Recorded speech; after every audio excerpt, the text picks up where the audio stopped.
Welcome to tonight's bedtime story. Close your eyes, take a deep breath, and let the gentle rain guide you to sleep. Tonight, we journey into the magical world and let the story begin. Crime and Punishment * Part Ibu Chapter I. Can this be still a dream? Raskolnikov thought once more. He looked carefully and suspiciously at the unexpected visitor. Svidrogalov, what nonsense! It can't be, he said at last aloud in bewilderment. His visitor did not seem at all surprised at this exclamation. I've come to you for 2 reasons. In the first place, I wanted to make your personal acquaintance, as I have already heard a great deal about you that is interesting and flattering. Secondly, I cherish the hope that you may not refuse to assist me in a matter directly concerning the welfare of your sister, Abudo Tiyalo Manobuna, for without your support she might not let me come near her now, for she is prejudiced against me. But with your assistance I reckon on, ... You reckon wrongly, interrupted Raskolnikov. They only arrived yesterday. May I ask you? Raskolnikov made no reply. It was yesterday. I know. I only arrived myself the day before. Well, let me tell you this, Rodion Romanovich. I don't consider it necessary to justify myself. But kindly tell me what was there particularly criminal on my part in all this business, speaking without prejudice, with common sense. Raskolnikov continued to look at him in silence. That in my own house I persecuted a defenseless girl and insulted her with my infamous proposals. Is that it? I am anticipating you. But you've only to assume that I, too, am a man. Etnai Hill, Human,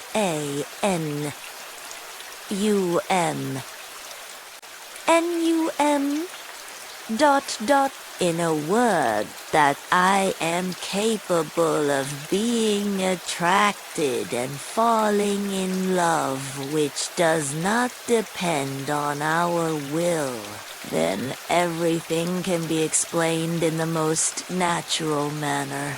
The question is, am I a monster, or am I myself a victim? And what if I am a victim? In proposing to the object of my passion to elope with me to America or Switzerland, I may have cherished the deepest respect for her and may have thought that I was promoting our mutual happiness. Reason is the slave of passion, you know. Why, probably I was doing more harm to myself than anyone. But that's not the point, Raskolnikov interrupted with disgust. It's simply that whether you are right or wrong, we dislike you. We don't want to have anything to do with you. We show you the door. Go.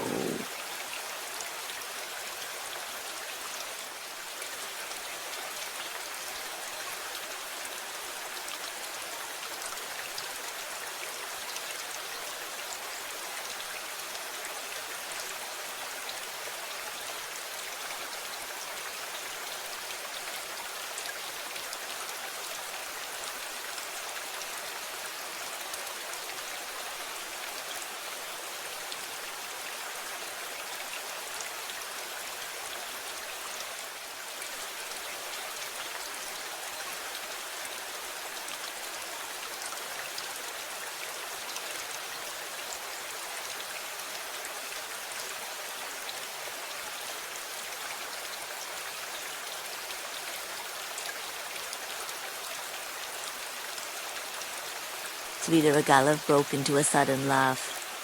But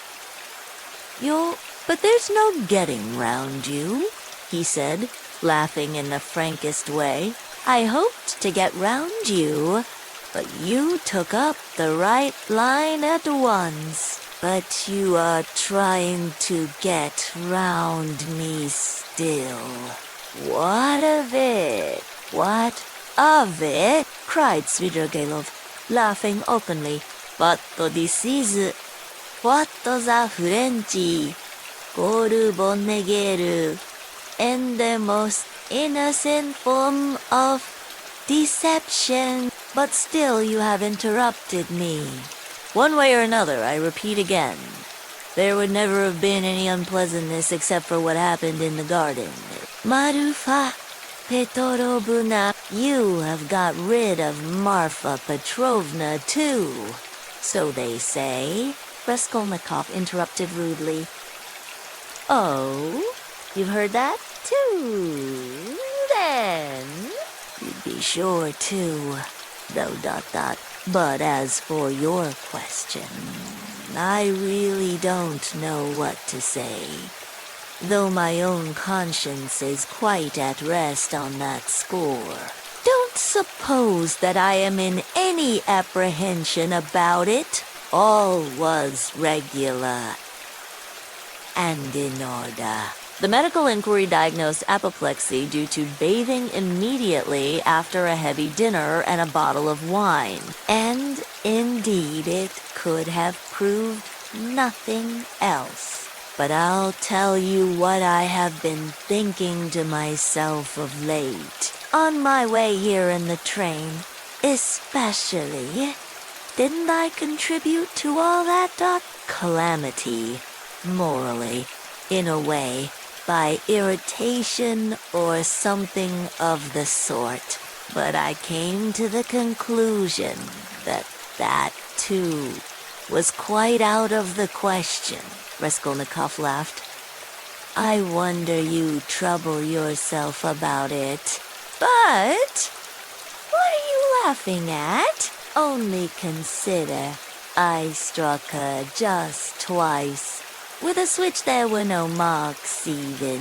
Don't regard me as a cynic.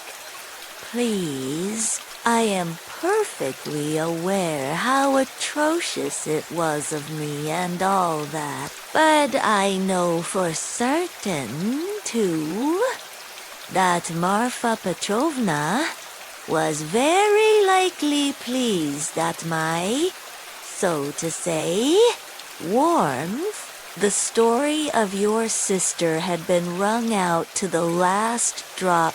For the last 3 days, Marfa Petrovna had been forced to sit at home. She had nothing to show herself with in the town. Besides, she had bored them so with that letter you heard about her reading the letter. And all of a sudden, those 2 switches fell from heaven. Her first act was to order the carriage to be got out. ... Not to speak of the fact that there are cases when women are very, very glad to be insulted in spite of all their show of indignation. There are instances of it with everyone, human beings in general. Indeed, greatly love to be insulted. Have you noticed that? But it's particularly so with women. One might even say it's their only amusement. At one time, Raskolnikov thought of getting up and walking out and so finishing the interview. But some curiosity and even a sort of prudence made him linger for a moment. You are fond of fighting? He asked carelessly. No, not. Very Svidrigailov answered, calmly. And Marfa Petrovna and I scarcely ever fought. We lived very harmoniously, and she was always pleased with me. I only used the whip twice in all our 7 years. not counting a third occasion of a very ambiguous character, the first time. 2 months after our marriage, immediately after we arrived in the country, and the last time was that of which we are speaking. Did you suppose I was such a monster, such a reactionary, such a slave driver? By the way, do you remember Rodion, Roma no Bichi? A few years ago, in those days of beneficent publicity, a nobleman, I've forgotten his name, was put to shame everywhere, in all the papers, for having thrashed a German woman in the railway train. You remember? It was in those days, that very year, I believe, the disgraceful action of the age took place, you know. The Egyptian Nights, that public reading, you remember? The dark eyes, you know. The golden days of our youth. Where are they?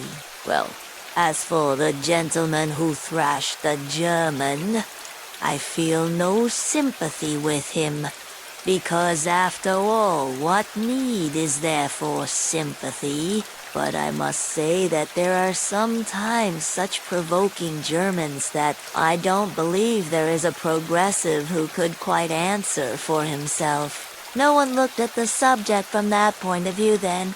But that's the truly humane point of view, I assure you. After saying this, Svidrigailov broke into a sudden laugh again. Raskolnikov saw clearly that this was a man with a firm purpose in his mind and able to keep it to himself.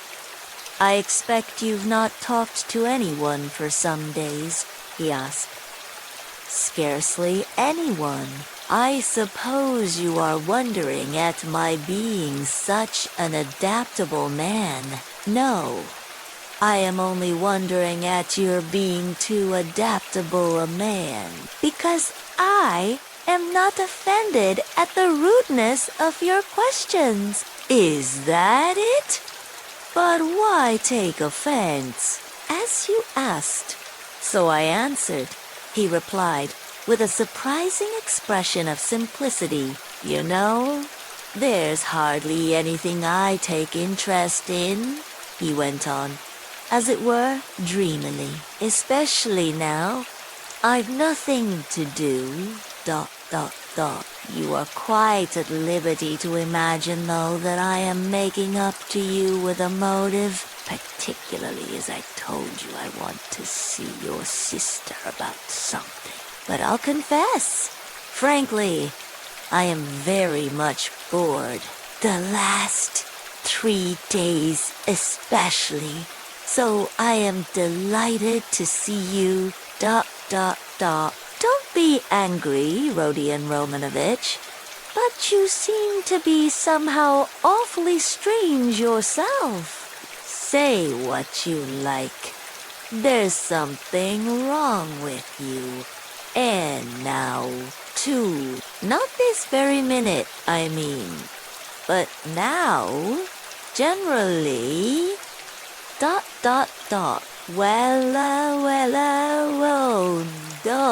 don't scowl. I am not such a bear, you know, as you think." Raskolnikov looked gloomily at him. "You are not a bear, perhaps, at all," he said. "I fancy indeed that you are a man of very good breeding, or at least know how on occasion to behave like one. I am not particularly interested in anyone's opinion," Svidrigailov answered dryly and even with a shade of haughtiness. And therefore, why not be vulgar at times when vulgarity is such a convenient cloak for our climate, ... And especially if one has a natural propensity that way, he added, laughing again. But I've heard you have many friends here. You are, as they say, not without connections. What can you want with me? Then, unless you've some special object. That's true that I have friends here, Svidrigailov admitted, not replying to the chief point. I've met some already. I've been lounging about for the last 3 days, and I've seen them, or they've seen me. That's a matter of course. I am well dressed and reckoned not a poor man. The emancipation of the serfs hasn't affected me. My property consists chiefly of forests and water meadows. The revenue has not fallen off. But I am not going to see them. I was sick of them long ago. I've been here 3 days and have called on no one. ... What a town it is. How has it come into existence among us? Tell me that. A town of officials and students of all sorts. Yes, there's a great deal I didn't notice when I was here 8 years ago. Kicking up my heels, ... My only hope now is in anatomy. By Jove, it is anatomy. We always imagine eternity as something beyond our conception. Something vast. But why must it be vast? Instead of all that, what if it's one little room, like a bathhouse in the country, black and grimy and spiders in every corner, and that's all eternity is? I sometimes fancy it like that. Can it be you? Can it be? Nothing juster and more comforting than that, Raskolnikov cried, with a feeling of anguish. Juster! And how can we tell? Perhaps that is just, and do you know, it's what I would certainly have made it, answered Svidrigailov with a vague smile. This horrible answer sent a cold chill through Raskolnikov. Svidrigailov raised his head, looked at him, and suddenly began laughing. Only think, he cried. Half an hour ago we had never seen each other. We regarded each other as enemies. There is a matter unsettled between us. We've thrown it aside, and away we've gone into the abstract. Wasn't I right in saying that we were birds of a feather? Kindly allow, Raskolnikov went on irritably, to ask you to explain why you have honored me with your visit ... and I am in a hurry.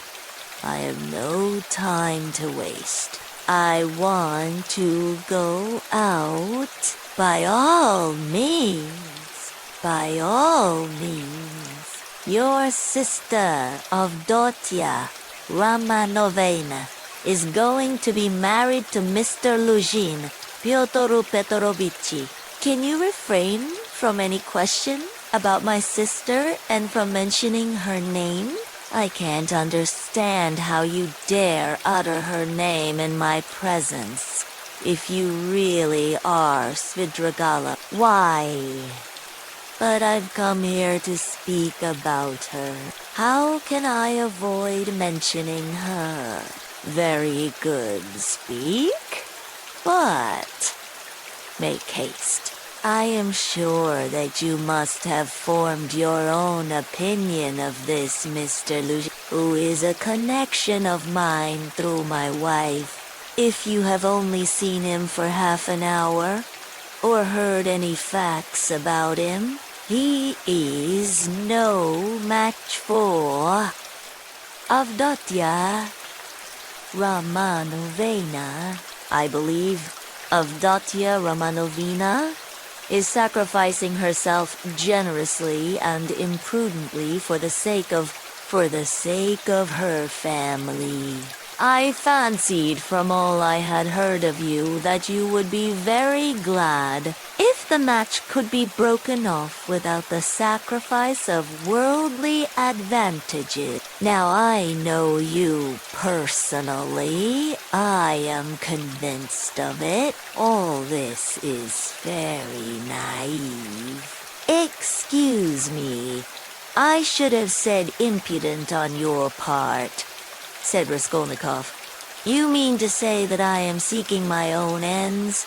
Don't be uneasy, Rodion Romanovich. If I were working for my own advantage, I would not have spoken out so directly. I am not quite a fool. I will confess something psychologically curious about that. Just now, defending my love for Avdotya Romanovna, I said I was myself the victim. Well, let me tell you that I've no feeling of love now. Not the slightest, so that I wonder myself indeed. For I really did feel something done. Through idleness and depravity, la scorniko puttoin. I certainly am idle and depraved, but your sister has such qualities that even I could not help being impressed by them. But that's all nonsense, as I see myself now. Have you seen that law? I began to be aware of it before, but was only perfectly sure of it the day before yesterday, almost at the moment I arrived in Petersburg.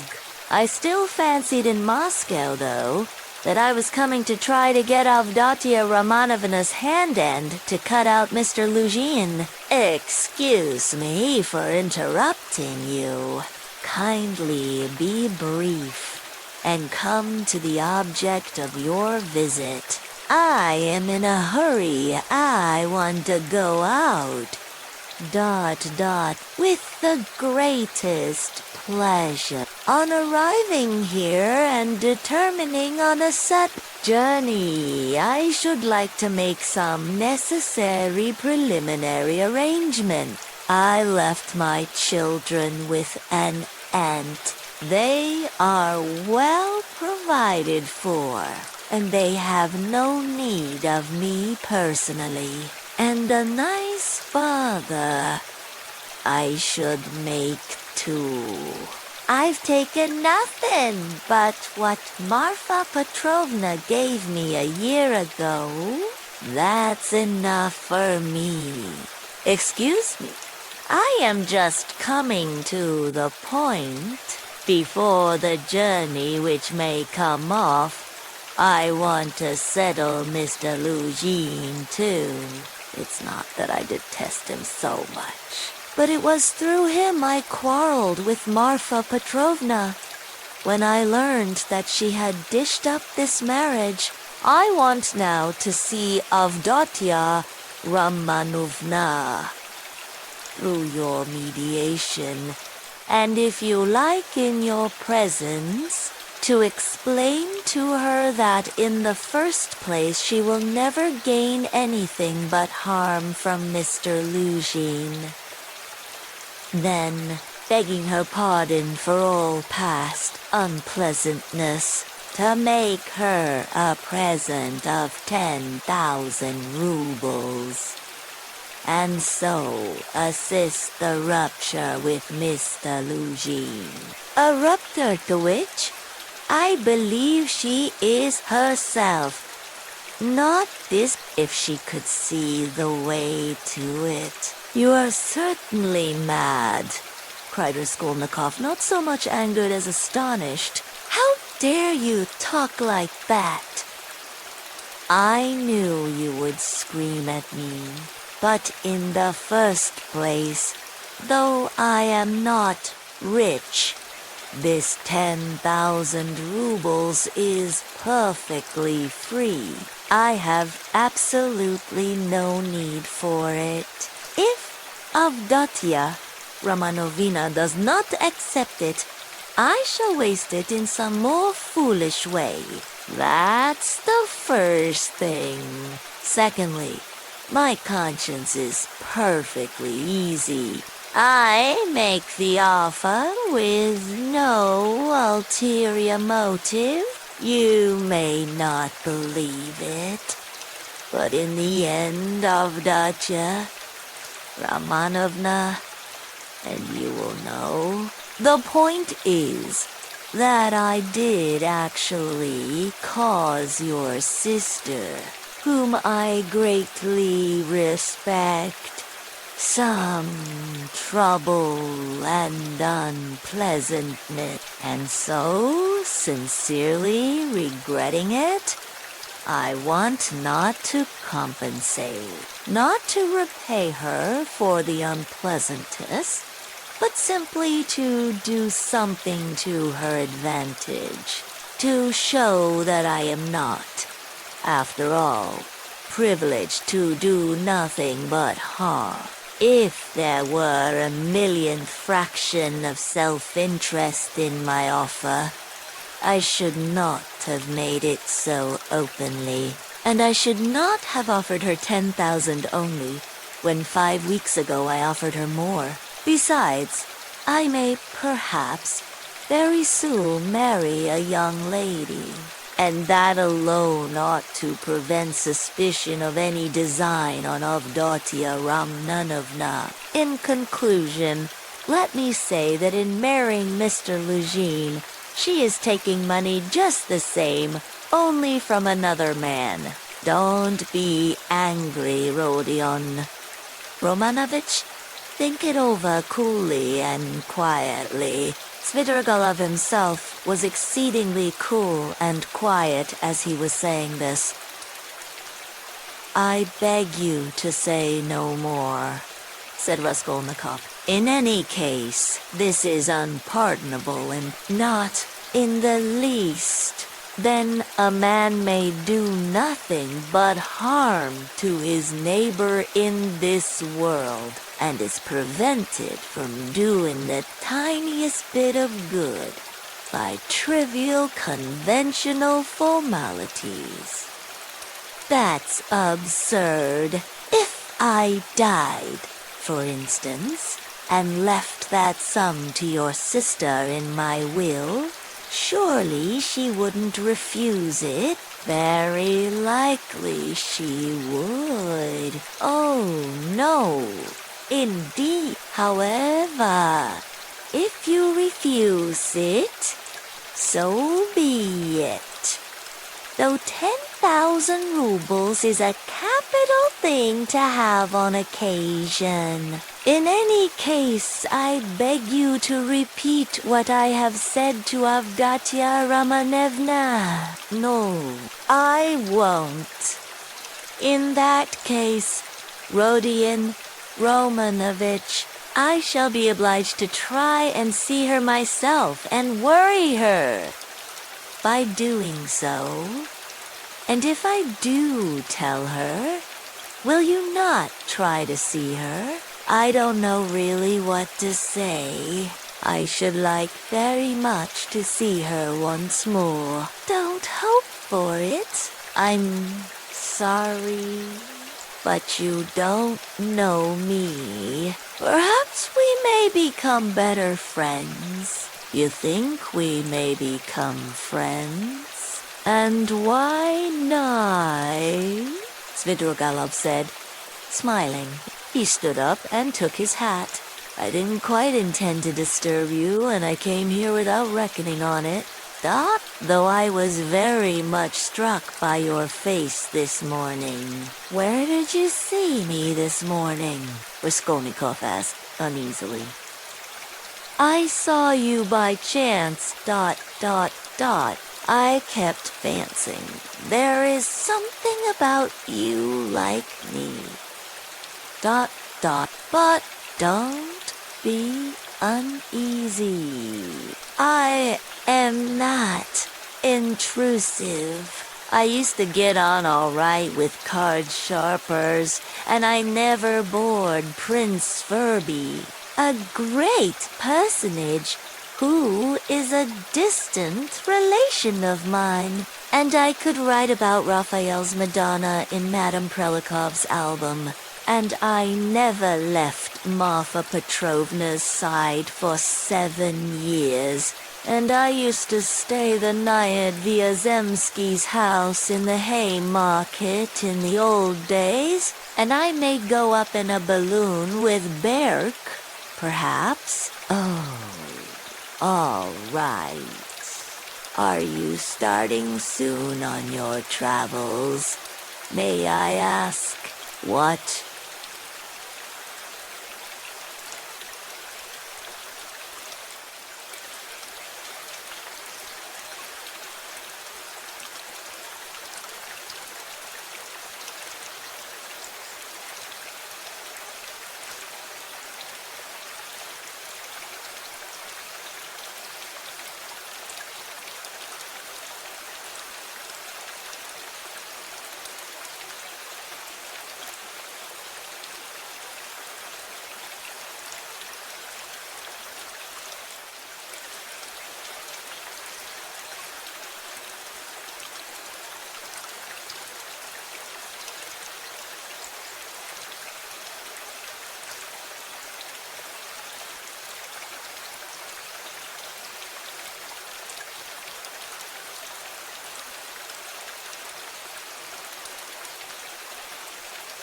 Why, on that trip you spoke of it yourself. A journey. Oh yes, I did speak of a journey. Well, that's a wide subject. Dot, dot. If only you knew what you are asking, he added, and gave a sudden, loud, short laugh. Perhaps I'll get married instead of the journey. They're making a match for me. Here, yes. How have you had time for that? But I am very anxious to see Avdotia Romanovna. Once, I earnestly beg it. Well, goodbye. For the present? Oh, yes. I have forgotten something. Tell your sister, Lodium, Loma no Bichi, that Marfa Petrovna remembered her in her will and left her 3,000 rubles. That's absolutely certain. Marfa Petrovna arranged it a week before her death, and it was done in my presence. Avdotia Romanovna will be able to receive the money in 2 or 3 weeks. Are you telling the truth? Yes, tell her. Well, your servant. I am staying very near you. As he went out, Svidrigailov ran up against Razumyan in the doorway. But as for these clubs, dessaults, parades, or progress, indeed, may be well all that can go on without me, he went on, again without noticing the question. Besides, who wants to be a card sharper? Why have you been a card sharper then? How could I help being? There was a regular set of us, men of the best society. 8 years ago, we had a fine time, and all men of breeding, you know, poets, men of property, and indeed, as a rule in our Russian society, the best manners are found among those who've been thrashed. Have you noticed that? I've deteriorated in the country, but I did get into prison for debt through a low Greek who came from Nez. Then Marfa Petrovna turned up. She bargained with him and bought me off for 30,000 silver pieces. I owed 70,000. We were united in lawful wedlock, and she bore me off into the country like a treasure. You know, she was 5 years older than I. She was very fond of me. For 7 years, I never left the country. And take note that all my life she held a document over me, the IOU for 30,000 rubles. So if I were to elect to be restive about anything, I should be trapped at once, and she would have done it. Women find nothing incompatible in that. If it hadn't been for that, would you have given her the slip? I don't know what to say. It was scarcely the document restrained me. I didn't want to go anywhere else. Marfa Petrovna herself invited me to go abroad, seeing I was bored.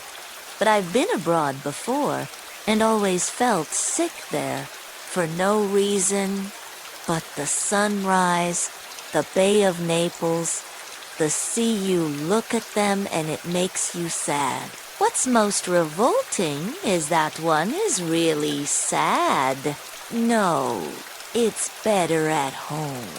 Here at least one blames others for everything and excuses oneself. I should have gone, perhaps, on an expedition to the North Pole. Because JA いる。バンマウバイス。アンドヘイト。ドリンキングサーリエス。Nothing left but wine. I have tried it, but I say, I've been told Burke is going up in a great balloon next Sunday from the Yusupov Garden and will take up passengers at a fee. Is it true? Why would you go up? No, muttered Svidrigailov, really seeming to be deep in thought. What does he mean? Is he in earnest? Raskolnikov wondered. No, the document didn't restrain me, Svidrigailov went on, meditatively.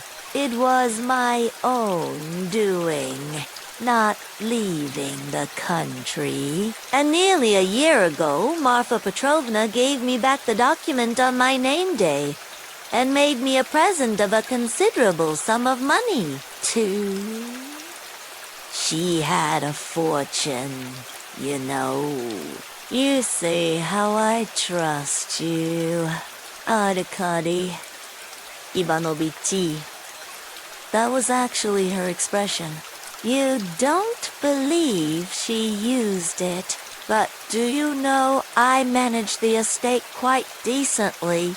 They know me in the neighborhood. I ordered books, too. Marfa Petrovna at first approved, but afterwards she was afraid of my overstudying. You seem to be missing Marfa Petrovna very much. Missing her. Perhaps. Really? Perhaps. I am. And by the way, do you believe in ghosts? What? Ghosts? Why, ordinary ghosts. Do you believe in them? Perhaps not. Purubu pureru. I wouldn't say no exactly.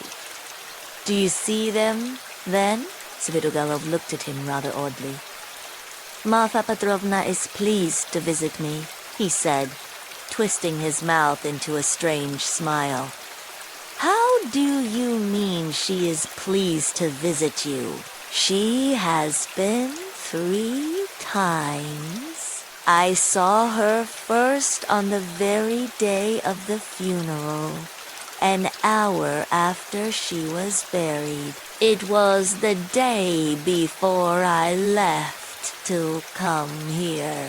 The second time was the day before yesterday at daybreak, on the journey at the station of Malaya Vishira. And the third time was 2 hours ago in the room where I am staying. I was alone. Were you awake? Quite awake. I was wide awake every time. She comes, speaks to me for a minute, and goes out. At the door, I can almost hear her. What made me think that something of the sort must be happening to you? Raskolnikov said suddenly that. At the same moment, he was surprised at having said it. He was much excited. What?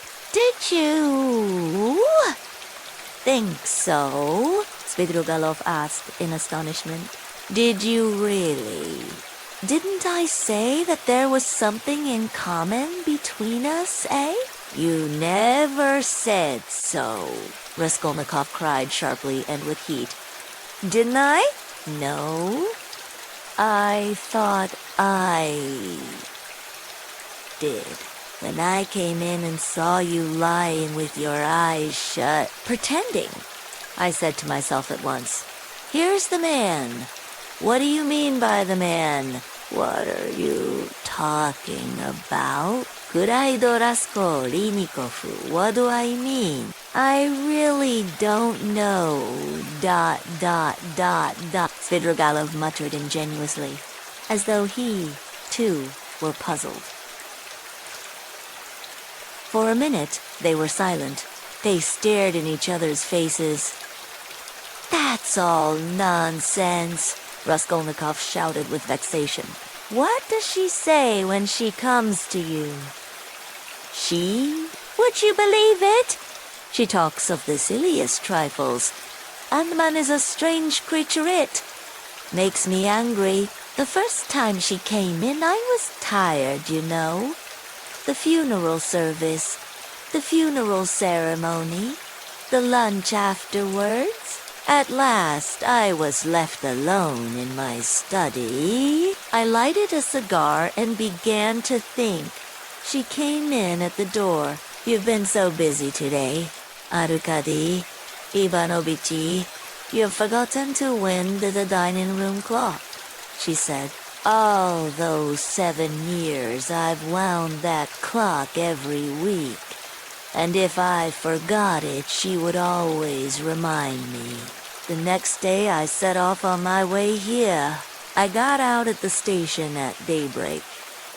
I'd been asleep, tired out, with my eyes half open. I was drinking some coffee. I looked up and there was suddenly Marfa Petrovna sitting beside me with a pack of cards in her hands. Shall I tell your fortune for the journey, Arkady Ivanovich? She was a great hand at telling fortunes. I shall never forgive myself for not asking her to. I ran away in a fright. And besides, the bell rang. I was sitting today, feeling very heavy after a miserable dinner from a cook shop. I was sitting smoking. All of a sudden, Marfa Petrovna again. She came in very smart in a new green silk dress with a long train. good day.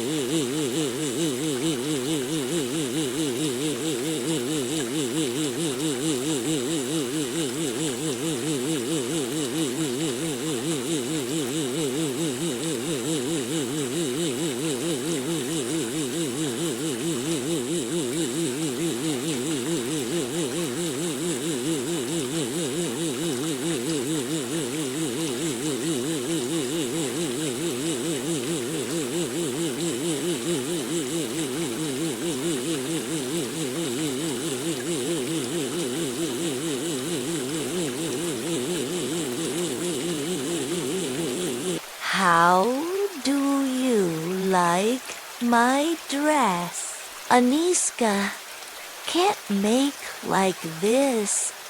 Aniska was a dressmaker in the country, one of our former surf girls who had been trained in Moscow, a pretty wench.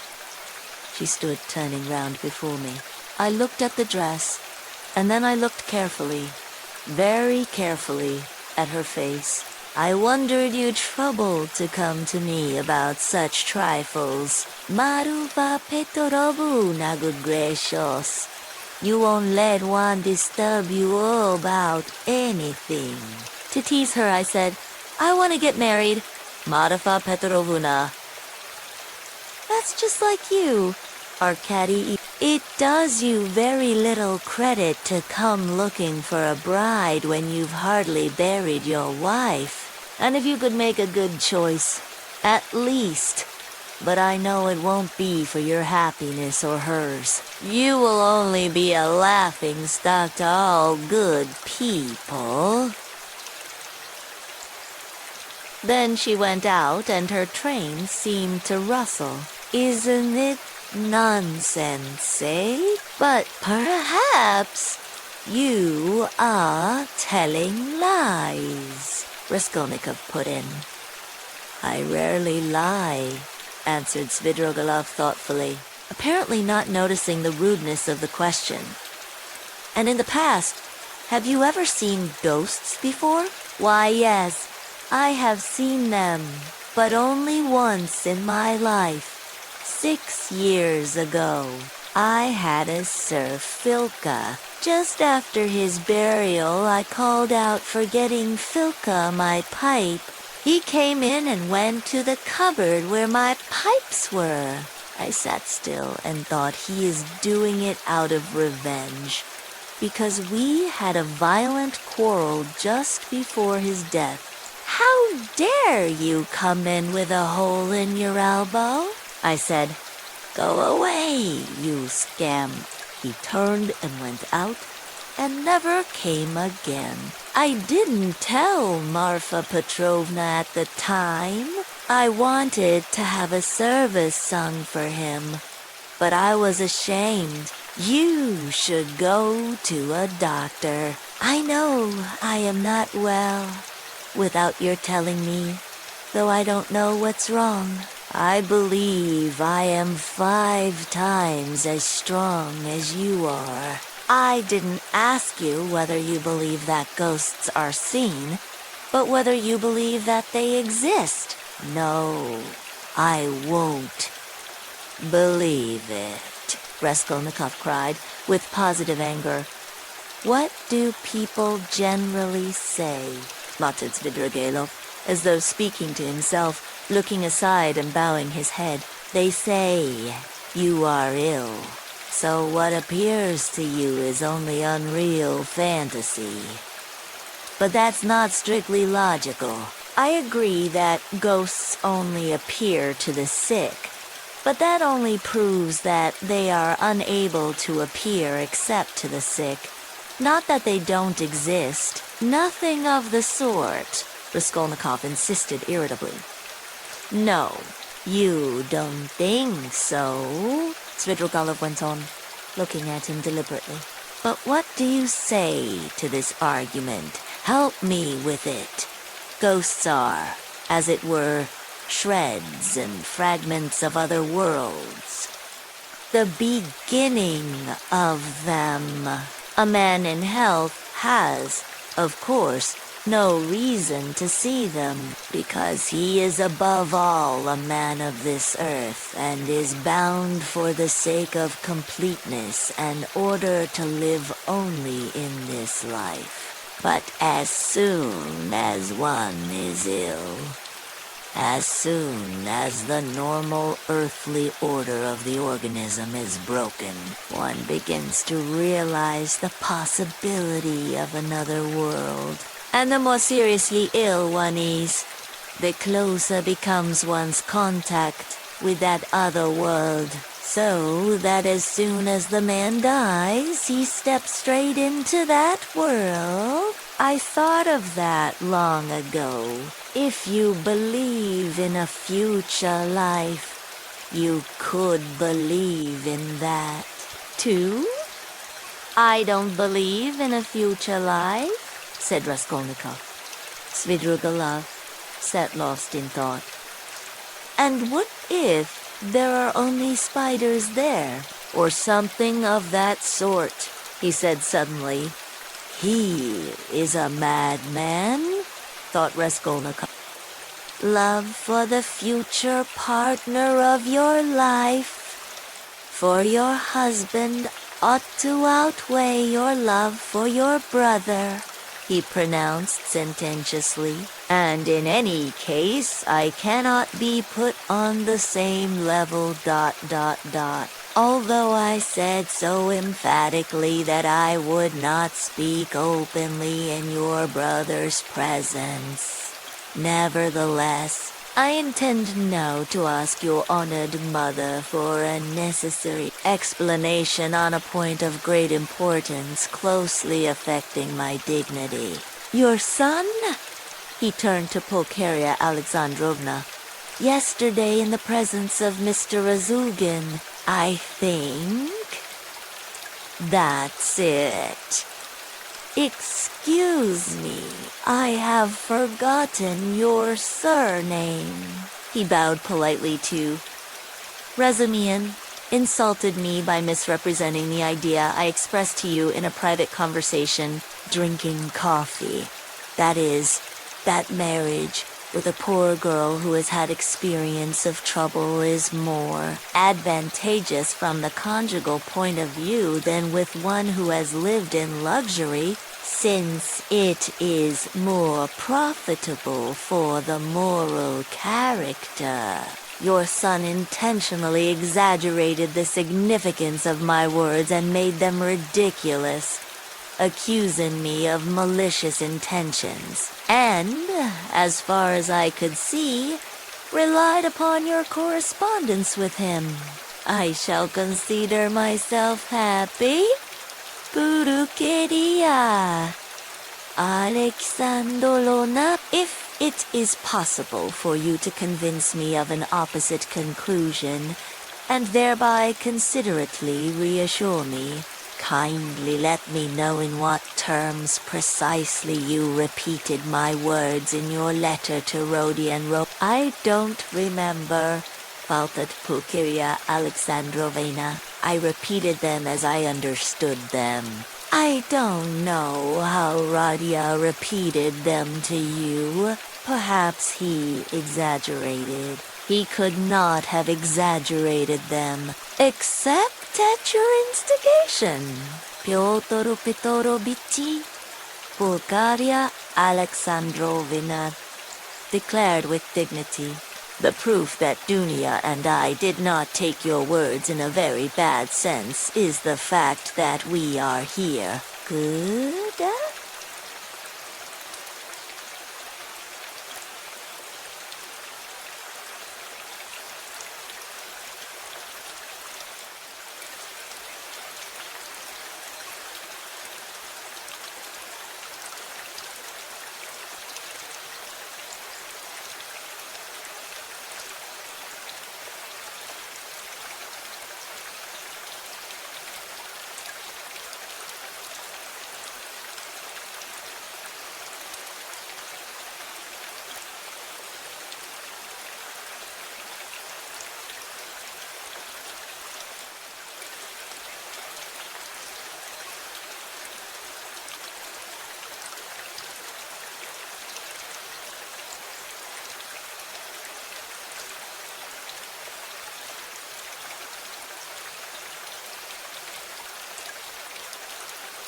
Mother, said Dunya approvingly. Then this is my fault again, said Lujin. Agribudo veru Piotr, Petro bici.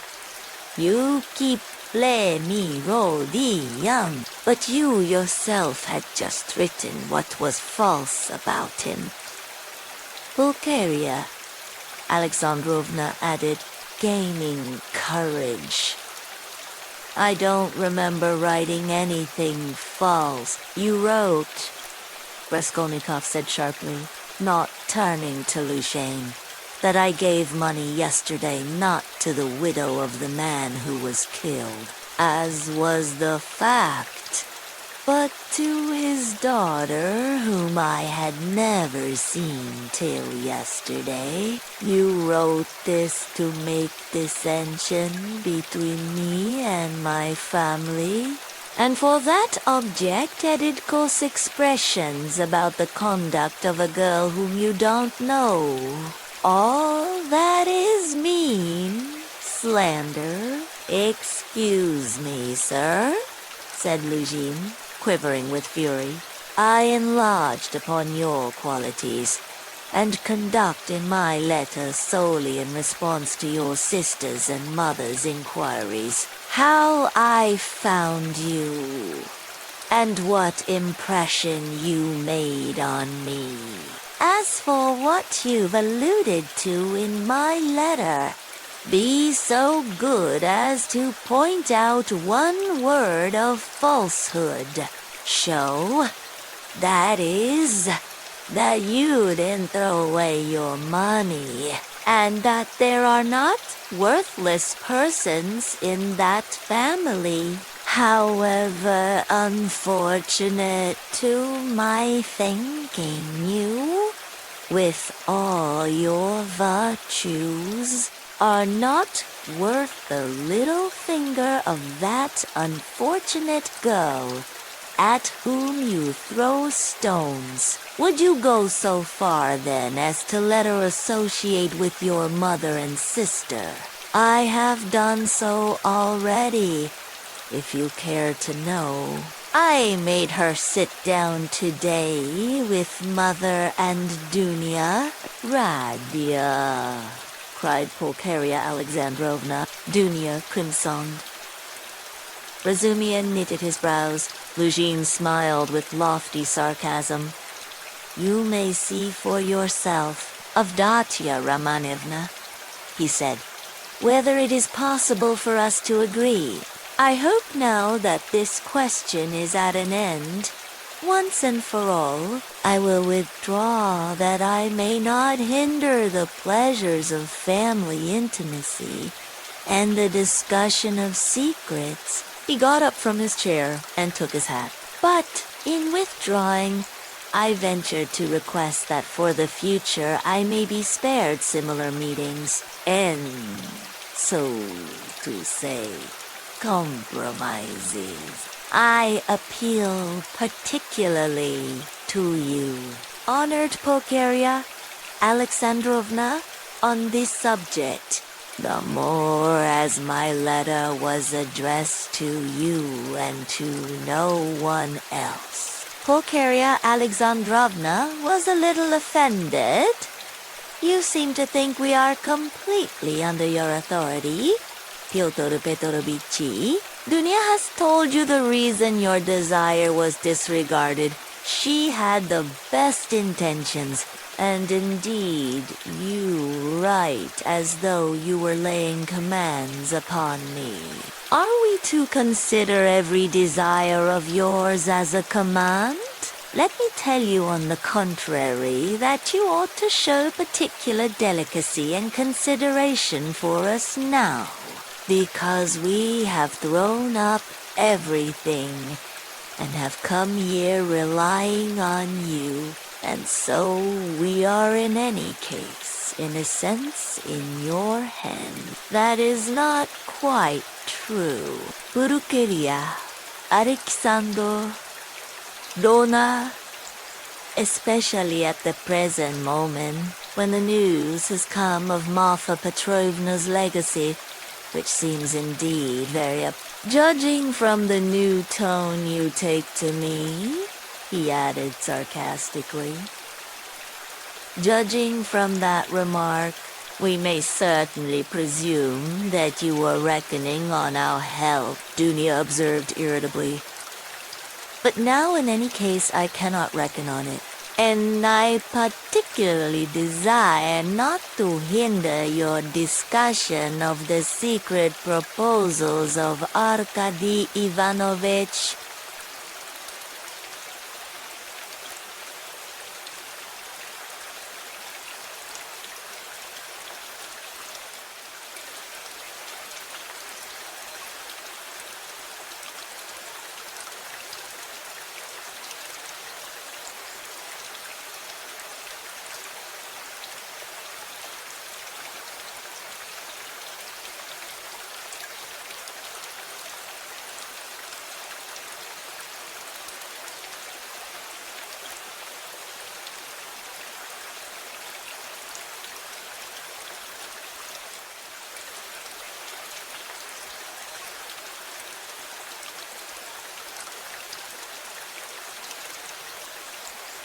Which he has entrusted to your brother, and which have I perceived a great and possibly a very agreeable interest for you. Good heavens, cried Pulcheria Alexandrovna.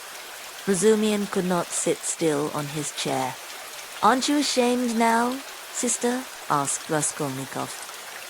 I am ashamed, Radia, said Dunia. Pyotr Petrovich, go away. She turned to him, white with anger. Pyotr Petrovich had apparently not at all expected such a conclusion. He had too much confidence in himself, in his power and in the helplessness of his victims. He could not believe it even now. He turned pale, and his lips quivered. Abudotia. Loma no Buna. If I go out of this door now, after such a dismissal, then you may reckon on it, I will never come back. Consider what you are doing. My word is not to be shaken. What? Insolence, cried Dunia, springing up from her seat. I don't want you to come back again. What? So that's how it stands, cried Luzhin, utterly unable to the last moment to believe in the rupture and so completely thrown out of his reckoning now. So that's how it stands. But do you know, Abudo, Tia, Luma, Nobuna, that I might protest?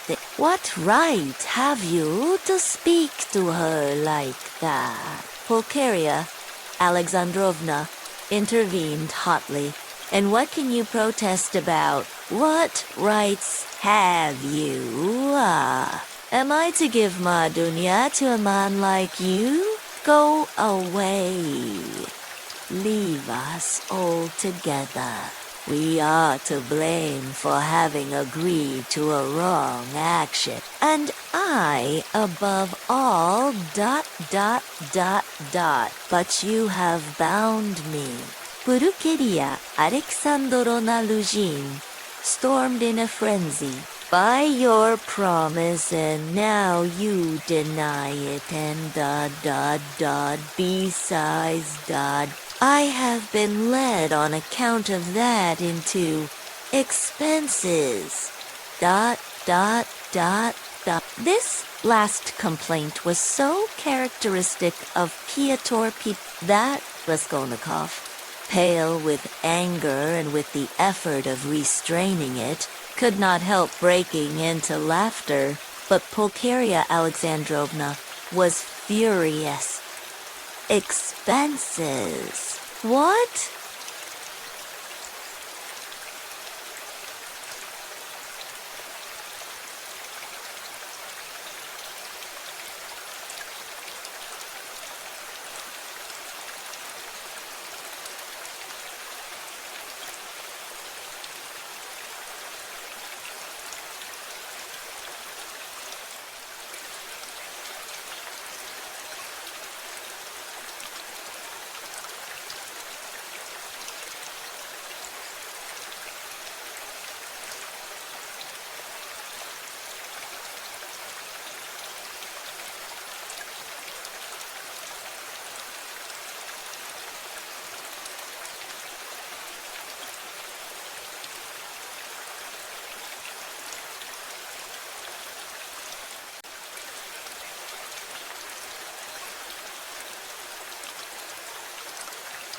Are you speaking of our trunk? But the conductor wrote it's for nothing for you. Mercy on us.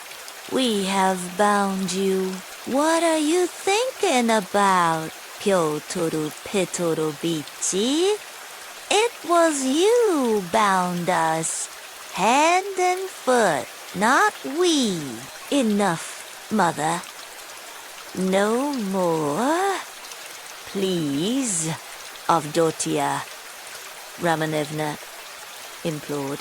Pyotr Petrovich, do be kind. I am going, but one last word, he said, quite unable to control himself. Your mama seems to have entirely forgotten that I made up my mind to take you, so to speak, after the gossip of the town had spread all over the district in regard to your reputation.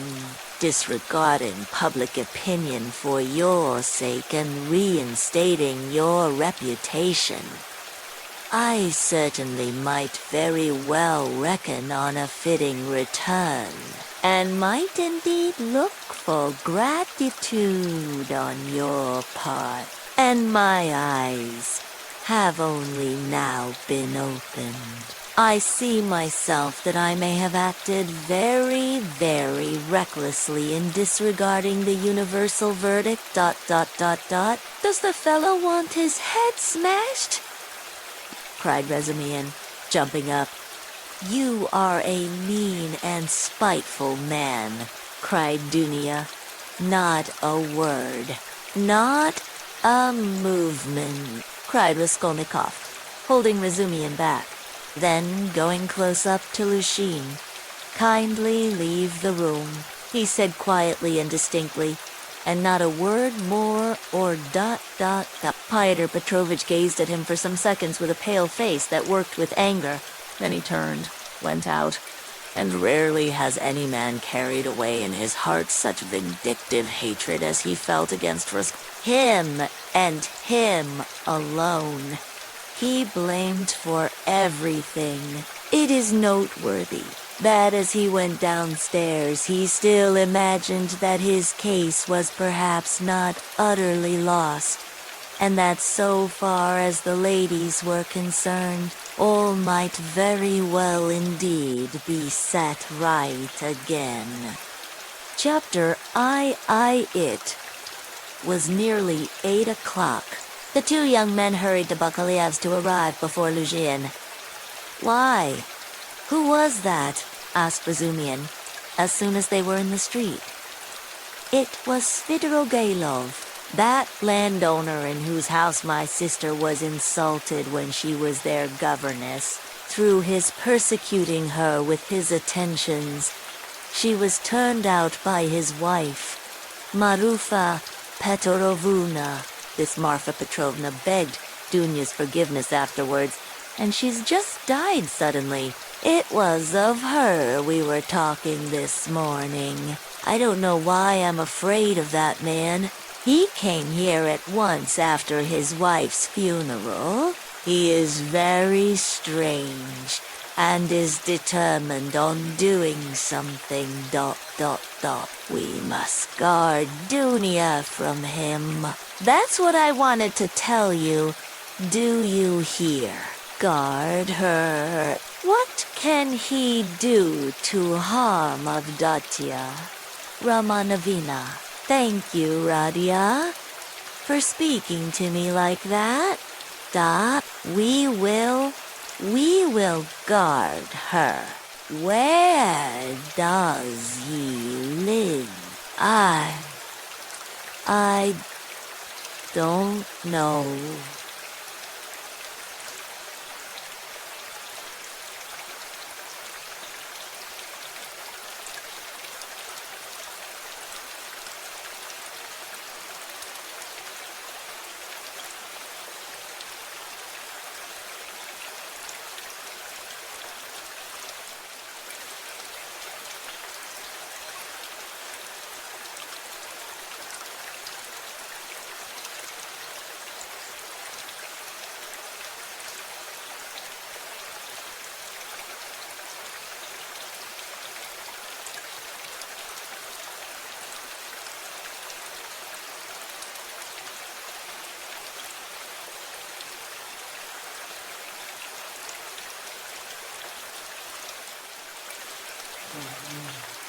What a pity. I'll find out, though. Did you see him? Asked Raskolnikov after a pause. Yes, I noticed him. I noticed him well. You did really see him. You saw him clearly, Raskolnikov insisted. Yes, I remember him perfectly. I should know him in 1,000. I have a good memory for faces. They were silent again. That's all right, muttered Raskolnikov.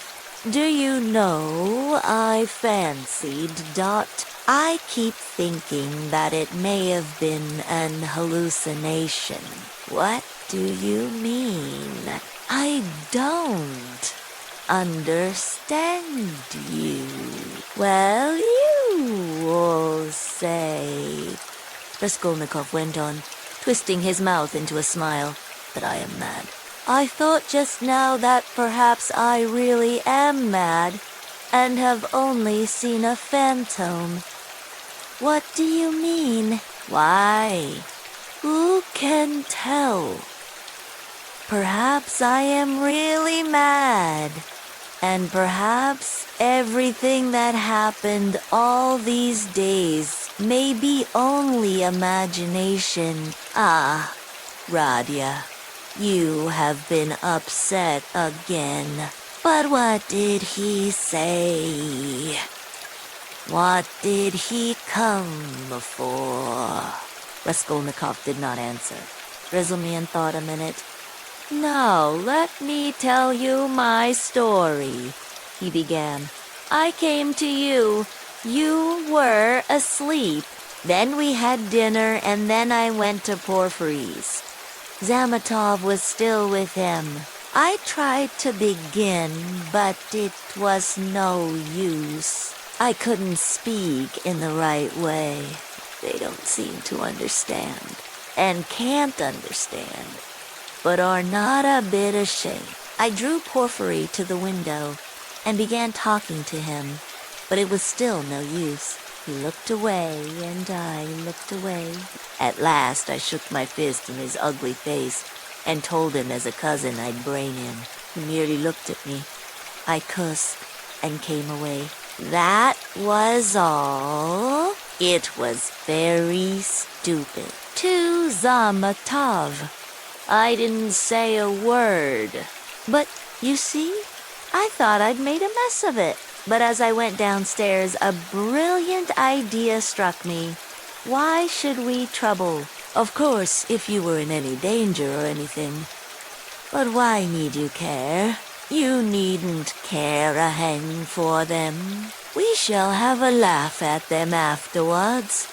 And if I were in your place, I'd mystify them more than ever. How ashamed they'll be afterwards. Hang them. We can thrash them afterwards.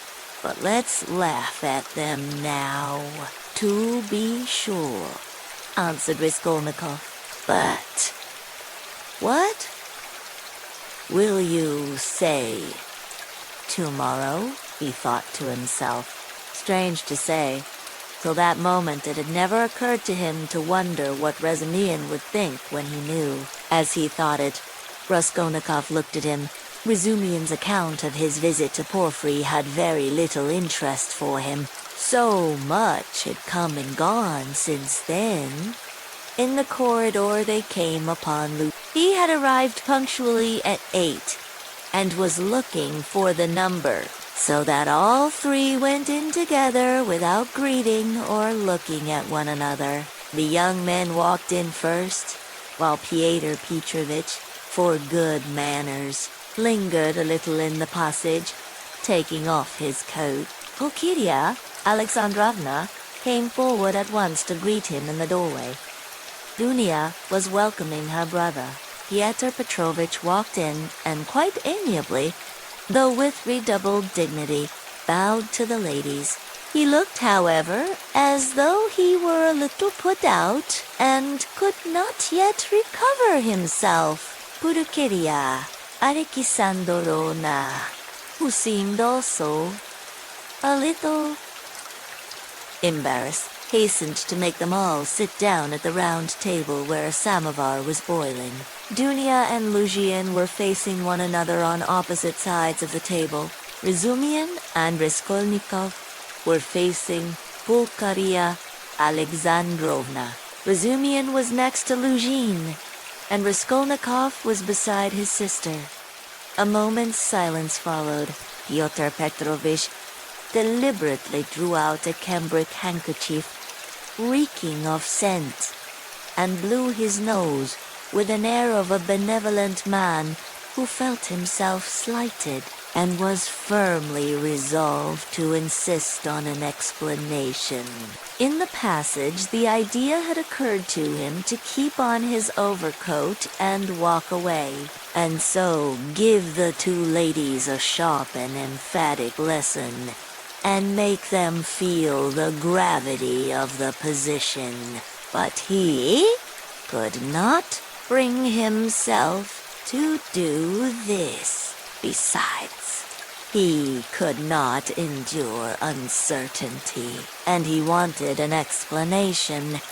If his request had been so openly disobeyed, there was something behind it, and in that case it was better to find it out beforehand. It rested with him to punish them, and there would always be time for that. "I trust you had a favorable journey," he inquired officially of Pulcheria Alexandrovna. "Very, Pyotr Petrovich, I am gratified to hear it. And Avdatya Romanevna is not over-fatigued."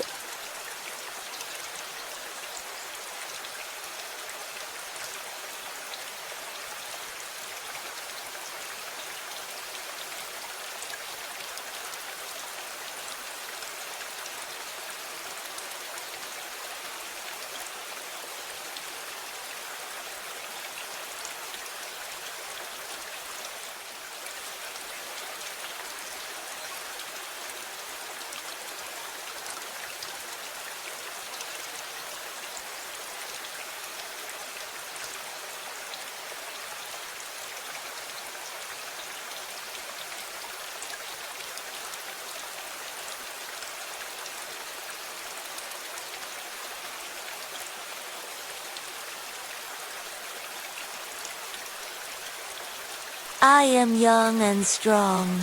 I don't get tired." "But it was a great strain for Mother," answered Dunia.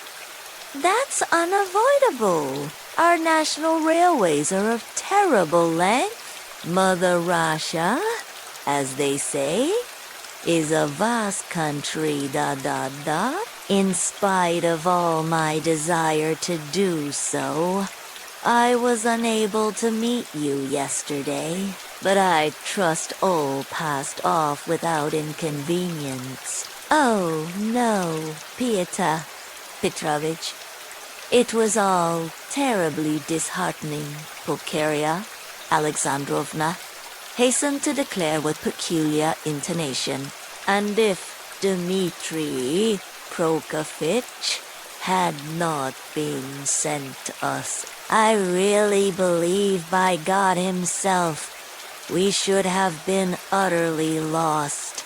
Here he is." "Dmitri Prokofitch Razumin," she added, introducing him to Luzhin.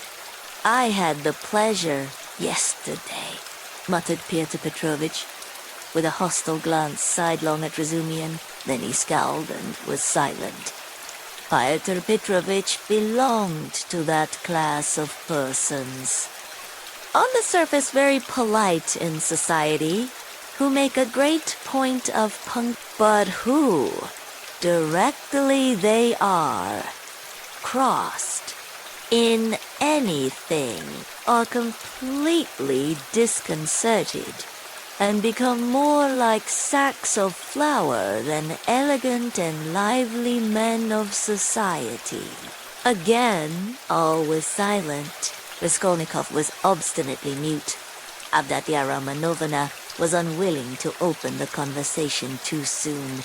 Razumihin had nothing to say, so Pulcheria Alexandrovna was anxious again. "Marfa Petrovna is dead. Have you heard?" She began having recourse to her leading item of conversation. "To be sure, I heard so. I was immediately informed.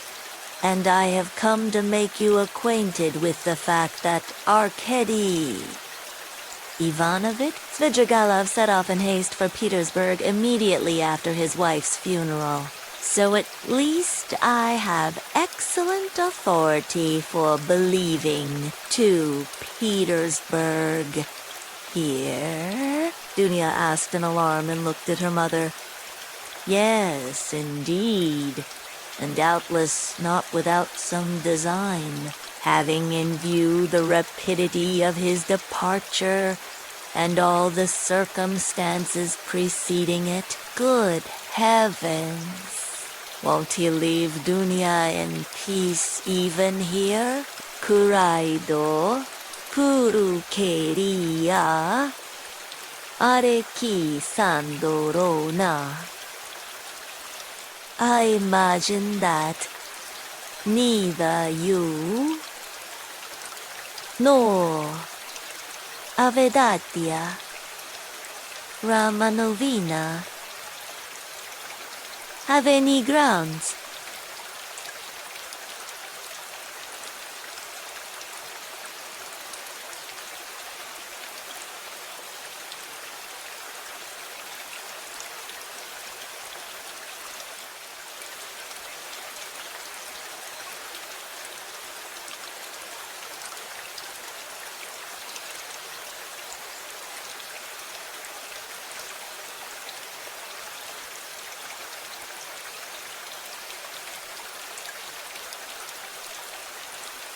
"Unless, of course, you are yourselves desirous of getting into communication with him. For my part, I am on my guard, and am now discovering where he is lodging.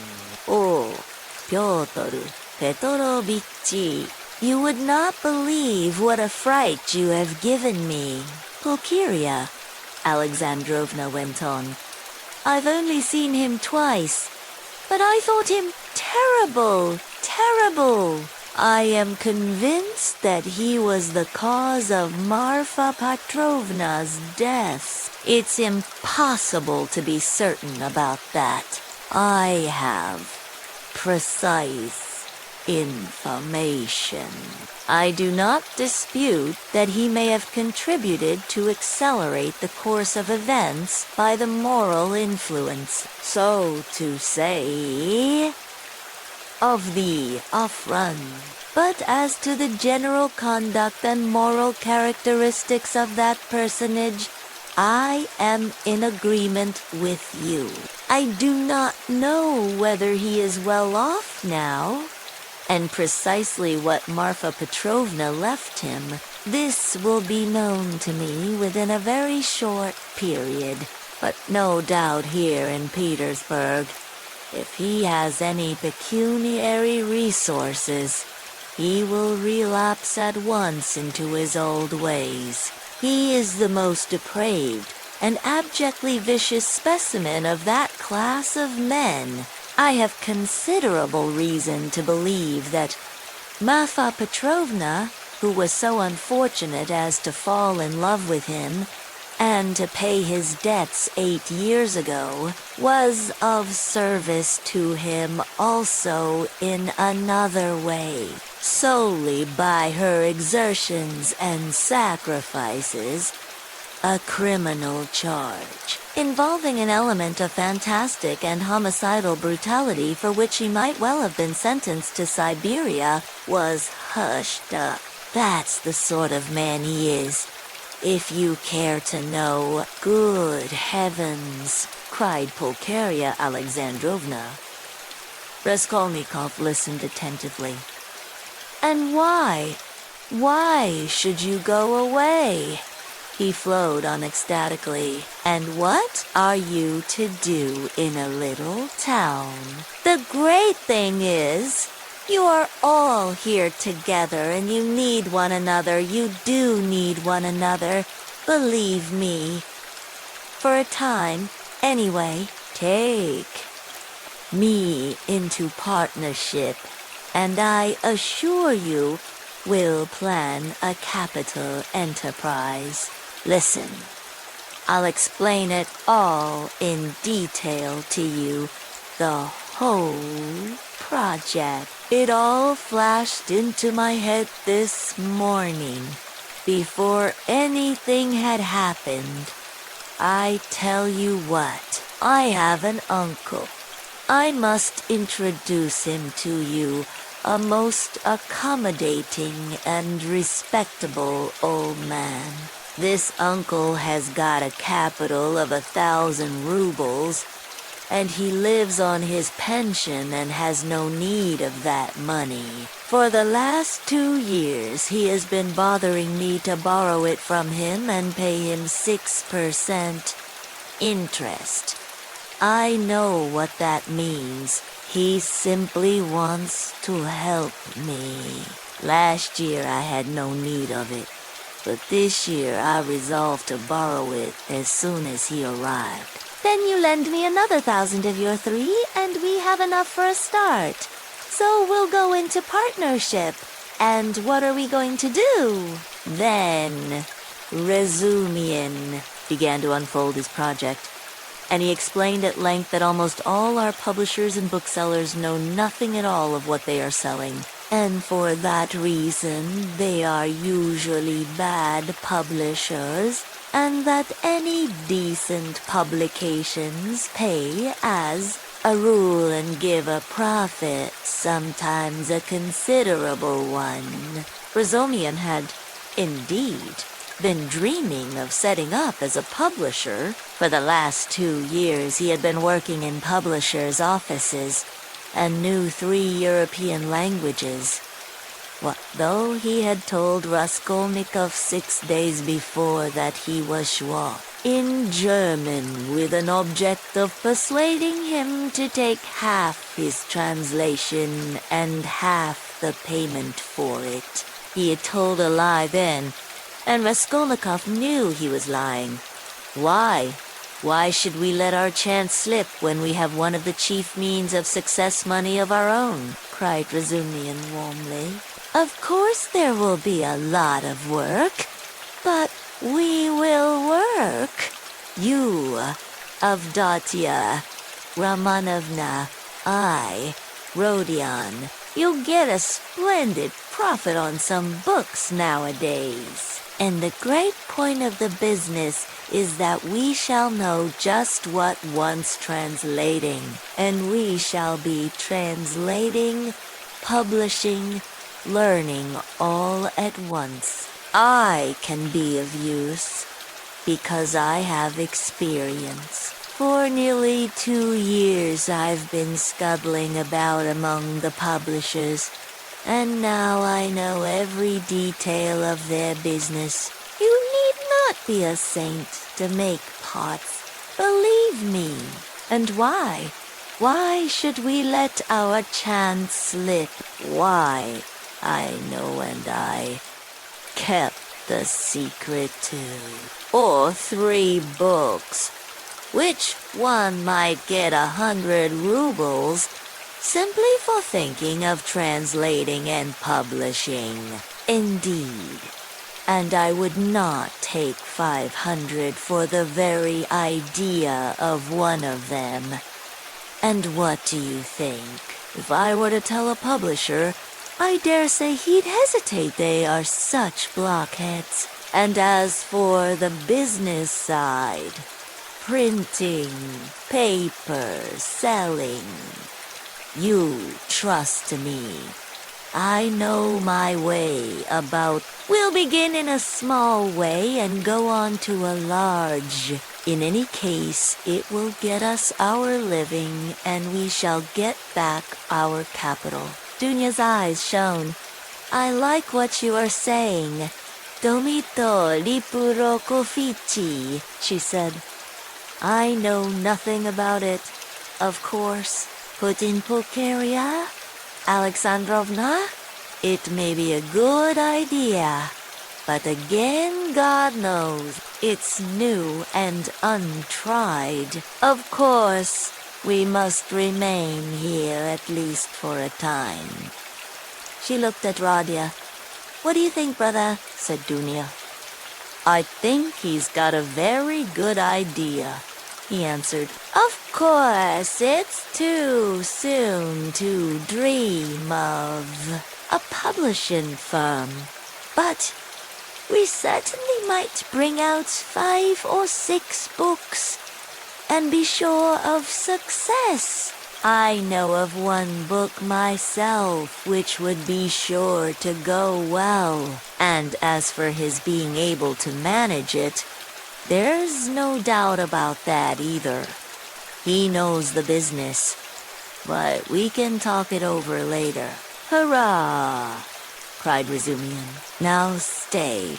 There's a flat here in this house, belonging to the same owner. It's a special flat apart, not communicating with these lodgings.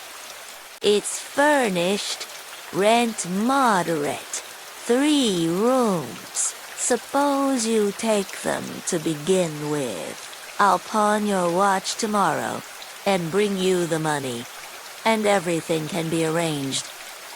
Then you can all 3 live together, and Radia will be with you.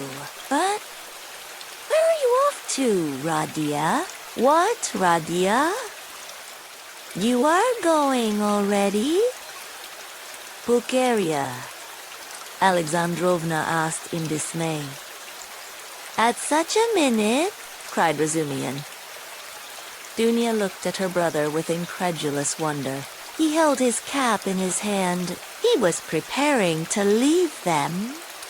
One would think you were burying me, or saying goodbye forever, he said somewhat oddly. He attempted to smile, but it did not turn out a smile. But who knows? Perhaps it is the last time we shall see each other. He let slip accidentally. It was what he was thinking, and it somehow was uttered aloud. What is the matter with you? Cried his mother. Where are you going, Radia? Asked Dunia rather strangely. Oh, I'm quite obliged to, he answered vaguely, as though hesitating what he would say. But there was a look of sharp determination in his white face. I meant to say as I was coming here, I meant to tell you, Mother and you, Dunia, that it would be better for us to part for a time. I feel ill. I am not at peace. I will come afterwards. I will come of myself when it's possible. I remember you and love you. Leave me. Leave me alone. I decided this even before. I'm absolutely resolved on it. Whatever may come to me, whether I come to ruin or not, I want to be alone. Forget me altogether. It's better. Don't inquire about me. When I can, I'll come of myself, or I'll send for you. Perhaps it will all come back. But now, if you love me, give me up. Else I shall begin to hate you. I feel it. Gutto. Bye. Gutto, cried Pulcheria Alexandrovna. Both his mother and his sister were terribly alarmed. Razumian was also Radia. Radia, be reconciled with us. Let us be as before," cried his poor mother. He turned slowly to the door and slowly went out of the room. Dunya overtook him. "Brother, what are you doing to Mother?" she whispered, her eyes flashing with indignation. He looked dully at her. "No matter. I shall come. I'm coming," he muttered in an undertone, as though not fully conscious of what he was saying, and he went out of the room. "Wicked, heartless," cried Dunya. "He is insane, but not heartless. He is mad. Don't you see it?" "You're heartless." After that, Razumyan whispered in her ear, squeezing her hand tightly, "I shall be back directly," he shouted to the horror-stricken mother, and he ran out of the room. Raskolnikov was waiting for him at the end of the passage. "I knew you would run after me," he said. "Go back to them, be with them. Be with them tomorrow and always. Perhaps I shall come, if I can. Goodbye." And without holding out his hand, he walked away. "But where are you going? What are you doing? What's the matter with you? How can you go on like this?" Razumyan muttered, at his wit's end. Raskolnikov stopped once more. "Once for all, never ask me about anything. I have nothing to tell you. Don't come to see me. Maybe I'll come near. Leave me, but don't leave them. Do you understand me?" It was dark in the corridor. They were standing near the lamp. For a minute they were looking at one another in silence. Razumyan remembered that minute all his life. Raskolnikov's burning and intent eyes grew more penetrating every moment, piercing into his soul, into his consciousness. Suddenly Razumyan started. Something strange, as it were, passed between them. Some idea, some hint, as it were, slipped. Something awful, hideous, and suddenly understood on both sides. Razumyan turned pale. "Do you understand now?" said Raskolnikov, his face twitching nervously. "Go back. Go to them," he said suddenly, and turning quickly, he went out of the house. I will not attempt to describe how Razumyan went back. To the ladies, how he soothed them, how he protested that Radia needed rest in his illness, protested that Radia was sure to come, that he would come every day, that he was very, very much upset, that he must not be irritated, that he would watch over him, would get him a doctor, the best doctor, a consultation. In fact, from that evening, Razumyan took his place with them as a son and a brother. Raskolnikov looked strangely at her. He read it all in her face. So she must have had that thought already, perhaps many times, and earnestly she had thought out in her despair how to end it, and so earnestly that now she scarcely wondered at his suggestion. She had not even noticed the cruelty of his words, the significance of his reproaches, and his peculiar attitude to her shame. She had, of course, not noticed either, and that, too, was clear to him. But he saw how monstrously the thought of her disgraceful, shameful position was torturing her and had long tortured her. What, he thought, could hitherto have hindered her from putting an end to it? Only then he realized what those poor little orphan children and that pitiful half-crazy Katerina Ivanovna, knocking her head against the wall in her consumption, meant for Sonia.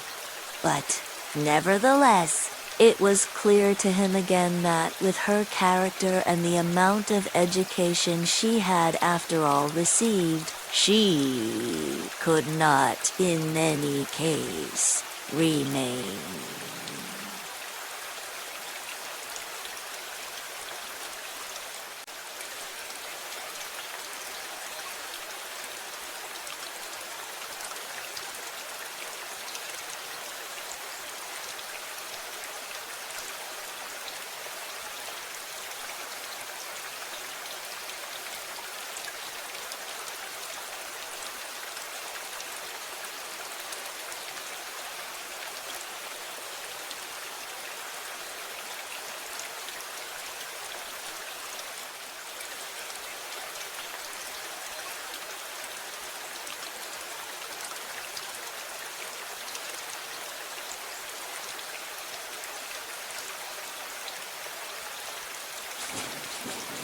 He was still confronted by the question, how could she have remained so long in that position without going out of her mind, since she could not bring herself to jump into the water? Of course he knew that Sonia's position was an exceptional case, though unhappily not unique and not infrequent. Indeed, but that very exceptionalness, her tinge of education, her previous life might, one would have thought, have killed her at the first step on that revolting path. What held her up? Surely not depravity. All that infamy had obviously only touched her mechanically. Not one drop of real depravity had penetrated to her heart. He saw that. He saw through her as she stood before him. ... There are 3 ways before her, he thought. The canal, the madhouse, or at last to sink into depravity which obscures the mind and turns the heart to stone. The last idea was the most revolting. But he was a skeptic. He was young, abstract, and therefore cruel. And so he could not help believing that the last end was the most likely. But can that be true? He cried to himself. Can that creature who has still preserved the purity of her spirit be consciously drawn at last into that sink of filth and iniquity? Can the process already have begun? Can it be that she has only been able to bear it till now, because vice has begun to be less loathsome to her? No, no, no, that cannot be, he cried, as Sonia had just before. No, what has kept her from the canal till now is the idea of sin, and they, the children, ... And if she has not gone out of her mind, but who says she has not gone out of her mind? Is she in her senses? Can one talk? Can one reason as she does? How can she sit on the edge of the abyss of loathsomeness into which she is slipping and refuse to listen when she is told of danger? Does she expect a miracle? No doubt she does. Doesn't that all mean madness? He stayed obstinately at that thought. He liked that explanation indeed better than any other. He began looking more intently at her. So, you pray to God a great deal, Sonia? He asked her. But Sonia did not speak. He stood beside her, waiting for an answer. What should I be without God? She whispered rapidly, forcibly, glancing at him with suddenly flashing eyes and squeezing his hand. Ah, So that is it, he thought. And what does God do for you? He asked, probing her further. Sonia was silent a long while, as though she could not answer. Her weak chest kept heaving with emotion. Be silent. Don't ask. You don't deserve, she cried suddenly, looking sternly and wrathfully at him. That's it, he repeated to himself. He does everything, she whispered quickly, looking down again. That's the way out. That's the explanation, he decided, scrutinizing her with eager curiosity, with a new, strange, almost morbid feeling. He gazed at that pale, thin, irregular, angular little face, those soft blue eyes, which could flash with such fire, such stern energy. That little body still shaken with indignation and anger, and it all seemed to him more and more strange, almost impossible. She is a religious maniac, he repeated to himself. There was a book lying on the chest of drawers. He had noticed it every time he paced up and down the room. Now he took it up and looked at it. It was the New Testament in the Russian translation. It was bound in leather, old and worn. Where did you get that? He called to her across the room. She was still standing in the same place, 3 steps from the table. It was brought me, she answered, as it were unwillingly, not looking at him. Who brought it? Lizaveta. I asked her for it. Lizaveta. Strange, he thought. Everything about Sonia seemed to him stranger and more wonderful every moment. He carried the book to the candle and began to turn over the pages. Where is the story of Lazarus? He asked suddenly. Sonia looked obstinately at the ground and would not answer. She was standing sideways to the table. Where is the raising of Lazarus? Find it for me. Sonia, she stole a glance at him. You are not looking in the right place, ... It's in the 4th gospel, she whispered sternly, without looking at him. Find it and read it to me, he said. He sat down with his elbow on the table, leaned his head on his hand, and looked away sullenly, prepared to listen. In 3 weeks' time, they'll welcome me in the madhouse. I shall be there if I am not in a worse place, he muttered to himself. Sonia heard Raskolnikov's request distrustfully and moved hesitatingly to the table. She took the book, however. Haven't you read it? She asked, looking up at him across the table. Her voice became sterner and sterner. Long ago, ... When I was at school. Read? And haven't you heard it in church? I haven't been. Do you often go? No, whispered Sonia. Raskolnikov smiled. I understand. ... And you won't go to your father's funeral tomorrow. Yes, I shall.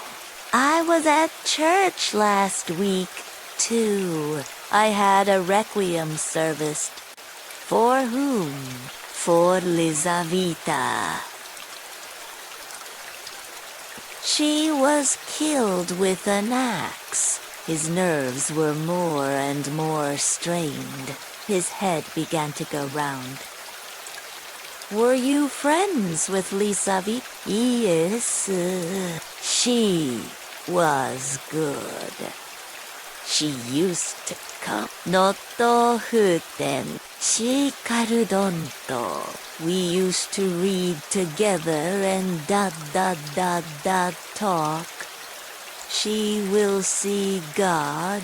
The last phrase sounded strange in his ears. And here was something new again. The mysterious meetings with Lip, and both of them religious maniacs. I shall be a religious maniac myself. Soon. It's infectious. Red, he cried irritably and insistently. Sonia still hesitated. Her heart was throbbing. She hardly dared to read to him. He looked almost with exasperation at the unhappy lunatic. What for? You don't believe, she whispered softly and as it were breathlessly. Red, I want you to, he persisted. You used to read Elizaveta. Are you speaking the truth when you say that you have good evidence of this? Dunya asked sternly and emphatically. I only repeat what I was told in secret by Marfa Petrovna.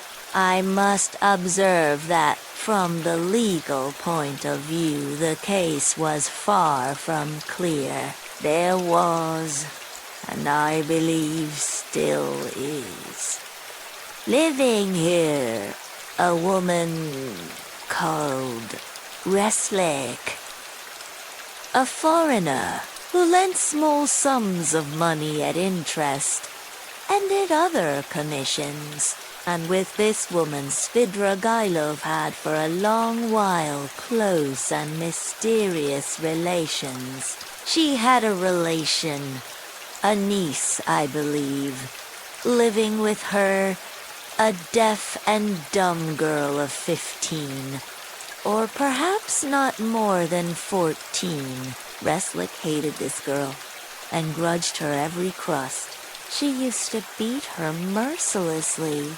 One day the girl was found hanging in the garret. At the inquest, the verdict was suicide. After the usual proceedings, the matter ended. But later on, information was given that the child had been cruelly outraged by... It is true. This was not clearly established. The information was given by another German woman of loose character whose word could not be trusted. No statement was actually made to the police, thanks to Marfa Petrovna's money and exertions. It did not get beyond gossip. And yet the story is a very significant one. You heard, no doubt, of Dotya Romanovna. When you were with them, the story of the servant Philip who died of ill treatment he received 6 years ago. Before the abolition of I heard, on the contrary, that this Philip hanged himself. Quite so. But what drove him, or rather perhaps disposed him, to suicide was the systematic persecution and severity of Mr. Svidrigailov. I don't know that, answered Dunya dryly. I only heard a queer story that Philip was a sort of hypochondriac, a sort of domestic philosopher, the servants used to say. He read himself silly, and that he hanged himself partly on account of Mr. Svidrigalov's mockery of him and not his blows. When I was there, he behaved well to the servants, and they were actually fond of him, though they certainly did blame him for Philip's death. I perceive. Avdotia Romanovna, that you seem disposed to undertake his defense all of a sudden," Lugin observed, twisting his lips into an ambiguous smile. There's no doubt that he is an astute man. "And insinuating where ladies are concerned, of which Marfa, who has died so strangely, is a terrible instance. My only desire has been to be of service to you and your mother with my advice, in view of the renewed efforts which may certainly be anticipated from him. For my part, it's my firm conviction that he will end in a debtor's prison again." Marfa Petrovna had not the slightest intention of settling anything substantial on him, having regard for his children's interests, and if she left him anything, it would only be the merest sufficiency, something insignificant and ephemeral, which would not last a year for a man of his habits. "Pyotr Petrovich, I beg you," said Dunya, "say no more of Mr. Svidrigailov. It makes me miserable." "He has just been to see me," said Raskolnikov, breaking his silence for the first time. There were exclamations from all, and they all turned to him. Even Pyotr Petrovich was roused. "An hour and a half ago, he came in when I was asleep, waked me, and introduced himself," Raskolnikov continued. "He was fairly cheerful and at ease, and quite hopes that we shall become friends. He's particularly anxious, by the way, Dunya, for an interview with you, at which he asked me to assist. He has a proposition to make to you, and he told me about it. He told me, too, that a week before her death, Marfa Petrovna left you 3,000 rubles in her will, Dunya, and that you can receive the money very shortly." "Thank God," cried Pulcheria Alexandrovna, crossing herself. "Pray for her soul, Dunya."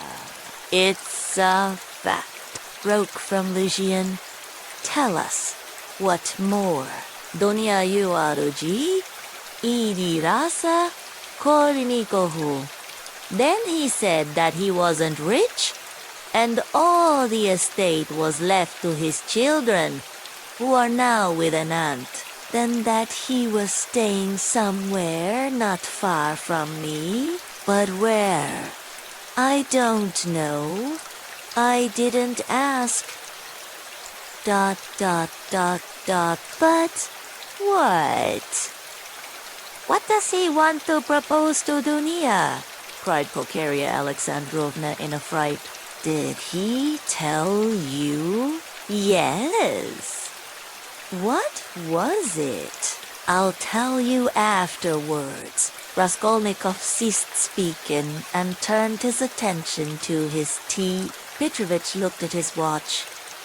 "I am compelled to keep a business engagement, and so I shall not be in your way," he added with an air of some pique, and he began getting up. "Don't go, Pyotr Petrovich," said Dunya. "You intended to spend the evening. Besides, you wrote yourself that you wanted to have an explanation with Mother." "Precisely so." "Ovdatya Romanovna?" Pyotr Petrovich answered impressively, sitting down again, but still holding his hat. "I certainly desired an explanation with you and your honored mother upon a very important point indeed. But as your brother cannot speak openly in my presence of some proposals of Mr. Svid, I, too, do not desire and am not able to speak openly. in the presence of others, of certain matters, of the greatest gravity. Moreover, my most weighty and urgent request has been disregarded, assuming an aggrieved air. Lucian relapsed into dignified silence. Your request that my brother should not be present at our meeting was disregarded solely at my insistence, said Dunia. You wrote that you had been insulted by my brother. I think that this must be explained at once, and you must be reconciled. And if Radia really has insulted you, then he should and will apologize. Pietro Petrovich took a stronger line.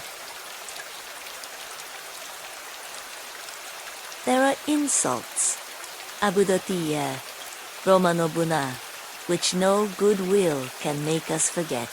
There is a line in everything which it is dangerous to overstep. And when it has been overstepped, there is no return. That wasn't what I was speaking of exactly. Petrovich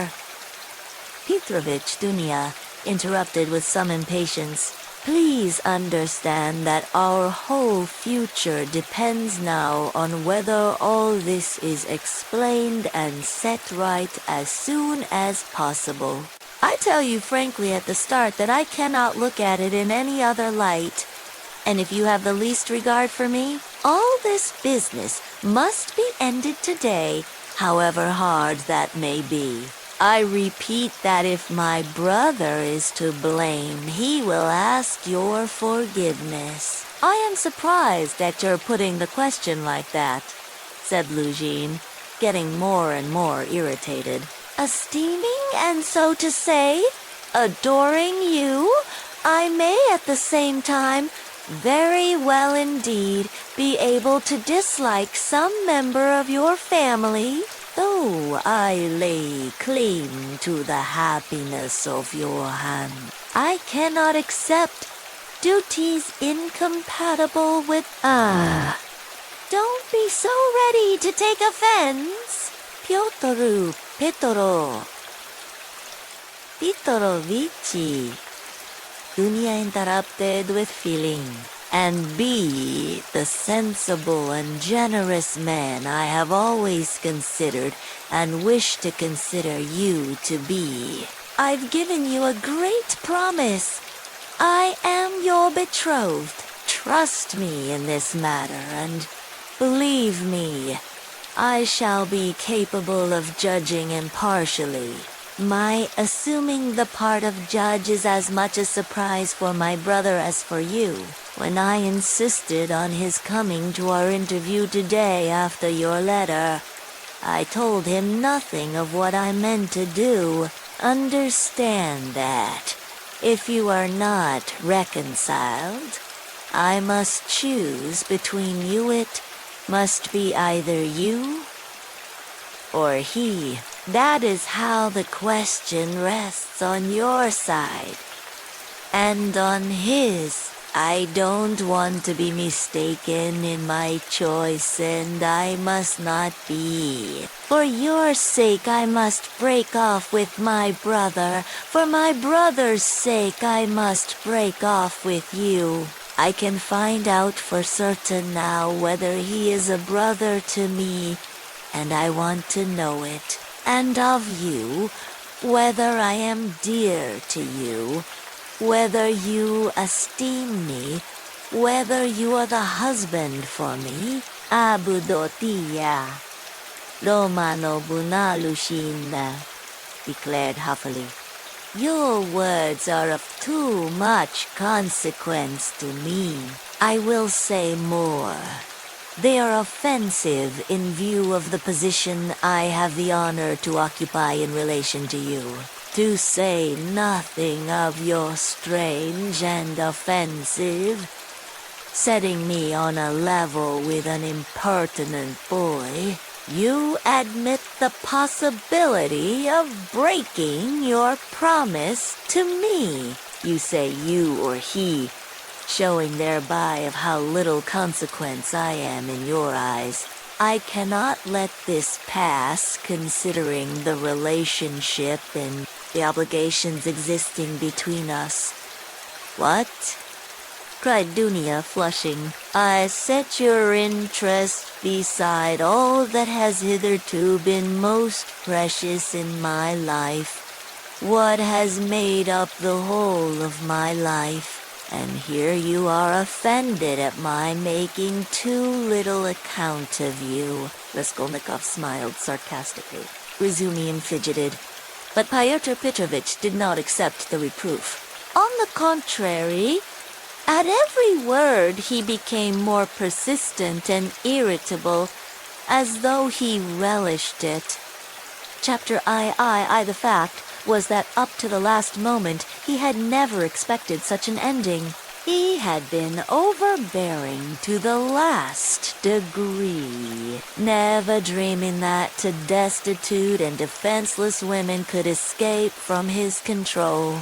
This conviction was strengthened by his vanity and conceit, a conceit to the point of fatuity. Pyotr Petrovich, who had made his way up from insignificance, was morbidly given to self-admiration, had the highest opinion of his intelligence and capacities, and sometimes even gloated in solitude over his image in the glass.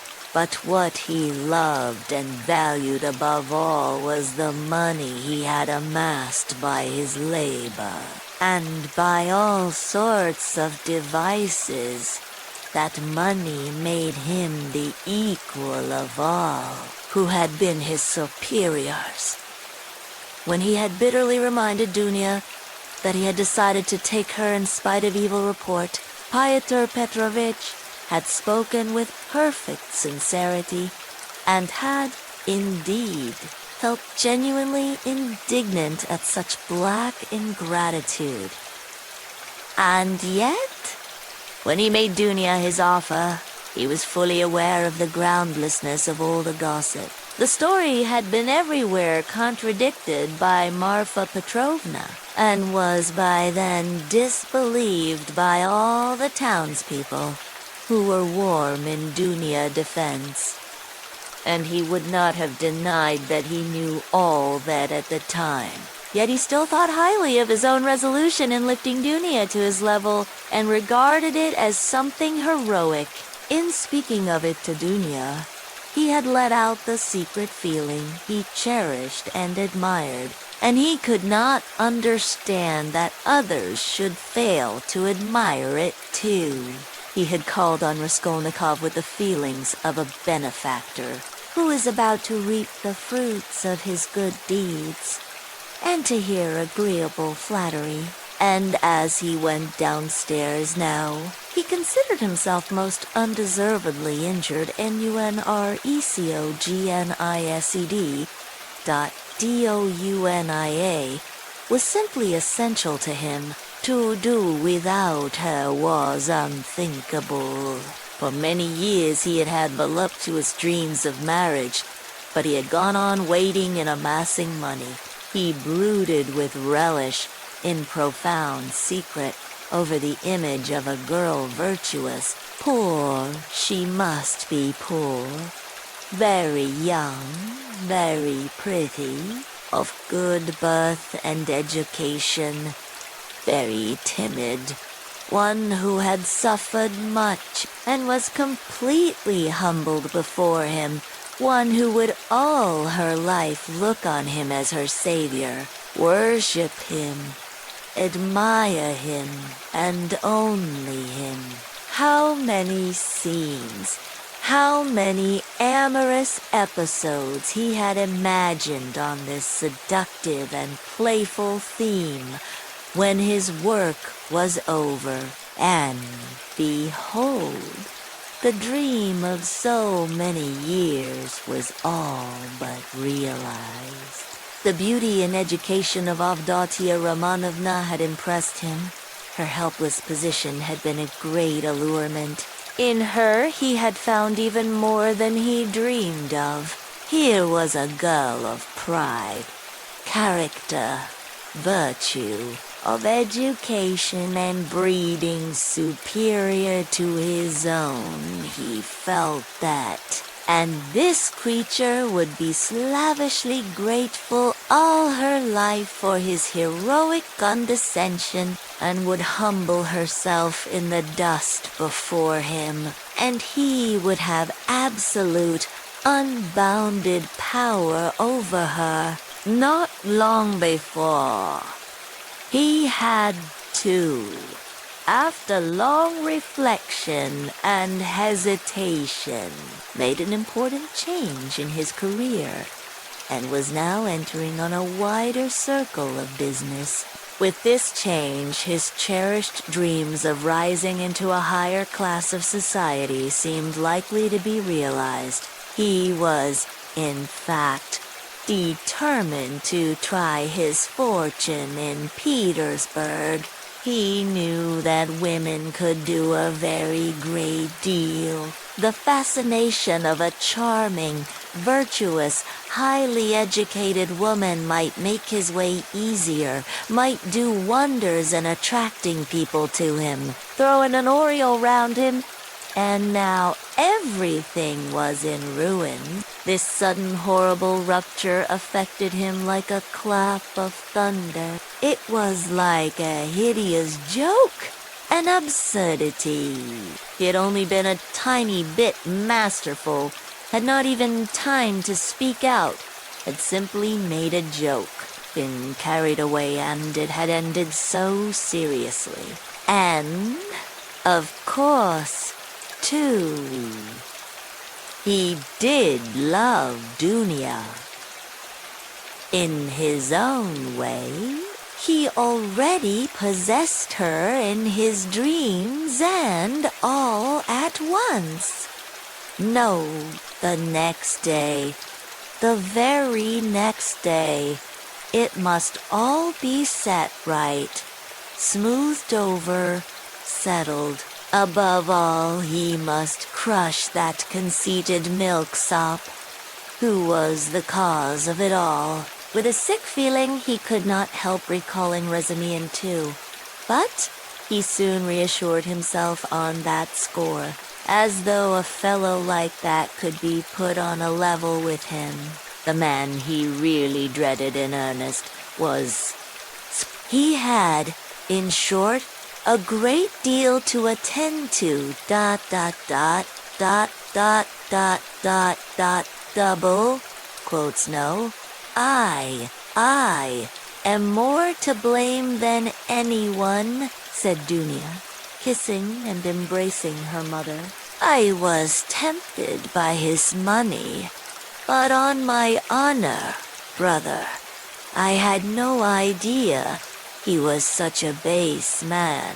If I had seen through him before, nothing would have tempted me. Don't blame me, brother. God has delivered us. God has delivered us. Pulcheria, Alexandrovna muttered, but half-consciously, as though scarcely able to realize what had happened. They were all relieved, and in 5 minutes they were laughing. Only now and then Dunya turned white and frowned, remembering what had passed.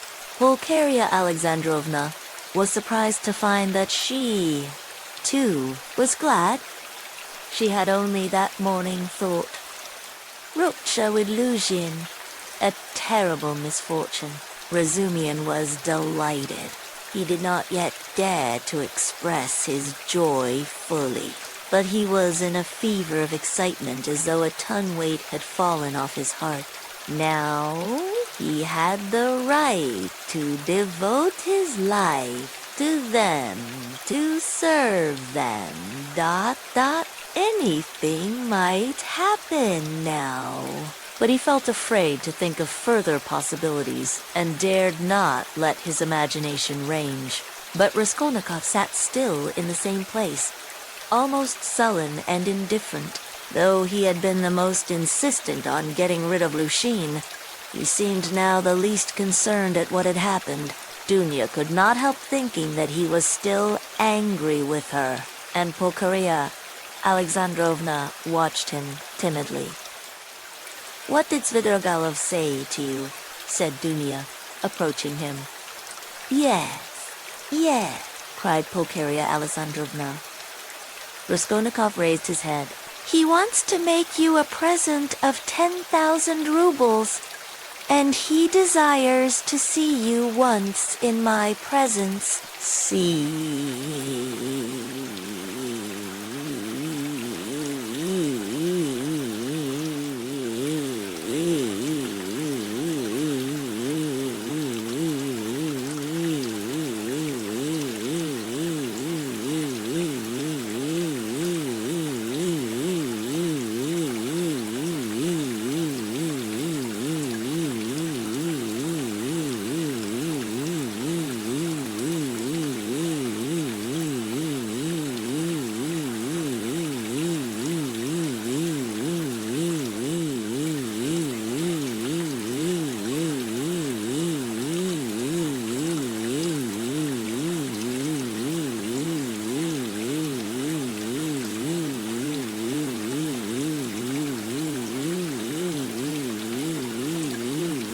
"On no account?"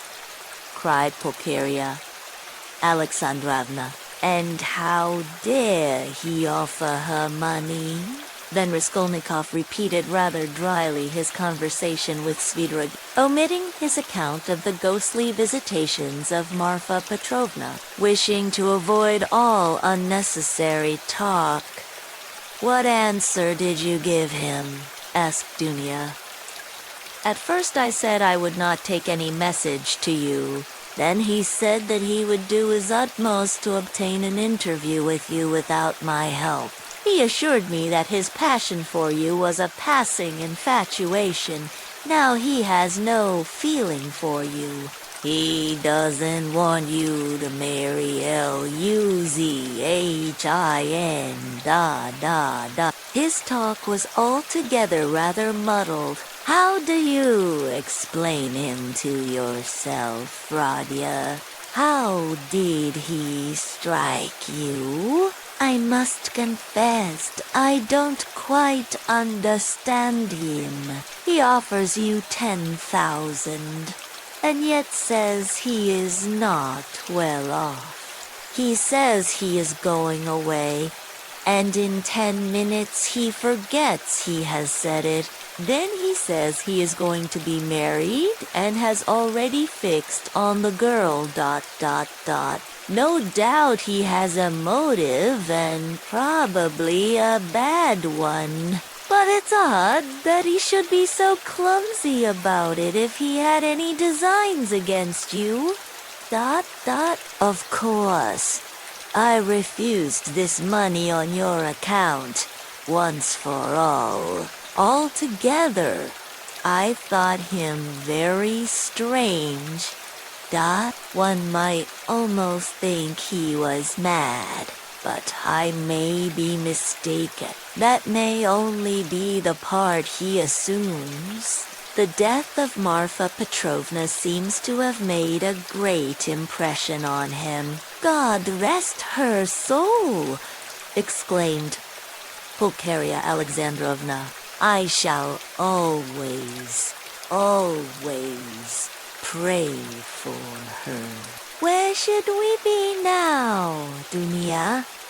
Without this 3,000, it's as though it had fallen from heaven. Why, Radya, this morning we had only 3 rubles in our pocket, and Dunya and I were just planning to pawn her watch, so as to avoid borrowing from that man until he offered help. Dunya seemed strangely impressed by Svidrigailov's offer. She still stood meditating. He has got some terrible plan, she said in a half-whisper to herself. Almost shuddering, R.A. Skolnikov. Noticed this disproportionate terror. I fancy I shall have to see him more than once again, he said to Dunya. We will watch him. I will track him out, cried Razumian vigorously. I won't lose sight of him. Radia has given me leave, he said to me himself just now. Take care of my sister. Will you give me leave to Avdotya Romanovna? Dunya smiled and held out her hand, but the look of anxiety did not leave her face. Pulcheria Alexandrovna gazed at her timidly, but the 3,000 rubles had obviously a soothing effect on her. A quarter of an hour later, they were all engaged in a lively conversation. Even Raskolnikov listened attentively for some time, though he did not talk. Razumian was the speaker. You were cruel. Yes, I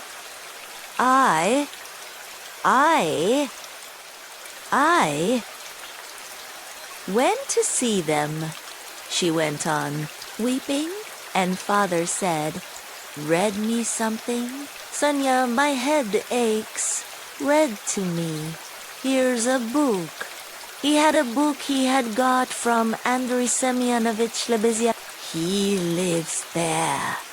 He always used to get hold of such funny books. And I said, I can't stay, as I didn't want to read. And I'd gone in chiefly to show Katerina Ivanovna some collars. Lizaveta, the peddler, sold me some collars and cuffs. Cheap, pretty, new, embroidered ones. Katerina Ivanovna liked them very much. She put them on and looked at herself in the glass and was delighted with them. Make me a present of them, Sonia, she said. Please do, she said. She wanted them so much, and when could she wear them? They just reminded her of her old happy days. She looked at herself in the glass, admired herself, and she has no clothes at all, no things of her own, hasn't had all these years, and she never asks anyone for anything. She is proud. She'd sooner give away everything, and these she asked for. She liked them so much. And I was sorry to give them. What use are they to you, Katerina Ivanovna? I said. I spoke like that to her. I ought not to have said that. She gave me such a look, and she was so grieved at my refusing her. And it was so sad to see ... and she was not grieved for the collars, but for my refusing. I saw that. Ah, if only I could bring it all back, change it, take back those words. Ah, if I... But it's nothing to you. Did you know, Lizaveta?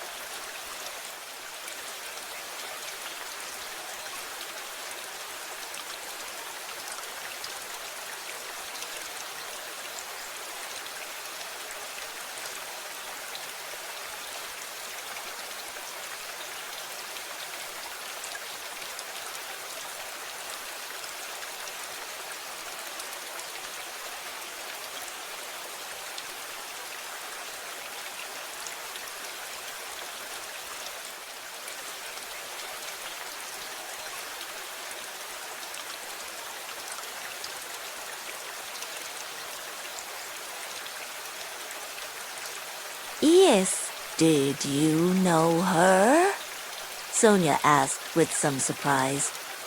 Katerina Ivanovna is in consumption, rapid consumption.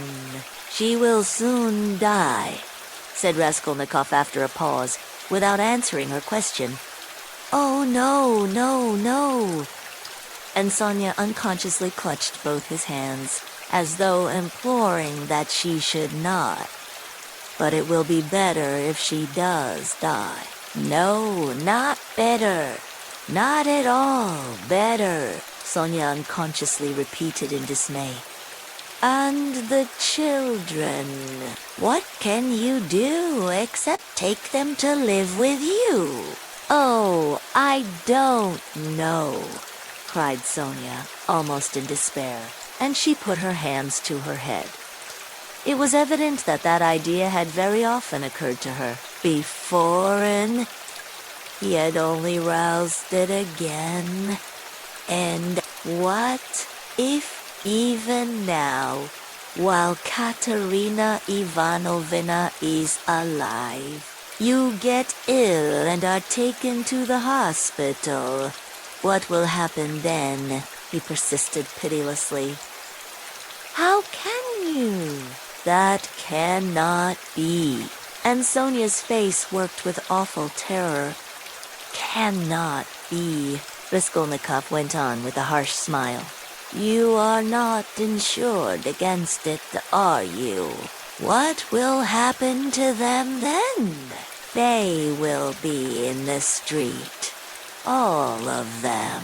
She will cough and beg and knock her head against some wall, as she did today, and the children will cry. Then she will fall down, be taken to the police station and to the hospital. She will die, and the children ... Oh no, God will not let it be, broke at last from Sonia's overburdened bosom.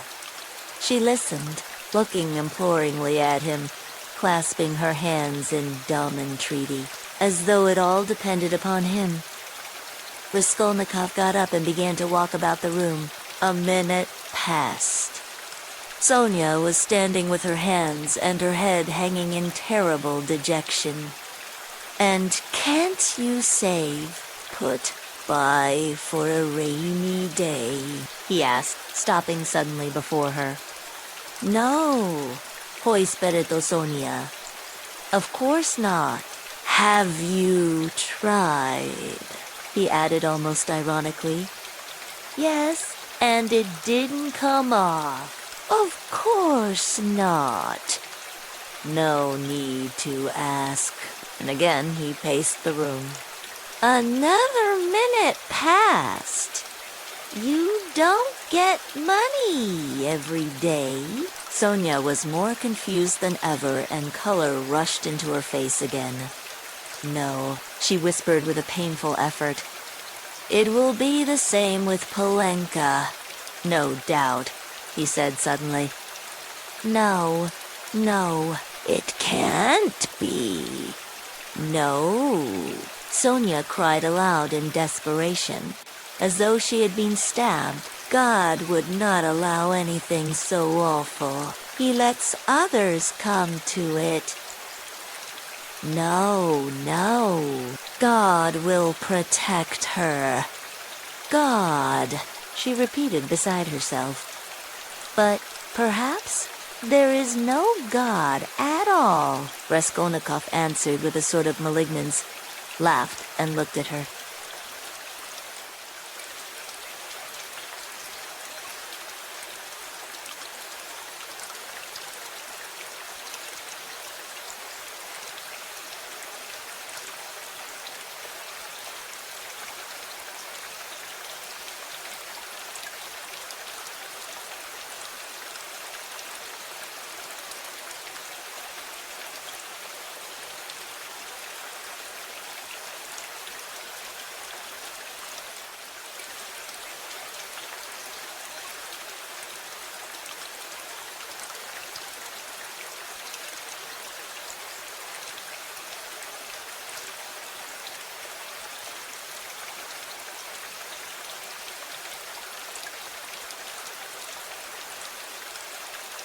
Jen, a tremor passed over it. She looked at him with inutterable reproach, tried to say something, but could not speak and broke into bitter, bitter sobs, hiding her face in her hands. You say? Katerina Ivanovna's mind is unhinged. Your own mind is unhinged, he said after a brief silence. 5 minutes passed. He still paced up and down the room in silence, not looking at her. At last he went up to her. His eyes glittered. He put his 2 hands on her shoulders and looked straight into her tearful face. His eyes were hard, feverish, and piercing.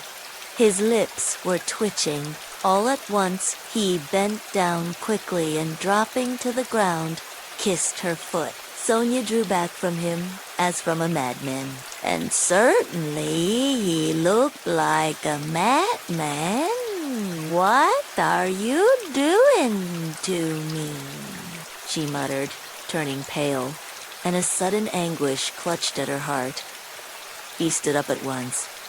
I did not bow down to you. I bowed down to all the suffering of humanity, he said wildly and walked away to the window. Listen, he added, turning to her a minute later. I said just now to an insolent man that he was not worth your little finger, and that I did my sister honor making her sit beside you. Ah, you said that to them. And in her presence, cried Sonia, frightened. Sit down with me. An honor. Hoaiainu. Jisho no raburu. Ah, why did you say that? It was not because of your dishonor and your sin I said that of you, but because of your great suffering. But you are a great sinner. That's true, he added almost solemnly. And your worst sin is that you have destroyed and betrayed yourself for nothing. Isn't that fearful? Isn't it fearful that you are living in this filth, which you loathe so? And at the same time, you know yourself. You've only to open your eyes that you are not helping anyone by it, not saving anyone from anything. Tell me, he went on almost in a frenzy, how this shame and degradation can exist in you side by side with other opposite holy feelings? It would be better, 1,000 times better and wiser to leap into the water and end it all. But what would become of them? Sonia asked faintly, gazing at him with eyes of anguish, but not seeming surprised at his suggestion. Sonia opened the book and found the place. Her hands were shaking. Her voice failed her. Twice she tried to begin and could not bring out the first syllable. Now a certain man was sick, named Lazarus of Bethany, ... She forced herself at last to read. But at the third word, her voice broke like an overstrained string. There was a catch in her breath. Raskolnikov saw in part why Sonia could not bring herself to read to him, and the more he saw this, the more roughly and irritably he insisted on her doing so. He understood only too well how painful it was for her to betray and unveil all that was her own. He understood that these feelings really were her secret treasure, which she had kept perhaps for years, perhaps from childhood, while she lived with an unhappy father and a distracted stepmother crazed by grief, in the midst of starving children and unseemly abuse and reproaches. But at the same time, he knew now and knew for certain that, although it filled her with dread and suffering, Yet she had a tormenting desire to read and to read to him that he might hear it, and to read now whatever might come of it. He read this in her eyes. He could see it in her intense emotion. She mastered herself, controlled the spasm in her throat, and went on reading the 11th chapter of St. John. She went on to the 19th verse. And many of the Jews came too, Martha and Mary, to comfort them concerning their brother. Then Martha, as soon as she heard that Jesus was coming, went and met him. But Mary sat still in the house. Then said Martha unto Jesus, Lord, if thou hadst been here, my brother had not died. But I know that even now whatsoever thou wilt ask of God, God will give it thee. Da, da, da, da, da, da, da.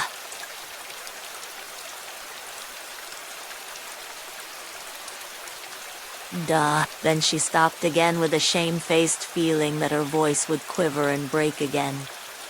Jesus said unto her, Thy brother shall rise again. Martha saith unto him, I know that he shall rise again in the resurrection at the last day. Jesus said unto her, I am the resurrection and the life. He that believeth in me, though he were dead, yet shall he live. And whosoever liveth and believeth in me shall never die. Believest thou this? She saith unto him. And drawing a painful breath, Sonia read distinctly and forcibly as though she were making a public confession of faith. Yet, Lord, I believe that thou art the Christ, the Son of God, which should come into the world. She stopped and looked up quickly at him, but controlling herself, went on reading. Raskolnikov sat without moving, his elbows on the table and his eyes turned away. She read to the 32nd verse. Then when Mary was come where Jesus was and saw him, she fell down at his feet, saying unto him, Lord, if thou hadst been here, my brother had not died. When Jesus therefore saw her weeping, and the Jews also weeping which came with her, he groaned in the spirit and was troubled, and said, Where have ye laid him? They said unto him, Lord, come and see. Jesus wept.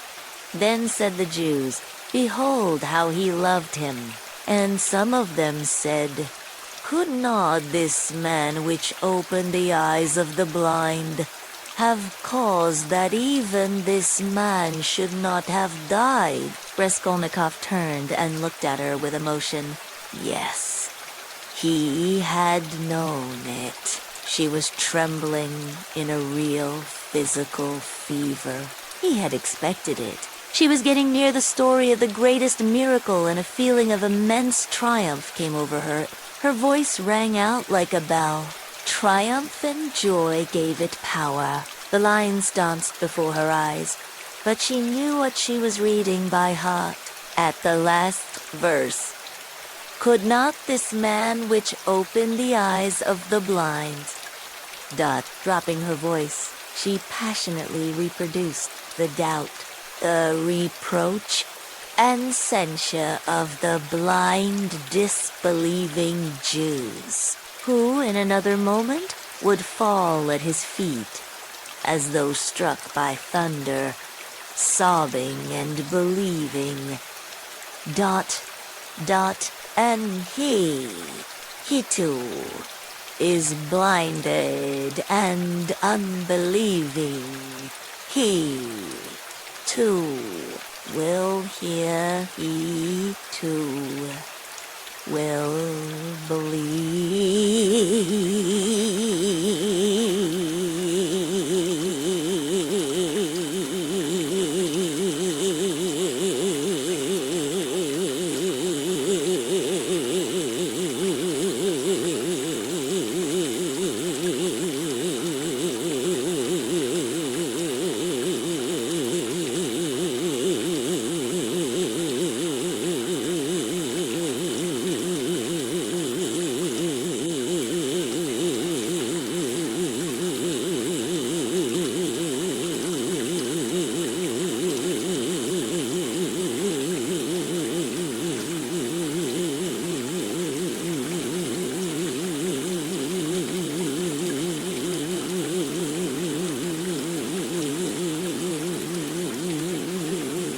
At once, now, was what she was dreaming, and she was quivering with happy anticipation.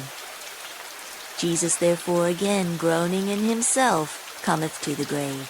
It was a cave, and a stone lay upon it. Jesus said, Take thee away the stone. Martha, the sister of him that was dead, saith unto him, Lord, by this time he stinketh, for he hath been dead 4 days. She laid emphasis on the word for.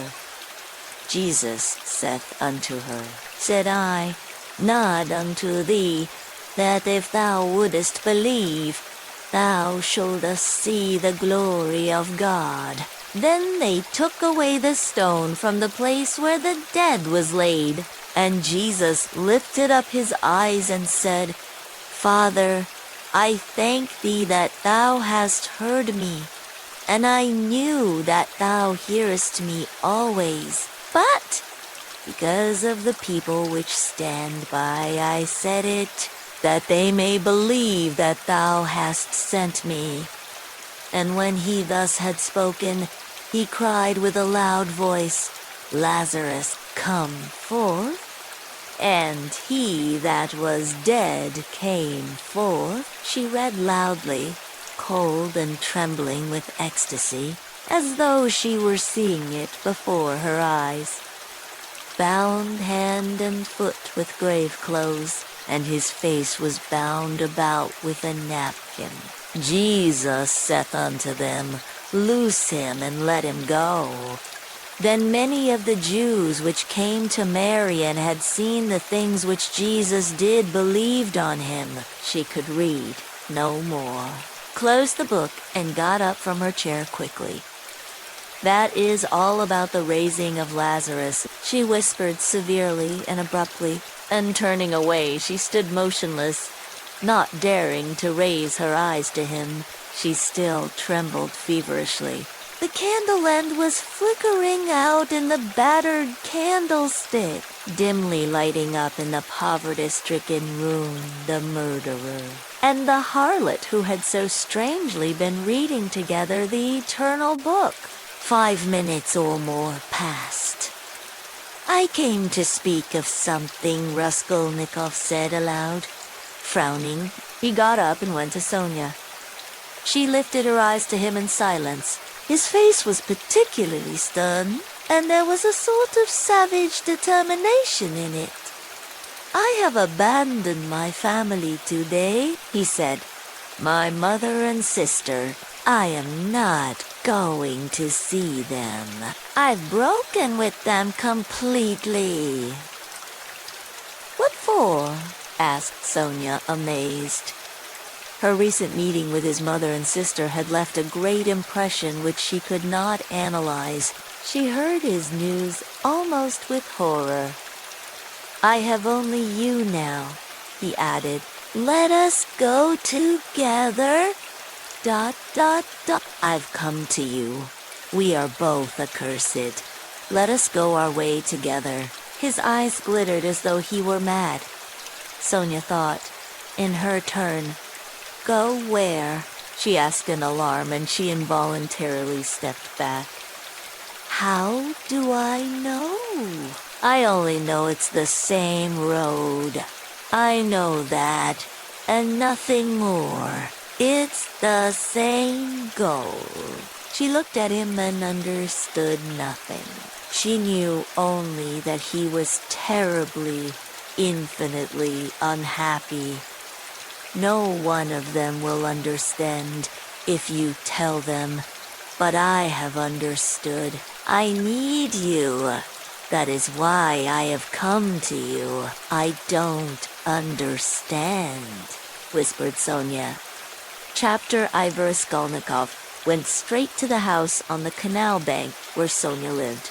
It was an old green house of 3 stories. He found the porter and obtained from him vague directions as to the whereabouts of Kapanumov. The tailor, having found in the corner of the courtyard the entrance to the dark and narrow staircase, he mounted to the 2nd floor and came out into a gallery that ran round the whole 2nd story over the yard. While he was wandering in the darkness, uncertain where to turn for Kapanumov's door, a door opened 3 paces from him. He mechanically took hold of it. "Who is there?" a woman's voice asked uneasily. "It's I, come to see you," answered Raskolnikov, and he walked into the tiny entry. On a broken chair stood a candle in a battered copper candlestick. "It's you! Good heavens!" cried Sonia weakly, and she stood rooted to the spot. "Which is your room?" "This way." And Raskolnikov, trying not to look at her, hastened in. A minute later, Sonia, too, came in with the candle, set down the candlestick, and, completely disconcerted, stood before him inexpressibly agitated and apparently frightened by his unexpected visit. The color rushed suddenly to her pale face, and tears came into her eyes. She felt sick and ashamed and happy, too. Raskolnikov turned away quickly and sat on a chair by the table. He scanned the room in a rapid glance. It was a large but exceedingly low-pitched room, the only one let by the Kapanumovs, to whose rooms a closed door led in the wall on the left. In the opposite side, on the right-hand wall, was another door, always kept locked. That led to the next flat, which formed a separate lodging. Sonia's room looked like a barn. It was a very irregular quadrangle, and this gave it a grotesque appearance.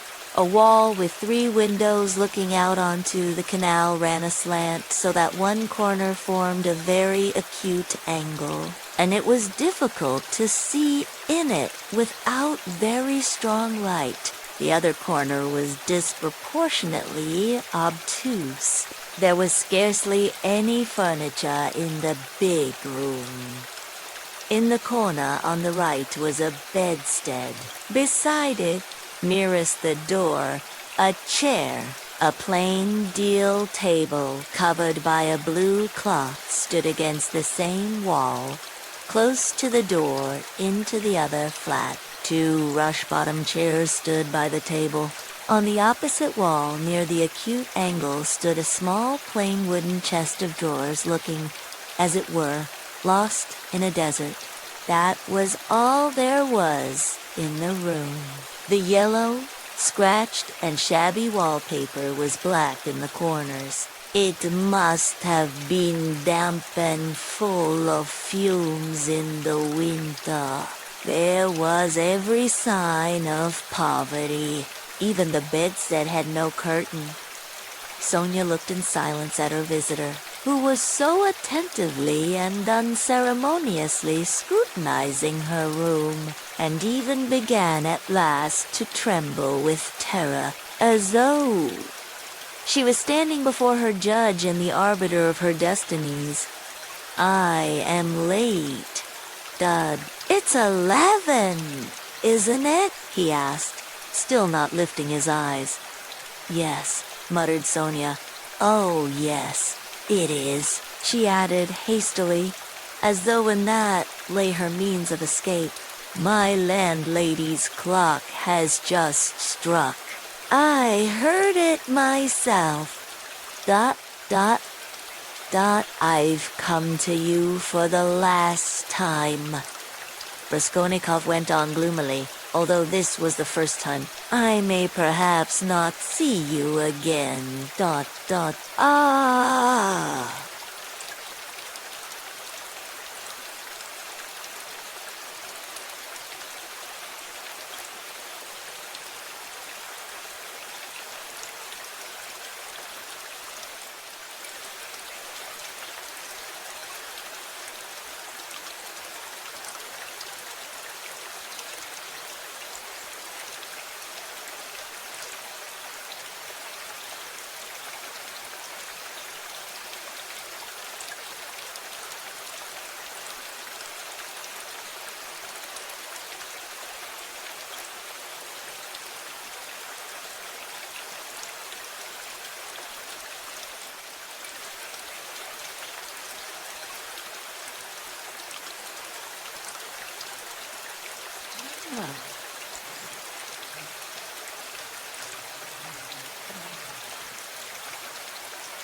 Going away.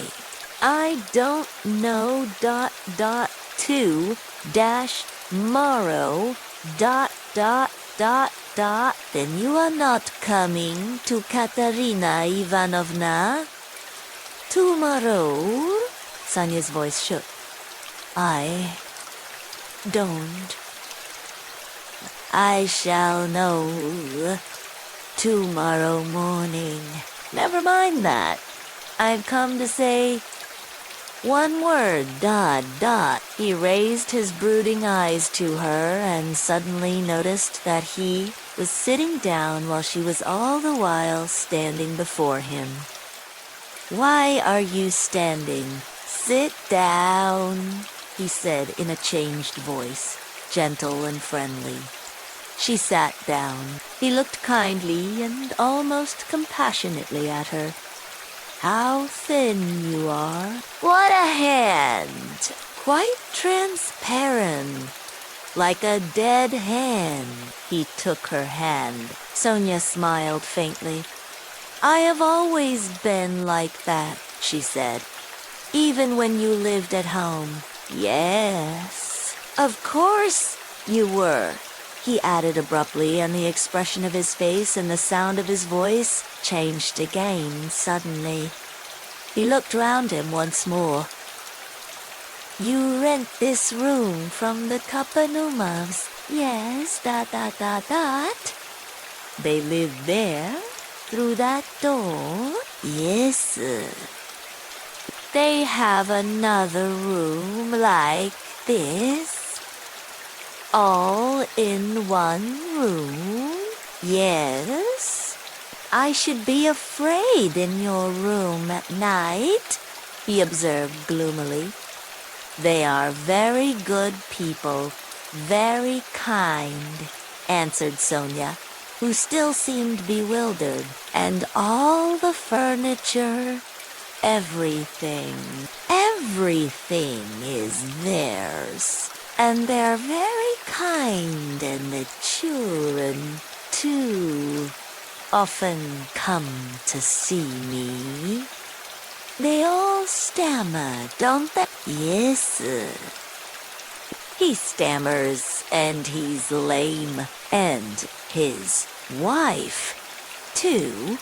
Dot. It's not exactly that she stammers, but she can't speak plainly.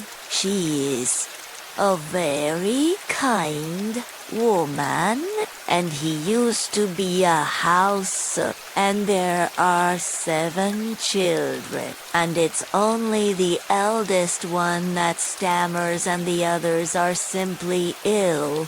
But they don't stammer, dot, dot, dot. But where did you hear about them? She added with some surprise. Your father told me. Then he told me all about you dot, dot, dot. And how you went out at 6 o'clock and came back at 9, and how Katerina Ivanovna knelt down by your bed. Sonia was confused. I fancied I saw him today, she whispered hesitatingly. Whom? Father. I was walking in the street, out there at the corner, about 10 o'clock, and he seemed to be walking in front. It looked just like him. I wanted to go to Katerina, Ivanovna,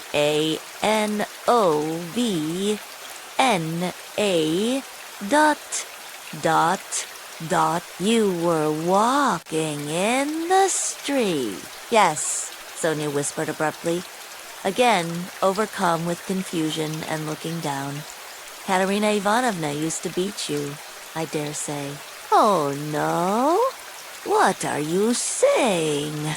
No? Sonia looked at him almost with dismay. You love her, then? Love? Of course, said Sonia with plaintive emphasis, and she clasped her hands in distress. Ah, you don't dot, dot. If you only knew, you see, she is quite like a child. Dot, dot, dot. Her mind is quite unhinged, you see, from sorrow. And how clever she used to be. How generous. Dot, dot. How you don't understand. You don't understand. Sonia said this as though in despair, wringing her hands in excitement and distress. Her pale cheeks flushed. There was a look of anguish in her eyes. It was clear that she was stirred to the very depths, that she was longing to speak, to champion, to express something, a sort of insatiable compassion, if one may so express it, was reflected in every feature of her face. Beat me. How can you? Good heavens. Beat? And if she did beat me, what then? What of it? You know nothing about it. Dot, dot. She is so unhappy. Dot, how unhappy. Ando,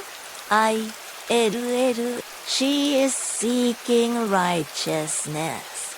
She is pure. She has such faith that there must be righteousness everywhere, and she expects it.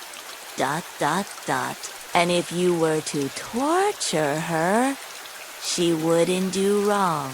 She doesn't see that it's impossible for people to be righteous, and she is angry at it, like a child. Like a child. She is. And what will happen to you? Sonia looked at him inquiringly. They are left on your hands. You see, they were all on your hands before though, Dod, and your father came to you to beg for drink. Well, how will it be? Now, I don't know. Sonia articulated mournfully. Will they stay there? I don't. They are in debt for the lodging, but the landlady, I hear, said today that she wanted to get rid of them. And Katerina Ivanovna says that she won't stay another minute. How is it she is so bold? She relies upon you. Oh no, don't talk like that, Dot. We are one. We live like one. Sonia was agitated again and even angry, as though a canary or some other little bird were to be angry. And what could she do? What could she do? She persisted, getting hot and excited. And how she cried today. Her mind is unhinged. Haven't you noticed it? At 1 minute, she is worrying like a child that everything should be right. Tomorrow, the luncheon, that. Then she is wringing her hands, spitting blood, weeping, and all at once she will begin knocking her head against the wall in despair. Then she will be comforted again. She builds all her hopes on you. She says that you will help her now and that she will borrow a little money somewhere and go to her native town with me and set up a boarding school for the daughters of gentlemen and take me to superintend it. And we will begin a new splendid life. And she kisses and hugs me, comforts me. And you know she has such faith in her fancies. One can't contradict her. And all the day long she has been washing, cleaning, mending. She dragged the wash tub into the room with her feeble hands and sank on the bed, gasping for breath. We went this morning to the shops to buy shoes for Polenka and Lida, for theirs are quite worn out. Only the money we'd reckoned wasn't enough, not nearly enough, and she picked out such dear little boots, for she has taste, you don't know. And there in the shop she burst out crying before the shopman because she hadn't enough ... It was sad to see her ... Well, after that, I can understand your living like this, Raskolnikov said with a bitter smile. And aren't you sorry for them? Aren't you sorry? Sonia flew at him again. Why, I know you gave your last penny yourself, though you'd seen nothing of it. And if you'd seen everything, oh dear. And how often I've brought her to tears. Only last week. Yes, only a week before his death. I was cruel, and how often I've done it. I've been wretched at the thought of it all day. Sonia wrung her hands as she spoke at the pain of remembering it. You'll understand later. Haven't you done the same? You, too, have transgressed. Have had the strength to transgress. You have laid hands on yourself. You have destroyed a life. Your own. It's all the same. You might have lived in spirit and understanding, but you'll end in the Haymarket ...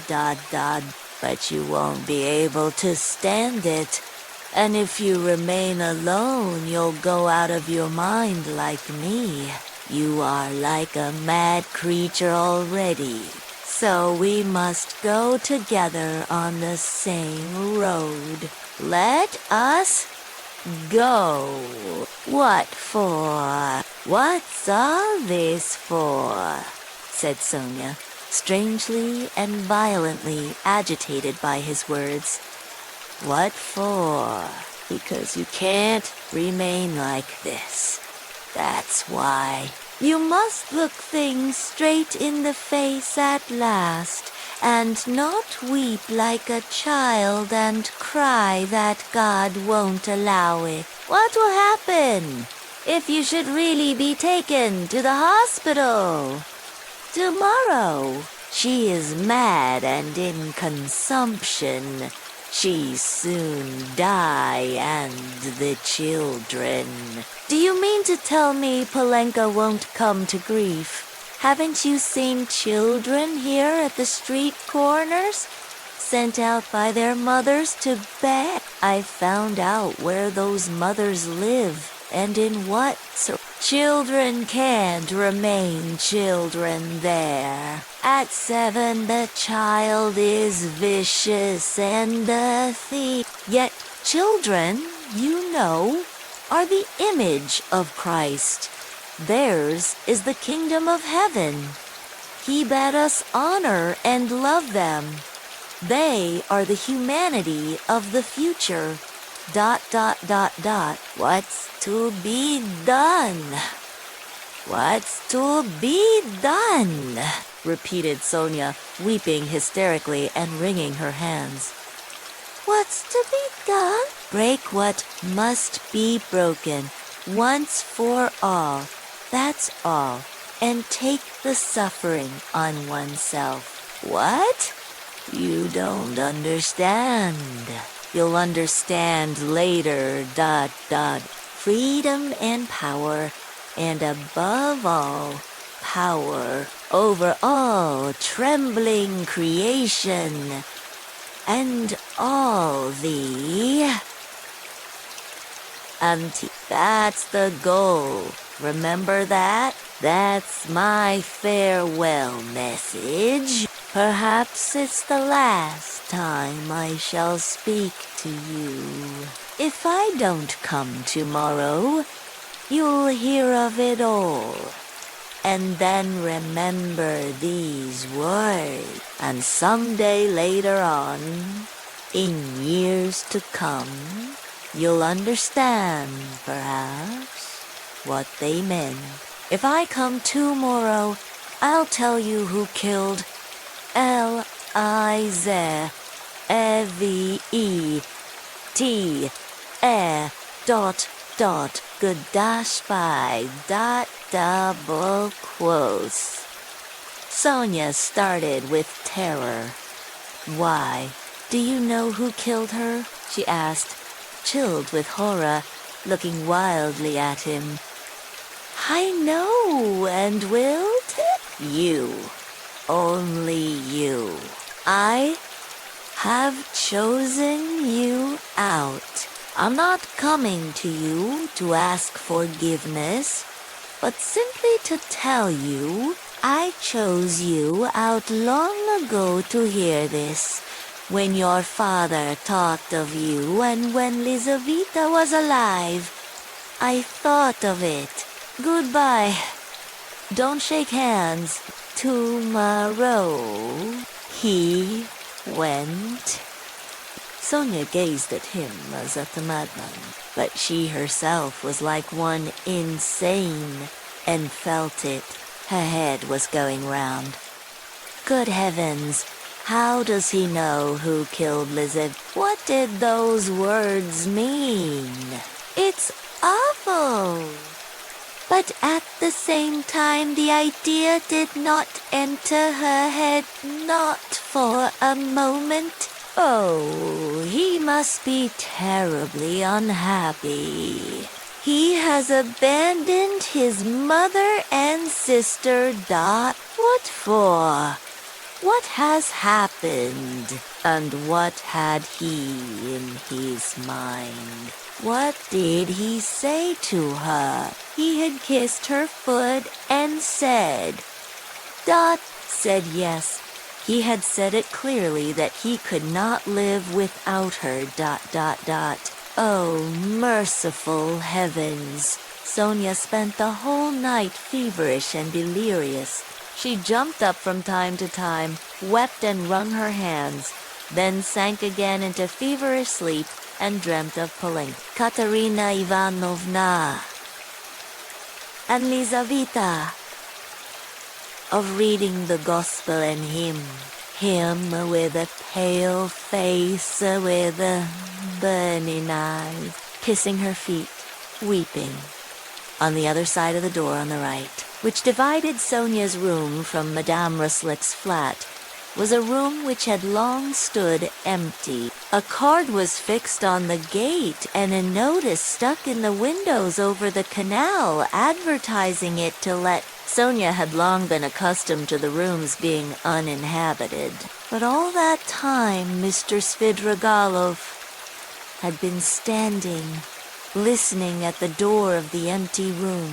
When Raskolnikov went out, he stood still, thought a moment, went on tiptoe to his own room, which adjoined the empty one, brought a chair, and noiselessly carried it to the door that led to Sonia's room. The conversation had struck him as interesting and remarkable, and he had greatly enjoyed it, so much so that he brought a chair that he might not in the future, tomorrow, for instance, have to endure the inconvenience of standing a whole hour, but might listen in comfort.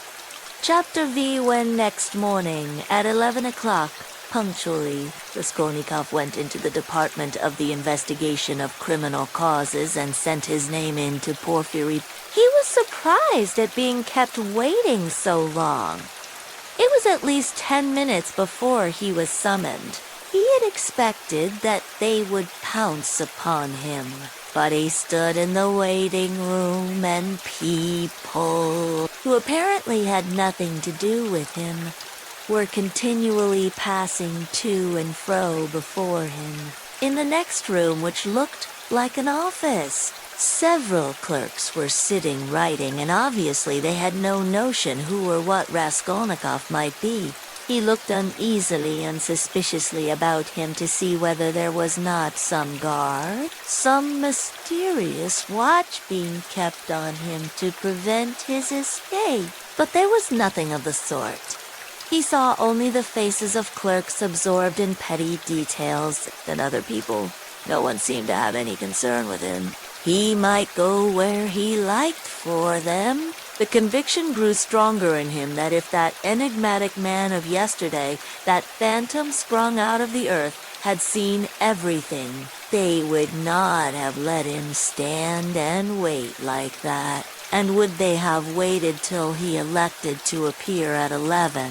Either the man had not yet given information, or simply he knew nothing, had seen nothing, and how could he have seen anything? And so all that had happened to him the day before was again a phantom exaggerated by his sick and overstrained imagination. This conjecture had begun to grow strong the day before.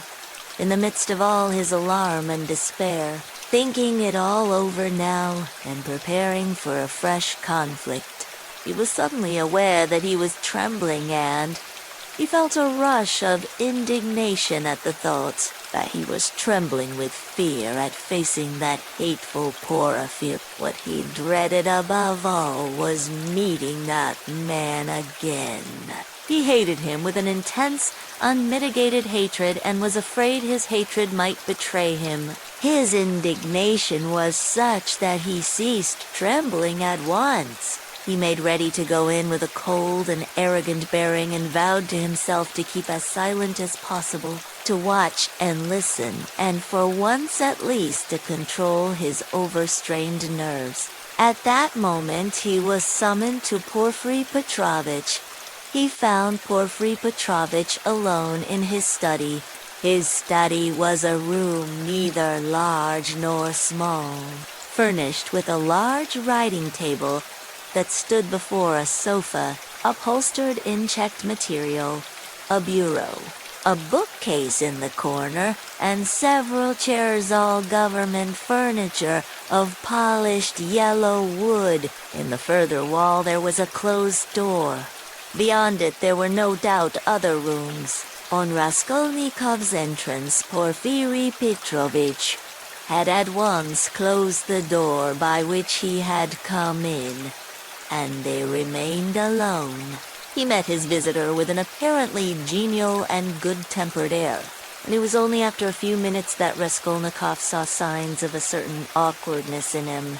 as though he had been thrown out of his reckoning or caught in something very secret. "Ah, my dear fellow, here you are in our domain," began Porphyry, holding out both hands to him. "Come, sit down, old man.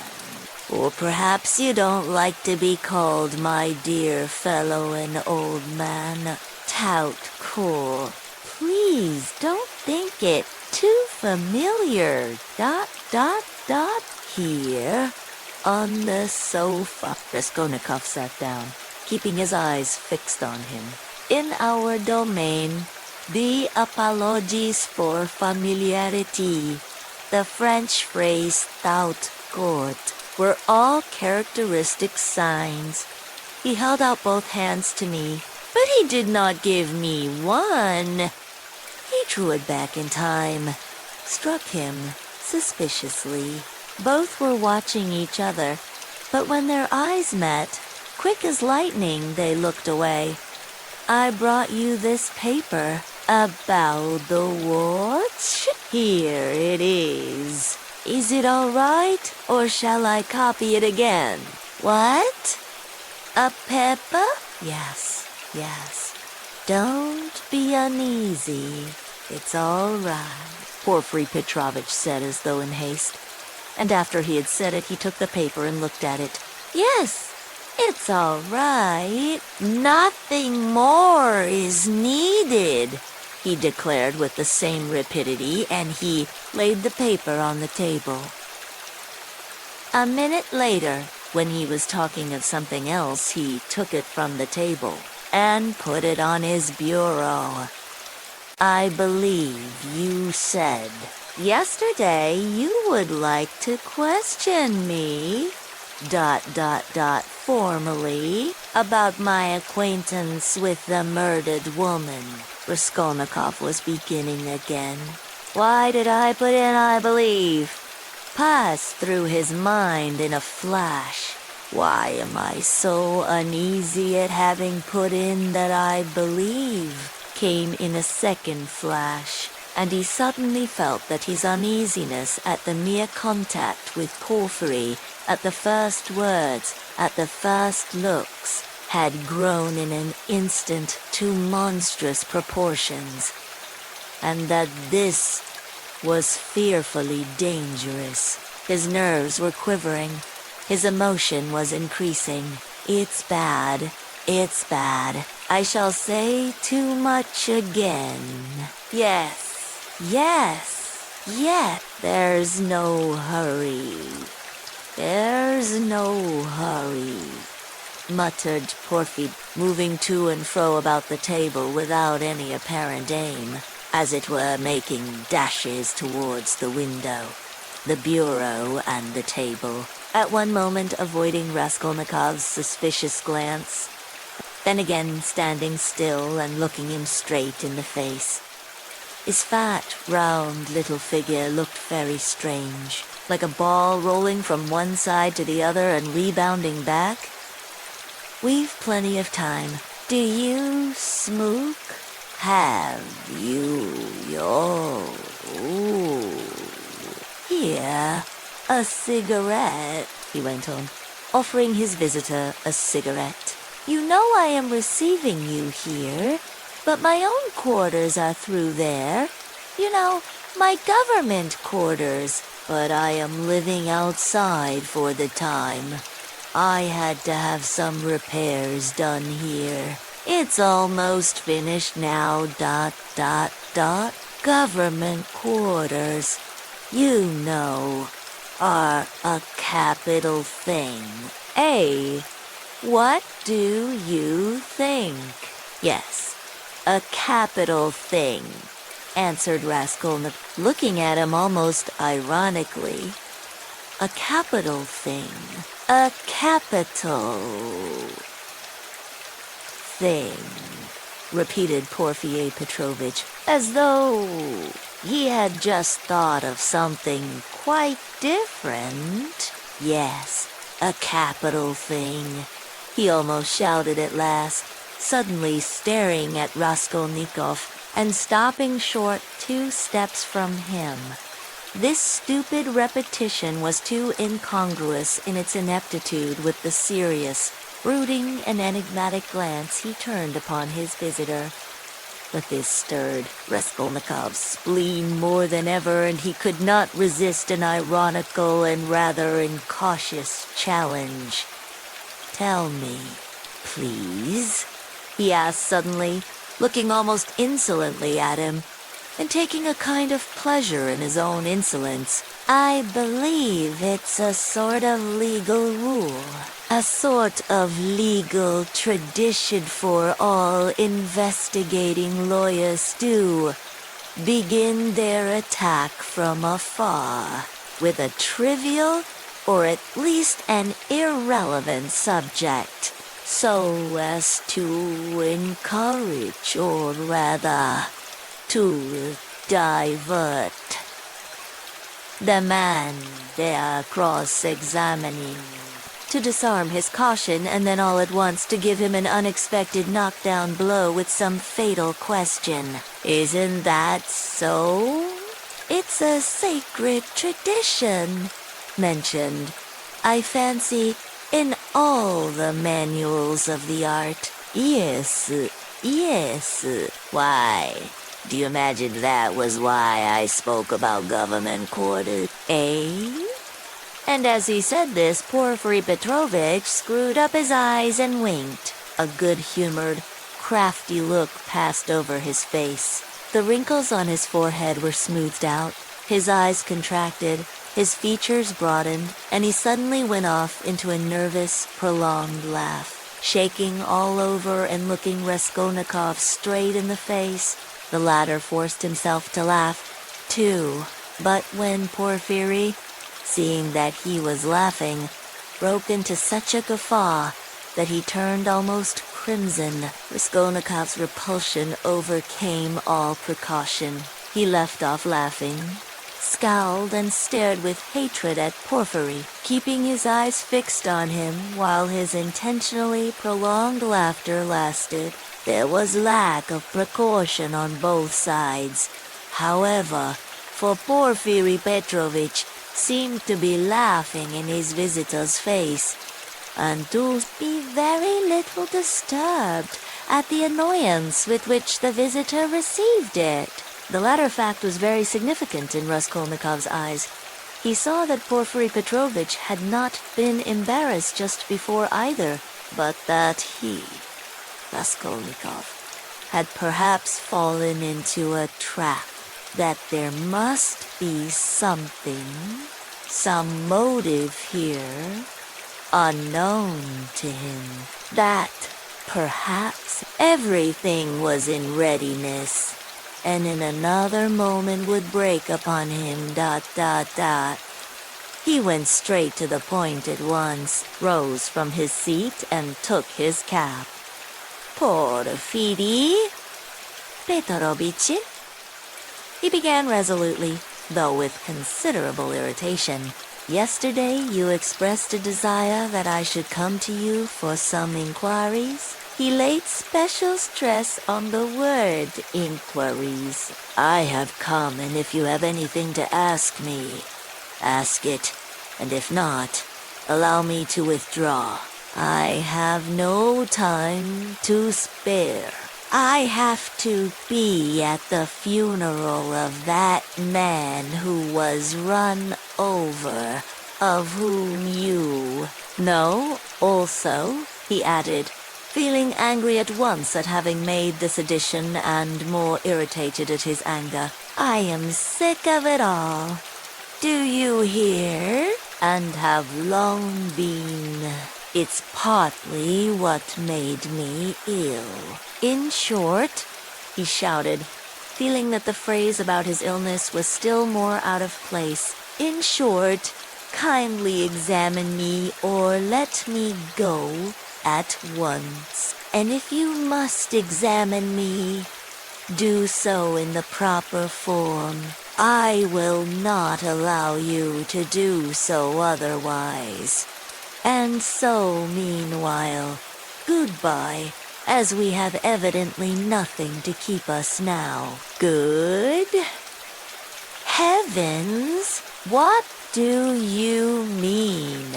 What shall I question you about? Cackled Porfiry Petrovitch with a change of tone, instantly leaving off laughing. Please, don't disturb yourself. He began fidgeting from place to place and fussily making Raskolnikov sit down. There's no hurry. There's no hurry. It's all nonsense. Oh, no. I'm very glad you've come to see me at last, Dot. I look upon you simply as a visitor. And as for my confounded laughter, please excuse it. Rodion Romanovici, that is your name. It's my nerves. You tickled me so with your witty observation. I assure you, sometimes I shake with laughter like an India rubber ball for half an hour at a time. I'm often afraid of an attack of paralysis. Do sit down. Please do, or I shall think you are angry. Raskolnikov did not speak. He listened, watching him, still frowning angrily. He did sit down, but still held his cap. I must tell you one thing about myself, my dear Rodion Romanovich. Porfiry Petrovitch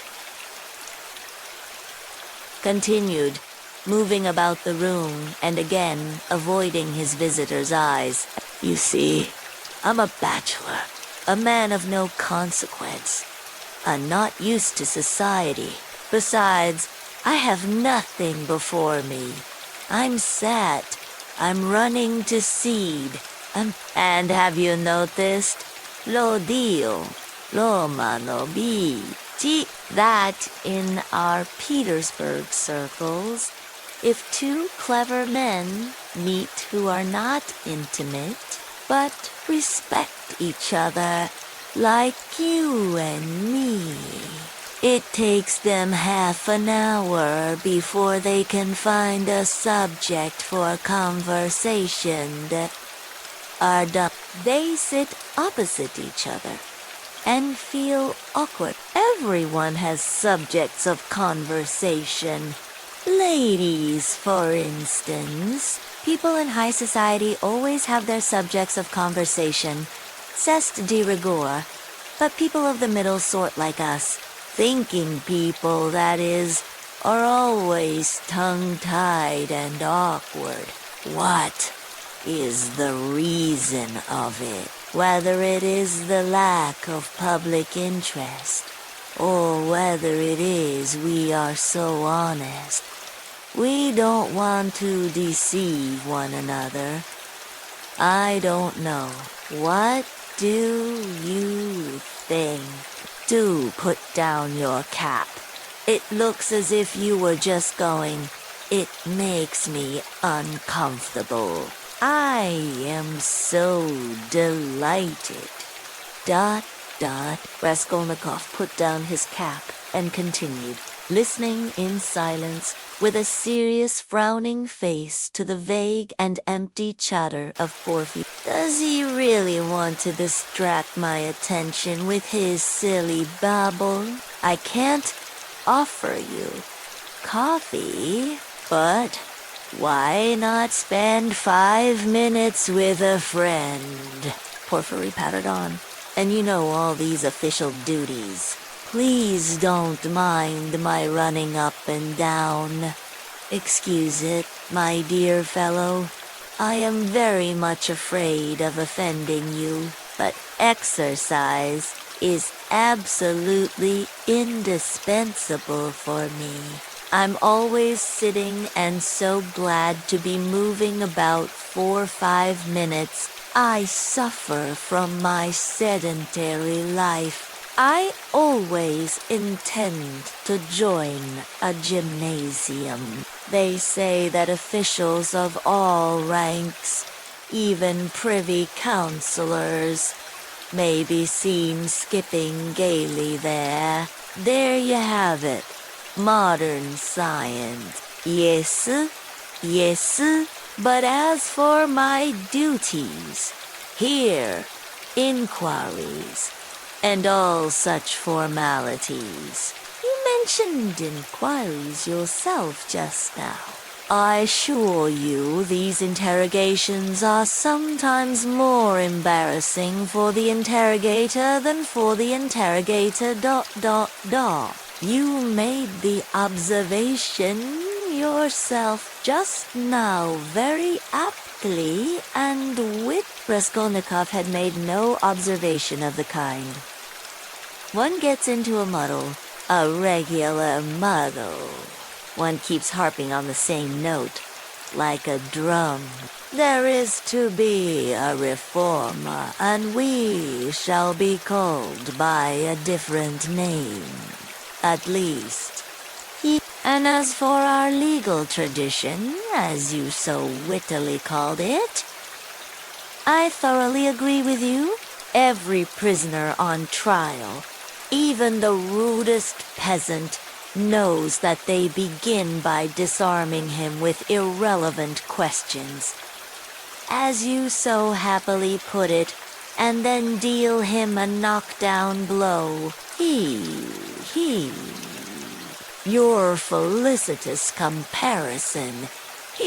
So you really imagined that Ahmed, by government quarter. You are an ironical person. Come, I won't go on. By the way, yes. One word leads to another. You spoke of formality just now.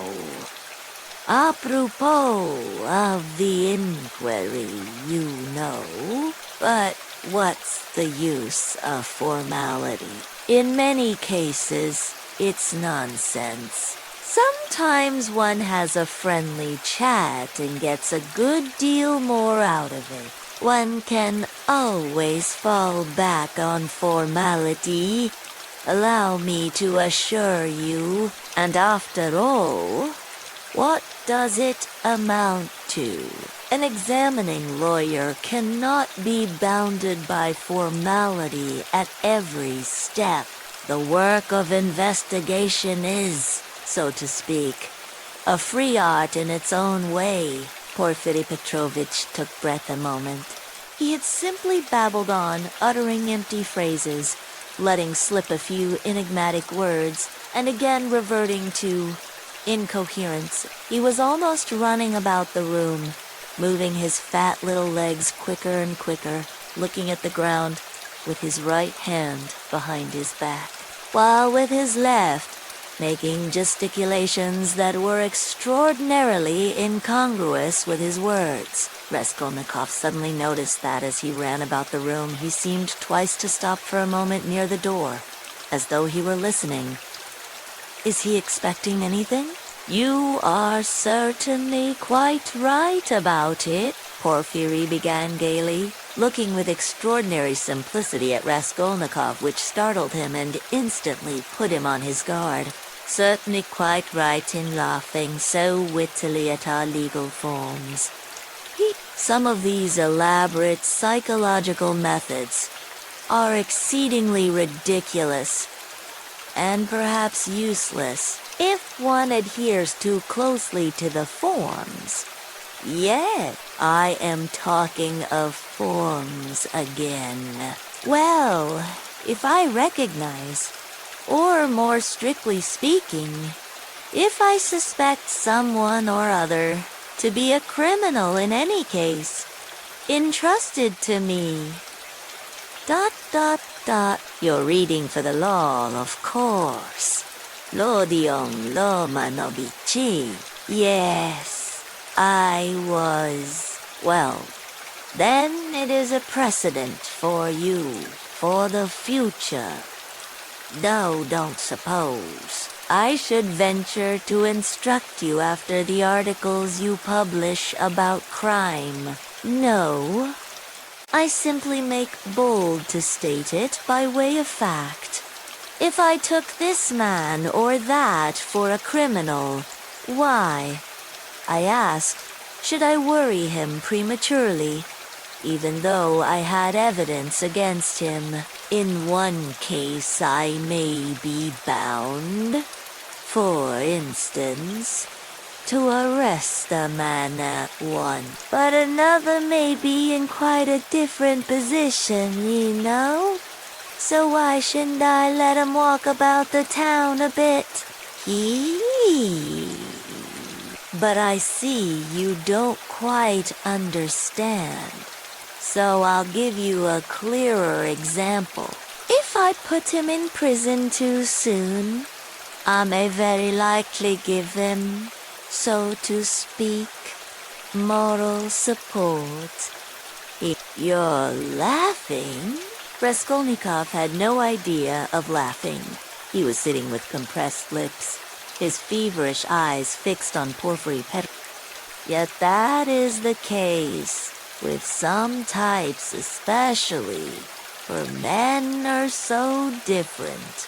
You say evidence. Well, there may be evidence, but evidence, you know, can generally be taken two ways. I am an examining lawyer and a weak man.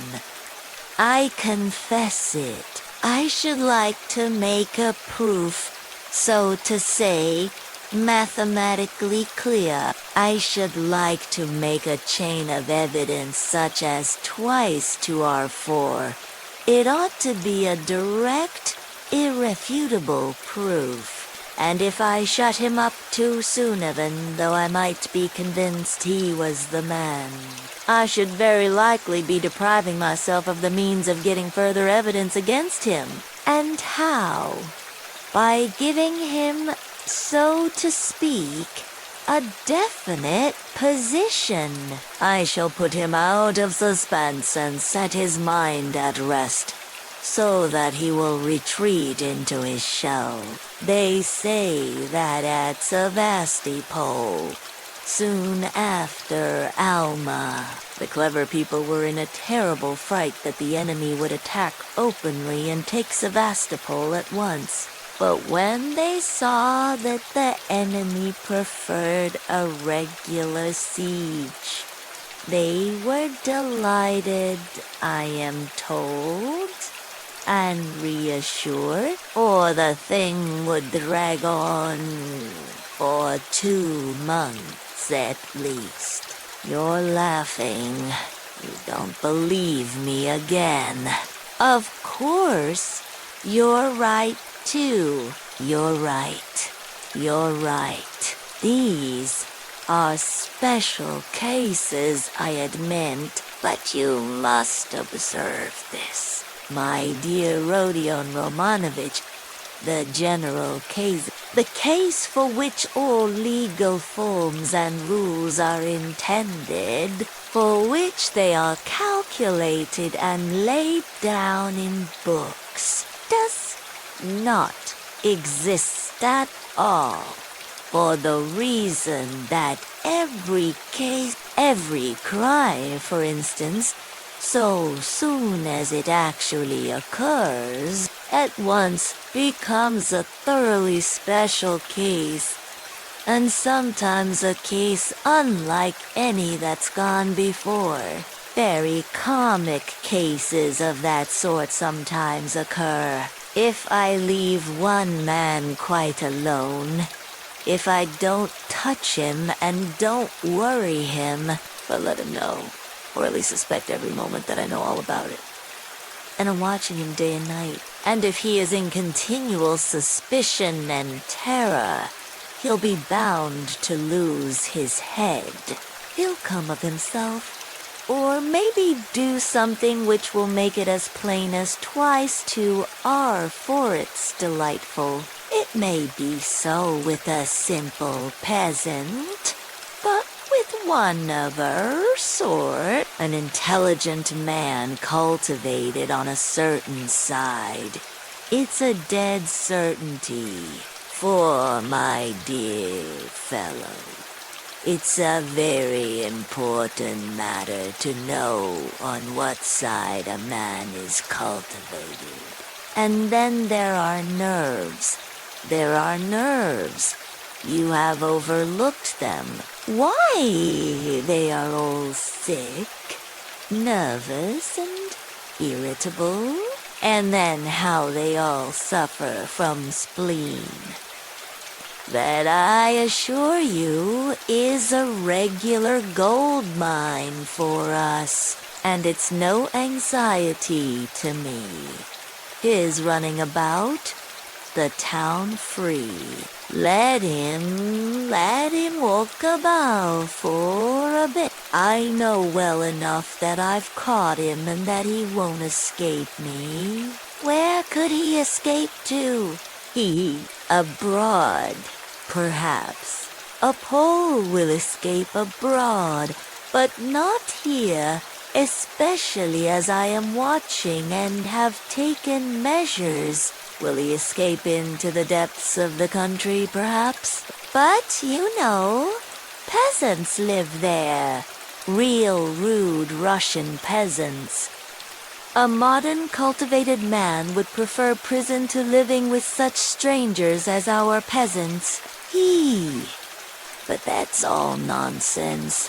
And on the surface, it's not merely that he has nowhere to run to. He is psychologically unable to escape me. What an expression! Through a law of nature, he can't escape me if he had anywhere to go. Have you seen a butterfly round a candle? That's how he will keep circling and circling round me. Freedom will lose its attractions. He'll begin to brood. He'll weave a tangle round himself. He'll worry himself to death. What's more, he will provide me with a mathematical proof. I only give him long enough interval, ... and he'll keep circling round me, getting nearer and nearer and nearer. He'll fly straight into my mouth and I'll swallow him. And that will be very amusing. You don't believe me. Raskolnikov made no reply. He sat pale and motionless, still gazing with the same intensity into Porfiry's face. It's a lesson, he thought, turning cold. This is beyond the cat playing with a mouse, like yesterday. He can't be showing off his power with no motive, prompting me. He is far too clever for that. ... He must have another object. What is it? It's all nonsense, my friend. You are pretending to scare me. You've no proofs. And the man I saw had no real existence. You simply want to make me lose my head, to work me up beforehand and so to crush me. But you are wrong. You won't do it. But why give me such a hint? Is he reckoning on my shattered nerves? No, my friend, you are wrong. You won't do it even though you have some trap for me, ... Let us see what you have in store for me. And he braced himself to face a terrible and unknown ordeal. At times he longed to fall on Porfiry and strangle him. This anger was what he dreaded from the beginning. He felt that his parched lips were flecked with foam. His heart was throbbing, but he was still determined not to speak till the right moment. He realized that this was the best policy in his position, because instead of saying too much, he would be irritating his enemy by his silence and provoking him into speaking too freely. Anyhow, this was what he hoped for. No, I see you. Don't believe me? You think I am playing a harmless joke on you? Porphyry began again, getting more and more lively, chuckling at every instant, and again,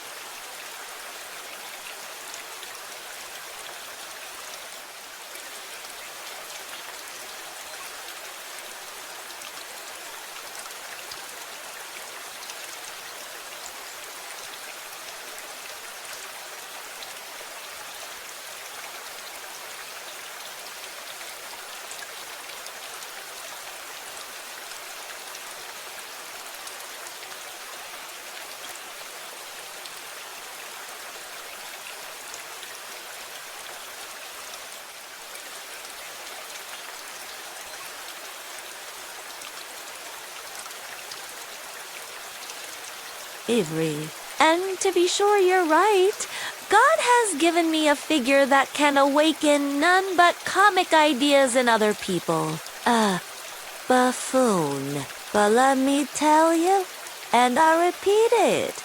Excuse an old man, my dear Rhodian you are a man still young, so to say, in your first youth and so. You put intellect above everything. Like all young people, playful wit and abstract arguments fascinate you, and that's for all the world, like the old Austrian as far as I can judge of military matters. That is, on paper they'd beaten Napoleon and taken him prisoner. And there in their study they worked it all out in the cleverest fashion. But look you, General Max surrendered with all his army. I see.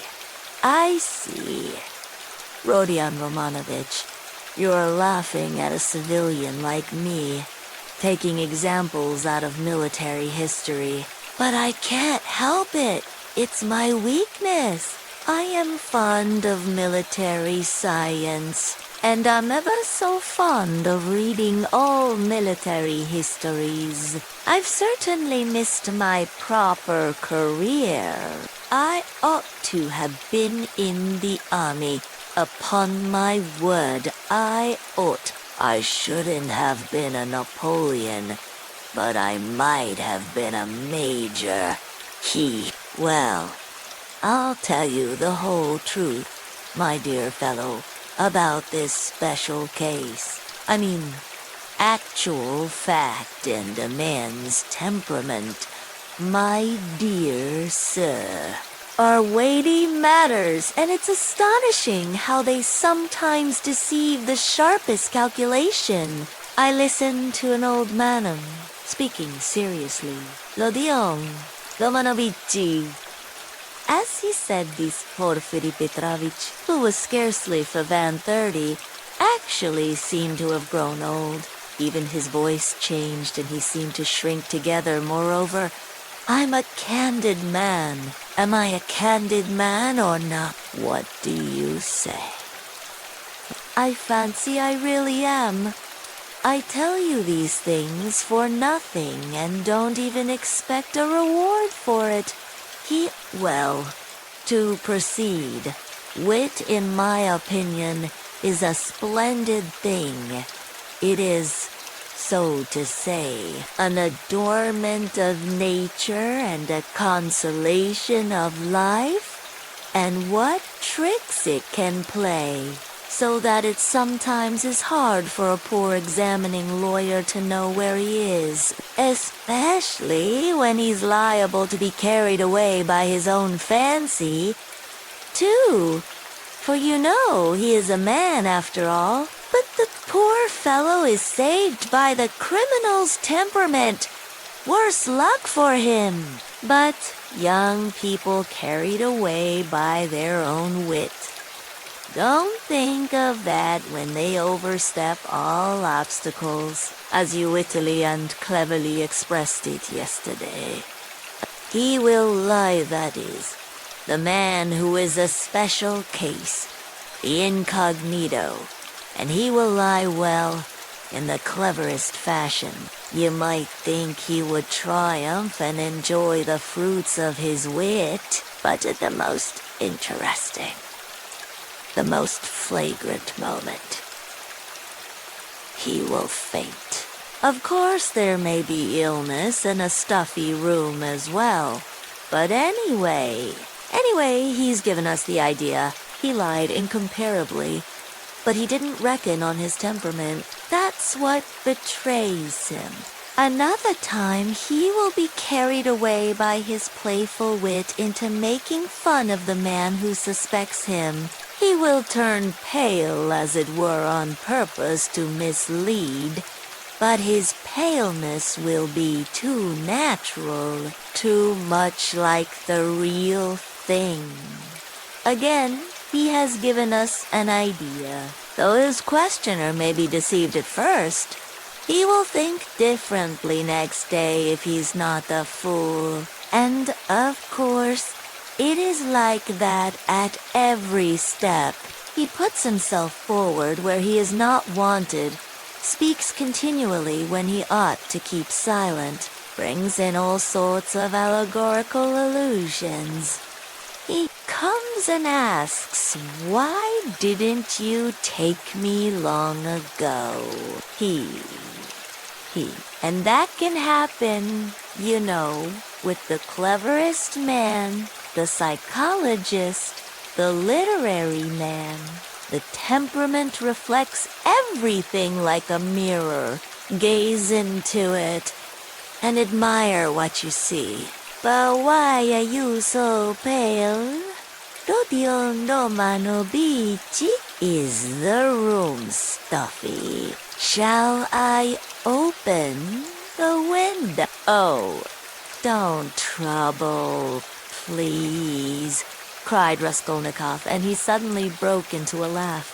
Please don't trouble. Porfiry stood facing him, paused a moment, and suddenly he, too, laughed. Raskolnikov got up from the sofa, abruptly checking his hysterical laughter. Porfiry Petrovitch, he began, speaking loudly and distinctly, though his legs trembled and he could scarcely stand. I see clearly at last that you actually suspect me of murdering that old woman and her sister Liz. Let me tell you for my part that I am sick of this. If you find that you have a right to prosecute me legally, to arrest me, then prosecute me, arrest me, but I will not let myself be jeered at to my face and worried, ... His lips trembled, his eyes glowed with fury, and he could not restrain his voice. I won't allow it, he shouted, bringing his fist down on the table. Do you hear that? Porfiry Petrovitch, I won't allow it. Good heaven, what does it mean? Cried Porfiry Petrovitch, apparently quite frightened. Romano Beachy, my dear fellow, what is the matter with you? I won't allow it, Raskolnikov shouted again.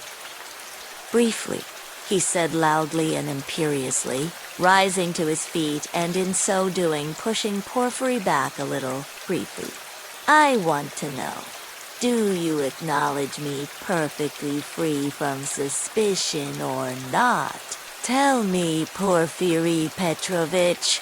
Tell me once for all, and make haste. What a business I'm having with you.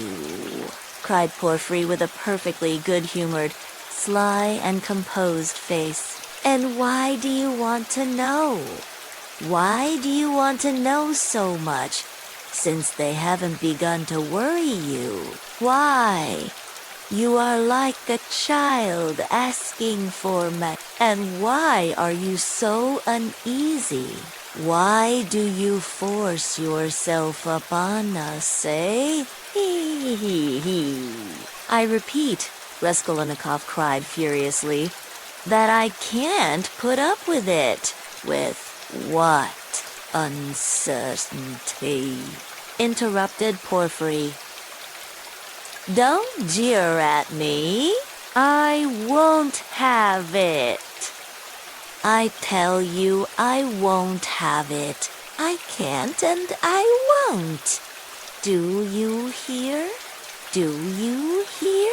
He shouted, bringing his fist down on the table again. Hush, hush. They'll overhear. I warn you seriously. Take care of yourself. I am not joking, Porphyry whispered. But this time, there was not the look of old womanish good nature and alarm in his face. Now he was peremptory, stern, frowning, and for once laying aside all mystification. But this was only for an instant. Raskolnikov, bewildered, suddenly fell into actual frenzy, but, strange to say, he again obeyed the command to speak quietly, though he was in a perfect paroxysm of fury. I will not allow myself to be tortured, he whispered, instantly recognizing with hatred that he could not help obeying the command and driven to even greater fury by the thought, arrest me, search me, but kindly. Act in due form and don't play with me. Don't dare. Don't worry about the form, Porphyry interrupted with the same sly smile, as it were, gloating with enjoyment over Raskolnikov. I invited you to see me quite in a friendly way. I don't want your friendship and I spit on it. Do you hear? And here I take my cap and go. What will you say now if you mean to arrest me? He took up his cap and went to the door.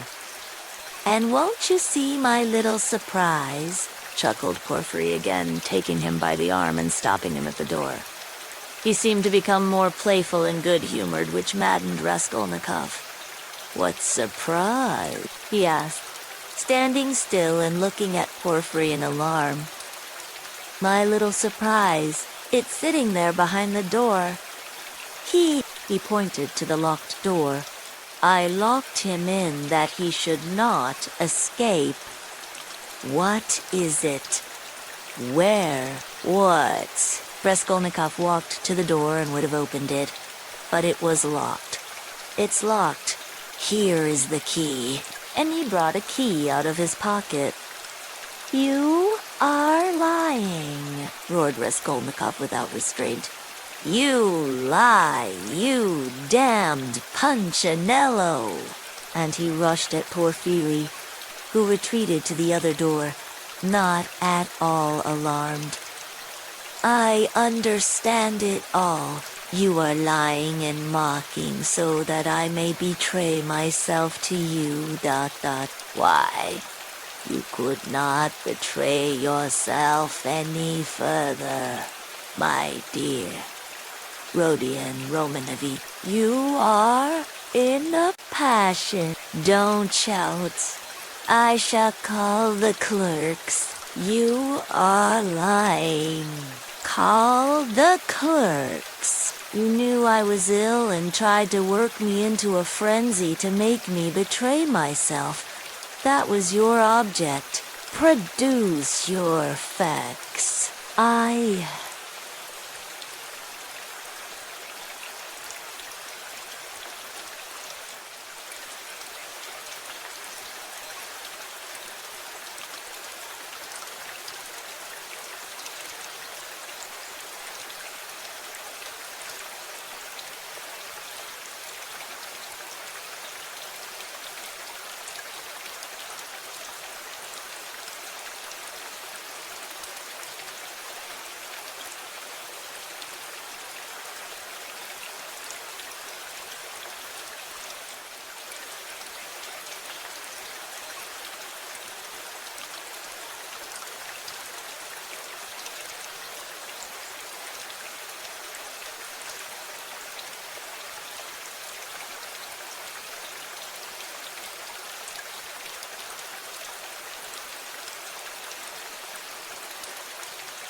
You've no evidence.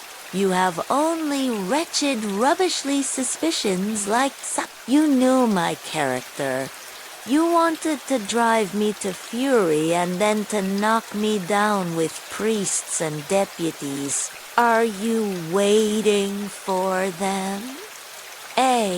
What are you waiting for? Where are they? Produce them. Why, deputies, my good man. What things people will imagine, and to do so would not be acting in form as you say. You don't know the business, my dear fellow, ... And there's no escaping form, as you see, Porphyry muttered, listening at the door through which a noise could be heard. Ah, they're coming, cried Rusk. You've sent for them. You expected them. Well, produce them all. Your deputies, your witnesses, what you like. I am ready. But at this moment, a strange incident occurred. Something so unexpected that neither Raskolnikov nor Petrovich could have looked for such a conclusion to their interview. Chapter Viawin. He remembered the scene afterwards. This is how Raskolnikov saw it. The noise behind the door increased, and suddenly the door was opened a little. What is it? Cried Porfir Petrovich, annoyed. Why, I gave orders, ... For an instant, there was no answer, but it was evident that there were several persons at the door, and that they were apparently pushing somebody back. What is it? Porphyry, Petrovich repeated, uneasily. The prisoner Nikolai has been brought, someone answered. He is not wanted. Take him away. Let him wait. What's he doing here? How irregular, cried Porphyry, rushing to the door. Buddy ... began the same voice, and suddenly ceased. 2 seconds, not more, were spent in actual struggle. Then someone gave a violent shove, and then a man, very pale, strode into the room. This man's appearance was at first sight very strange. He stared straight before him, as though seeing nothing. There was a determined gleam in his eyes. At the same time, there was a deathly pallor in his face, as though he were being led to the scaffold. His white lips were faintly twitching. He was dressed like a workman, and was of medium height, very young, slim, his hair cut in round crop, with thin, spare features. The man whom he had thrust back followed him into the room and succeeded in seizing him by the shoulder. He was a warder, but Nikolai pulled his arm away. Several persons crowded inquisitively into the doorway. Some of them tried to get in. All this took place almost instantaneously. Go away. It's too soon. Wait till you are sent for. Why have you brought him so soon? Porphyry, Petrovich muttered, extremely annoyed and, as it were, thrown out of his reckoning. But Nikolai suddenly knelt down. What's the matter? Cried Porphyry, surprised. I am guilty. Mine is the sin. I am the murderer, Nikolai articulated suddenly, rather breathless, but speaking fairly loudly. For 10 seconds there was silence, as though all had been struck dumb. Even the warder stepped back, mechanically retreated to the door, and stood immovable. What is it? Cried Porfiry Petrovich, recovering from his momentary stupefaction. Am the murderer, repeated Nikolai after a brief pause. What? ... You ... What ... Whom did you kill? Porfiry Petrovich was obviously bewildered. Nikolai again was silent for a moment. Alyona Ivanovna and her sister Lizaveta Ivanovna I killed with an axe. Darkness came over me, he added suddenly, and was again silent. He still remained on his knees. Porfiry Petrovich stood for some moments as though meditating, but suddenly roused himself and waved back the uninvited spectators. They instantly vanished and closed the door. Then he looked towards Raskolnikov, who was standing in the corner, staring wildly at Nikolai, and moved towards him, but stopped short, looked from Nikolai to Raskolnikov, and then again at me, and seeming unable to restrain himself, darted at the latter. You're in too great a hurry, he shouted at him, almost angrily. I didn't ask you what came over you, Speak. Did you kill them? I am the murderer. I want to give evidence, Nikolai pronounced. What did you kill them with? An axe. I had it ready. He is in a hurry. Alone. Nikolai did not understand the question. Did you do it alone? Yes, alone. And Mitka is not guilty and had no share in it. Don't be in a hurry about Mitka. How was it you ran downstairs like that at the time? The porters met you both. It was to put them off the scent. I ran after Mitka, Nikolai replied hurriedly, as though he had prepared the answer. I knew it, cried Porfiry with vexation. It's not his own tale he is telling, he muttered as though to himself, and suddenly his eyes rested on Raskolnikov again. He was apparently so taken up with Nikolai that for a moment he had forgotten Raskolnikov. He was a little taken aback. My dear Rodion Romanovich, excuse me, he flew up to him. This won't do. I'm afraid you must go. It's no good you're staying. You see. What? A surprise. Goodbye. And taking him by the arm, he showed him to the door. I suppose you didn't expect it, said Raskolnikov, who, though he had not yet fully grasped the situation, had regained his courage. You did not expect it either, my friend. See how your hand is trembling. You're trembling, too? Porfiry Petrovich. Yes, I am. I didn't expect it. They were already at the door. Porfiry was impatient for Raskolnikov to be gone. And your little surprise? Aren't you going to show it to me? Raskolnikov said, sarcastically. Why, his teeth are chattering as he asks. You are an ironical person.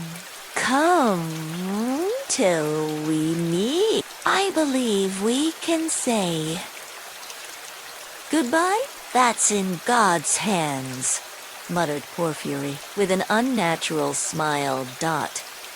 As he walked through the office, Raskolnikov noticed that many people were looking at him.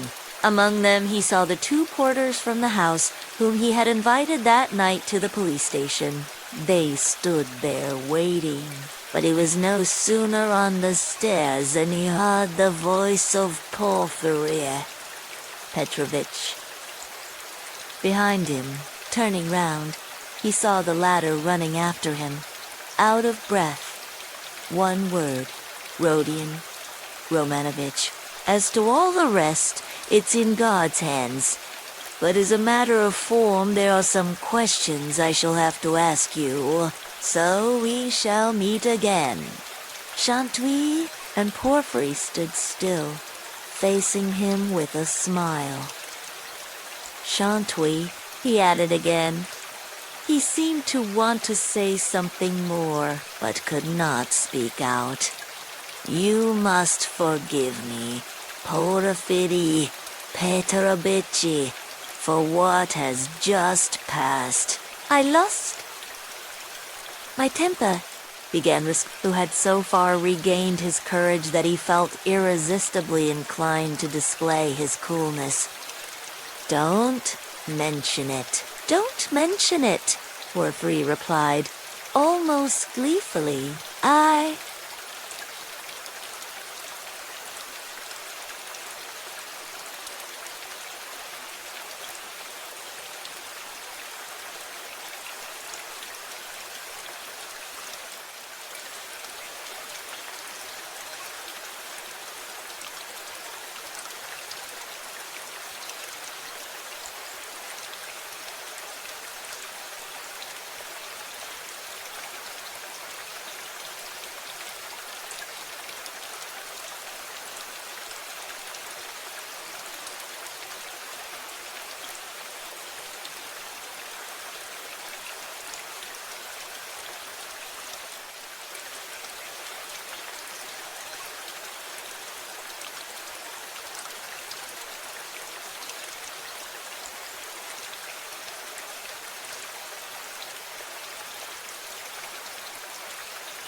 I have a wicked temper, I admit it, but we shall meet again. If it's God's will, we may see a great deal of one another, and will get to know each other through and through, added Raskolnikov. Yes, know each other through and through, assented Porfiry Petrovich, and he screwed up his eyes, looking earnestly at Raskolnikov. Now you're going to a birthday party? To a funeral. Of course, the funeral.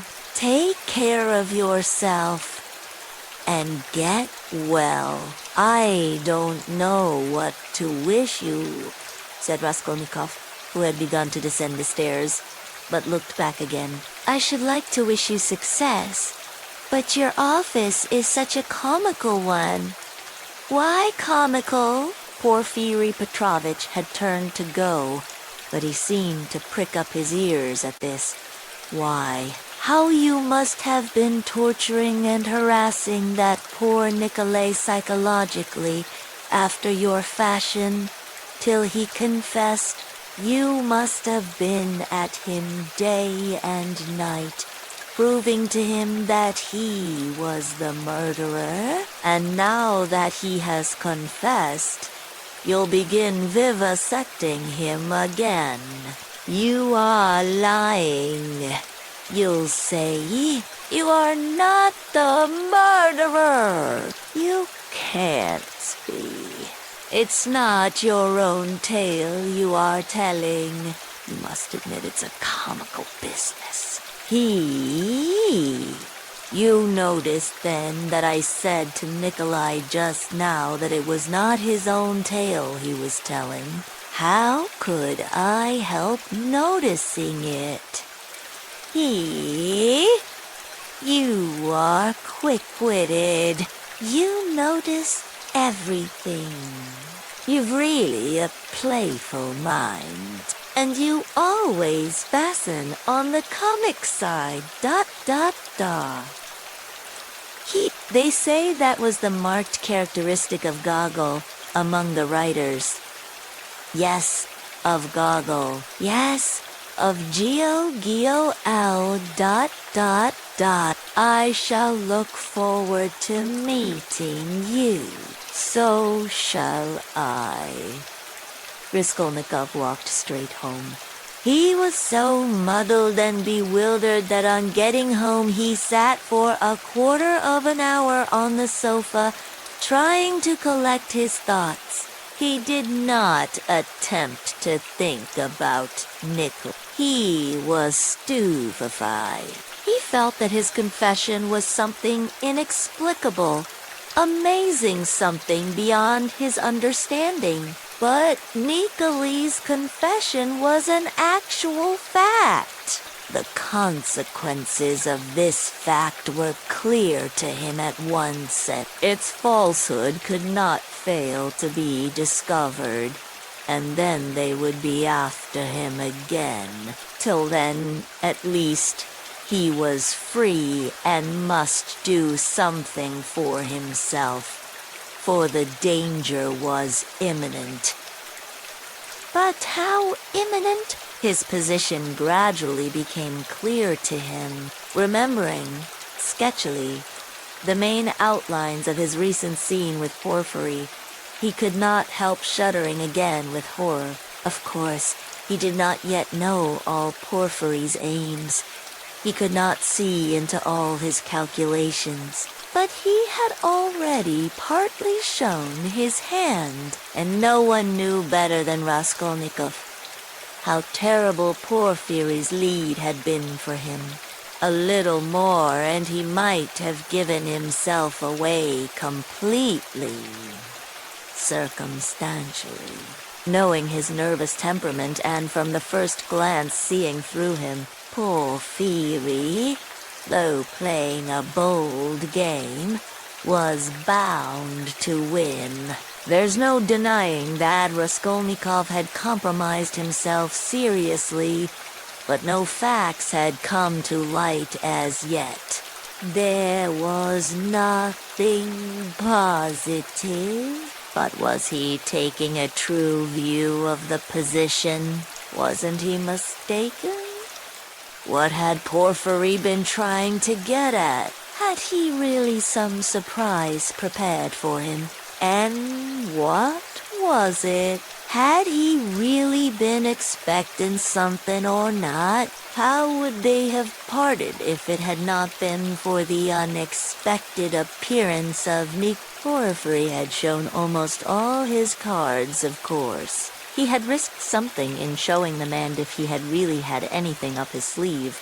Raskolnikov reflected, he would have shown that, too. What was that surprise? Was it a joke? Had it meant anything? Could it have concealed anything like a fact? A piece of positive evidence? His yesterday's visit, what had become of it? Where was he today?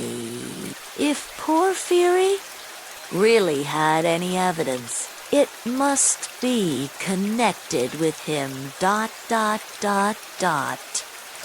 He sat on the sofa with his elbows on his knees and his face hidden in his hands. He was still shivering nervously. At last he got up, took his cap, thought a minute, and went to the door. He had a sort of presentiment that for today, at least, he might consider himself out of danger. He had a sudden sense almost of joy. He wanted to make haste to Katerina Ivanovna's. He would be too late for the funeral. Of course. But he would be in time for the memorial dinner, and there at once he would see Sonia. He stood still, thought a moment, and a suffering smile came for a moment onto his lips. Today, he repeated to himself. Yes, today. So it must be... Dot, dot, dot. But as he was about to open the door, it began opening of itself. He started and moved back. The door opened gently and slowly, and there suddenly appeared a figure yesterday's visitor from Underground Dot. The man stood in the doorway, looked at Raskolnikov without speaking, and took a step forward into the room. He was exactly the same as yesterday, the same figure, the same dress, but there was a great change in his face. He looked dejected and sighed deeply. If he had only put his hand up to his cheek and leaned his head on one side, he would have looked exactly like a peasant woman. "What do you want?" asked Raskolnikov, numb with terror.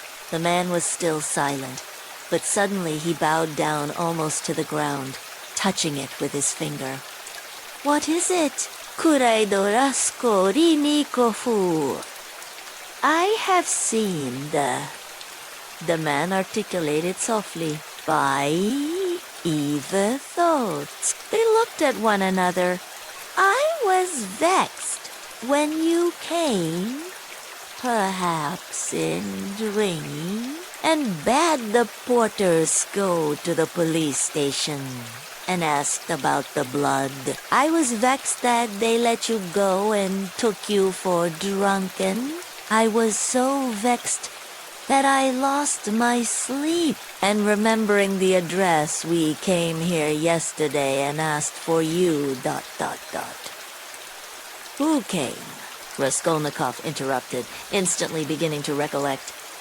"I did? I've wronged you. Then you come from that house. I was standing at the gate with them. Don't you remember? We have carried on our trade in that house for years past. We cure and prepare hides. We take work home. Most of all, I was vexed. ... And the whole scene of the day before yesterday in the gateway came clearly before Raskolnikov's mind. He recollected that there had been several people there besides the porters, women among them. He remembered one voice had suggested taking him straight to the police station. He could not recall the face of the speaker, and even now he did not recognize it. But he remembered that he had turned round and made him some answer, ... So this was the solution of yesterday's horror. The most awful thought was that he had been actually almost lost, had almost done for himself on account of such a trivial circumstance. So this man could tell nothing except his asking about the flat and the bloodstains. So Porfiritu had nothing but that delirium. No facts but this psychology which cuts both ways.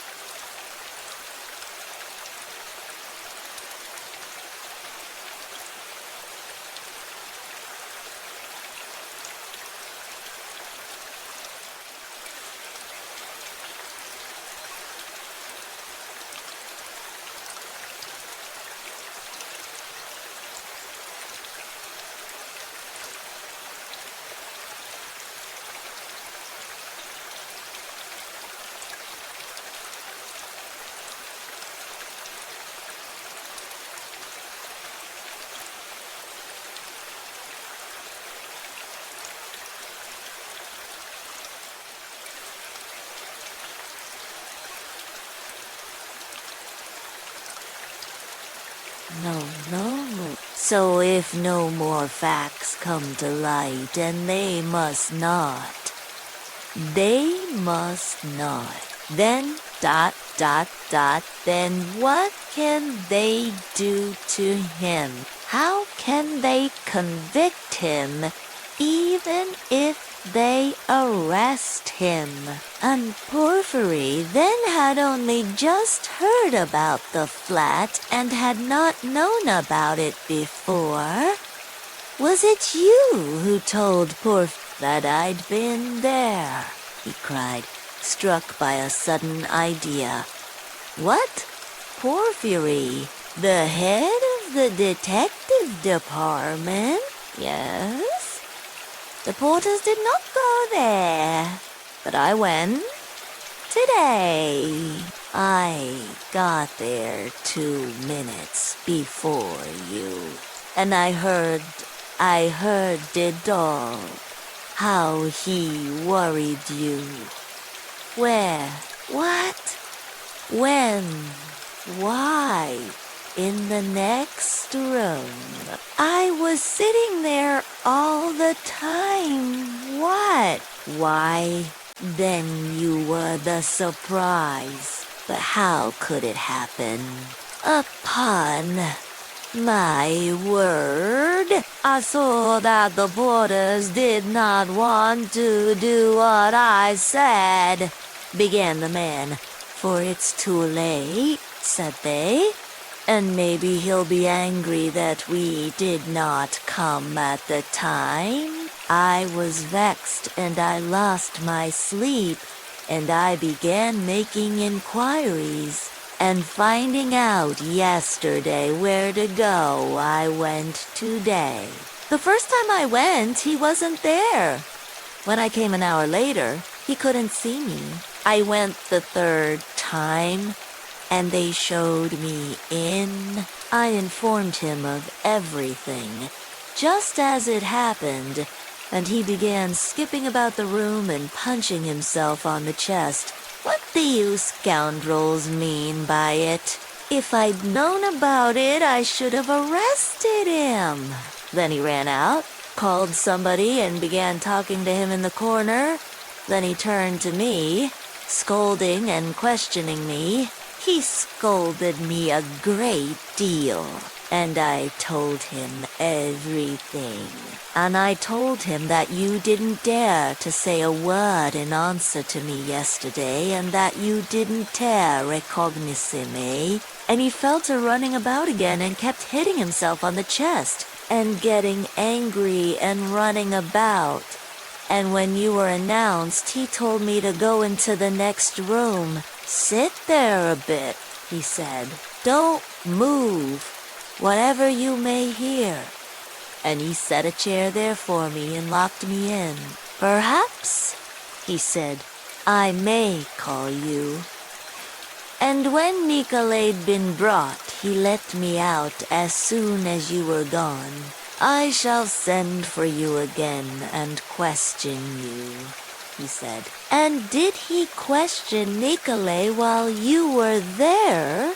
He got rid of me as he did of you, before he spoke to Nicolay. The man stood still, and again suddenly bowed down, touching the ground with his finger. Forgive me for my evil thoughts and my slander. May God forgive you, answered Raskolnikov. And as he said this, the man bowed down again, but not to the ground, turned slowly and went out of the room. It all cuts both ways. Now it all cuts both ways, repeated Raskolnikov, and he went out more confident than ever. Now we'll make a fight for it, he said, with a malicious smile, as he went down the stairs. His malice was aimed at himself. With shame and contempt, he recollected his cowardice. Hush, my dear man. They'll hear and come in. Just think. What could we say to them? Porfiry Petrovitch whispered in horror, bringing his face close to Raskolnikov's.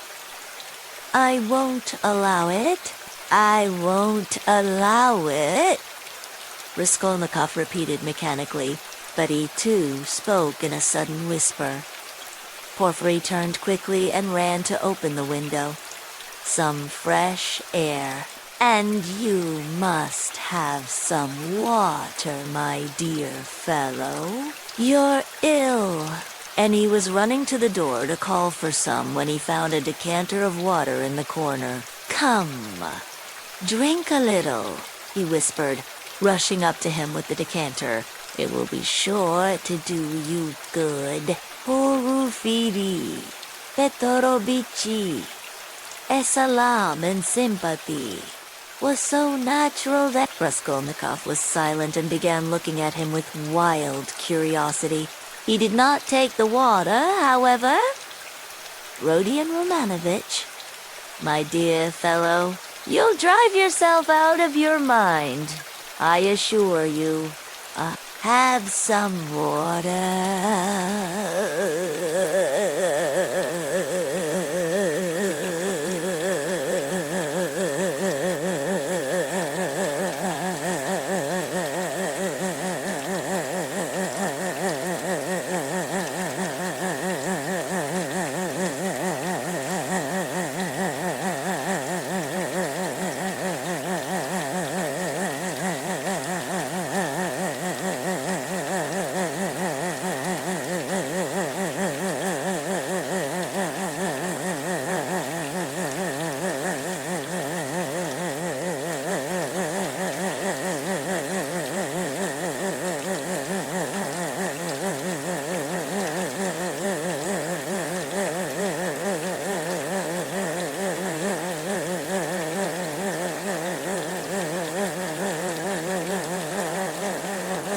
He forced him to take the glass. Raskolnikov raised it mechanically to his lips, but set it on the table again with disgust.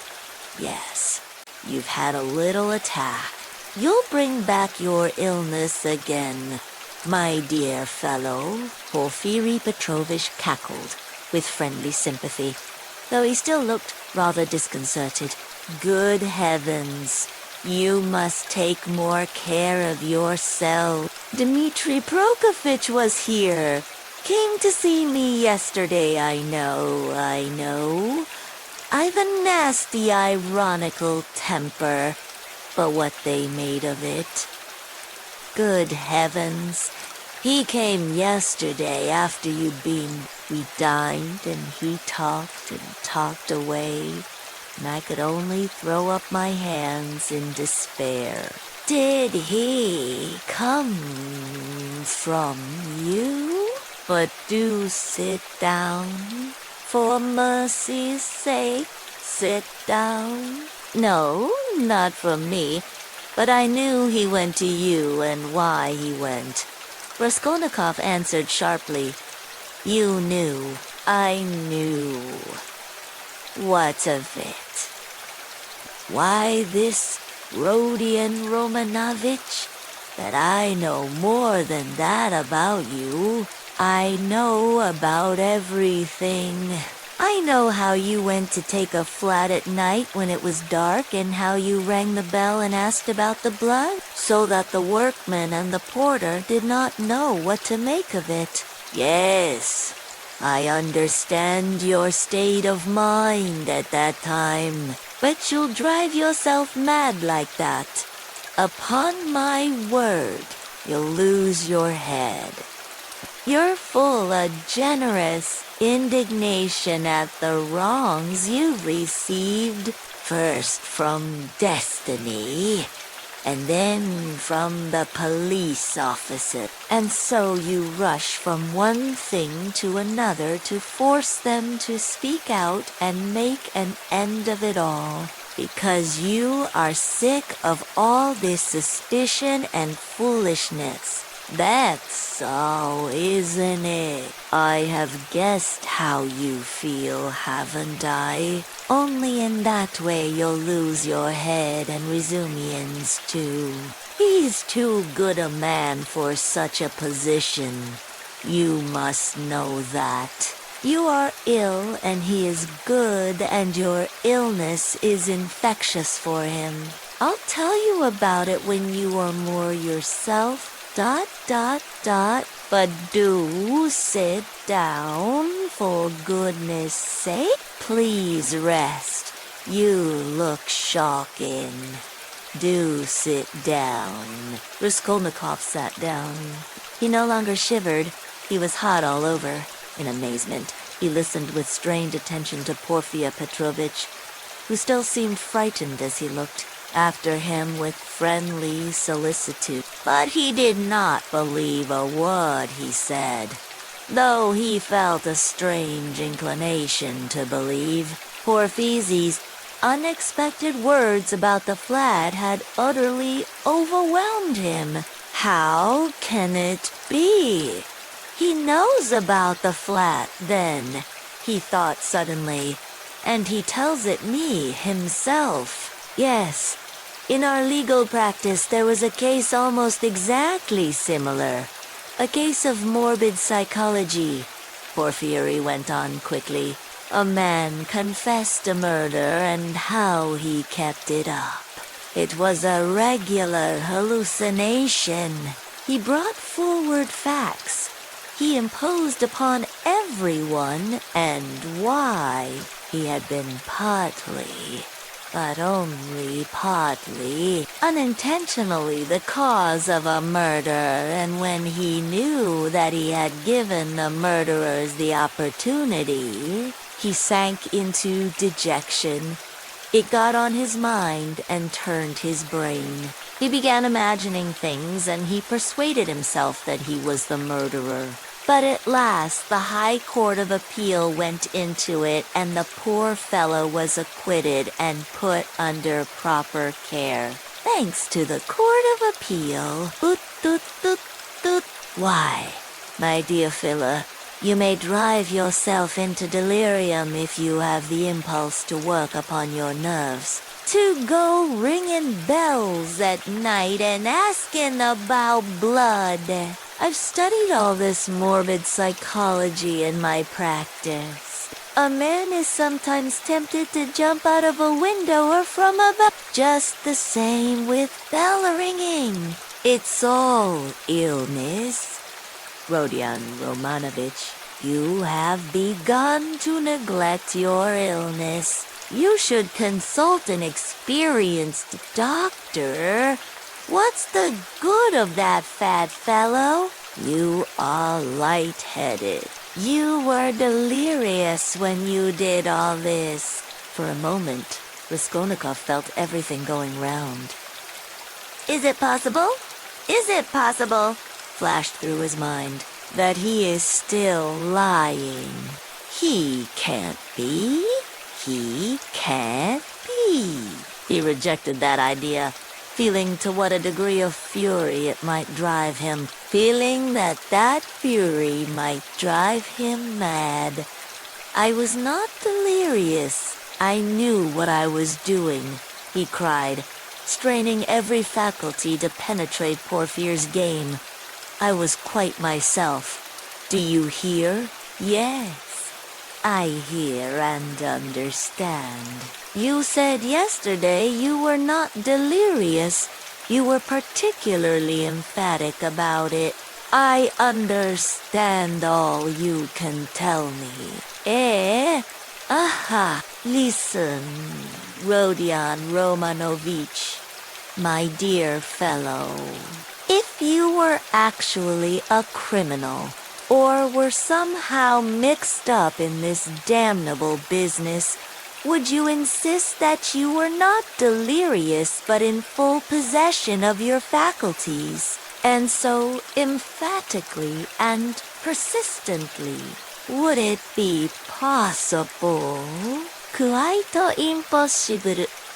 To my thinking, if you had anything on your conscience, you certainly ought to insist that you were delirious. That's so, isn't it? There was a note of slyness in this inquiry.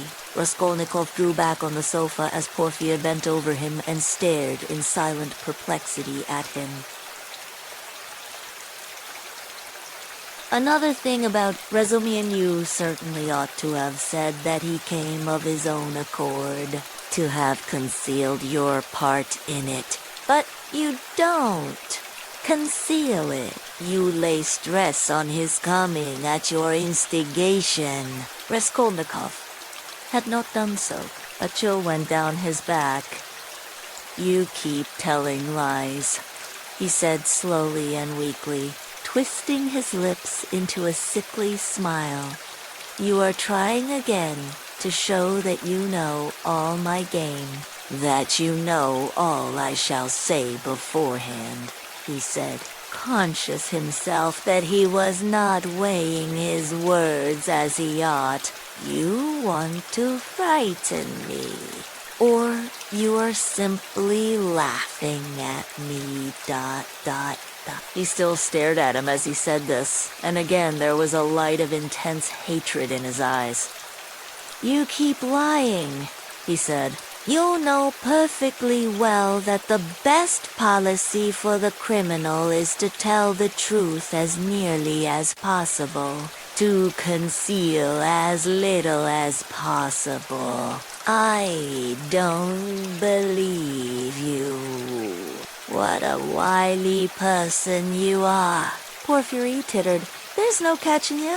You've a perfect monomania. So you don't believe me, but still you do believe me. You believe a quarter. I'll soon make you believe the whole, because I have a sincere liking for you, and genuinely wish you good." Raskolnikov's lips trembled. "Yes, I do," went on Porphyry, touching Raskolnikov's arm genially. "You must take care of your illness. Besides, your mother and sister are here now. You must think of them. You must soothe and comfort them, and you do nothing but frighten them, ... What has that to do with you? How do you know it? What concern is it of yours? You are keeping watch on me and want to let me know it. Good heavens. Why? I learnt it all from you, yourself. You don't notice that in your excitement you'll tell me and others from Razumian too. I learnt a number of interesting details yesterday. No, you interrupted me, but I must tell you that, for all your wit, your suspiciousness makes you lose the common-sense view of things.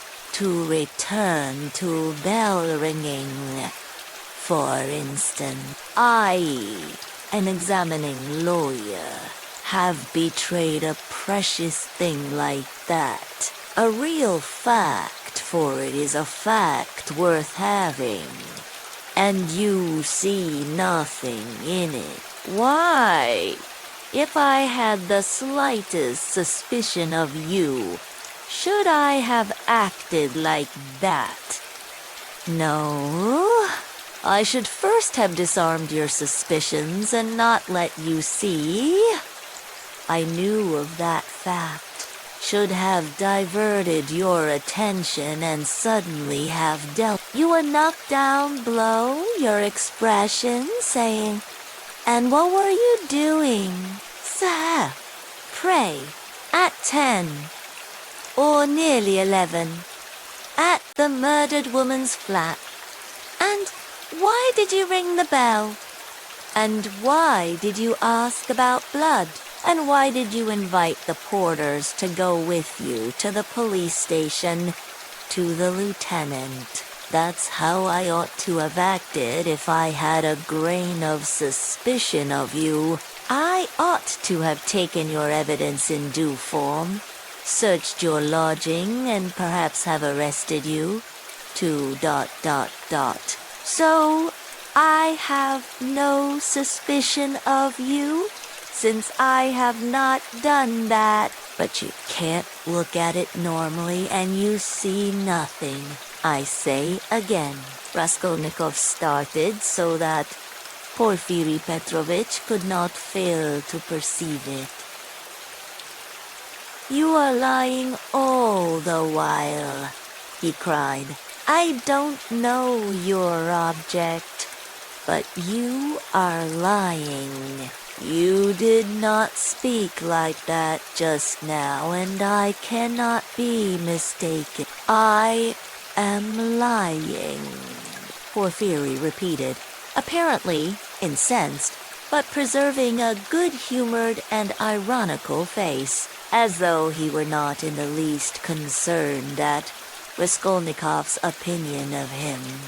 I am lying. But how did I treat you just now? I, the examining lawyer, prompting you and giving you every means for your defense. Illness? I said. Delirium, injury, melancholy, and the police officers and all the rest of it. Though indeed, all those psychological means of defense are not very reliable and cut both ways. Illness, delirium. I don't remember, that's all right. But why, my good sir? In your illness and in your delirium were you haunted by just those delusions, and not by any others? There may have been others. Raskolnikov looked haughtily and contemptuously at him.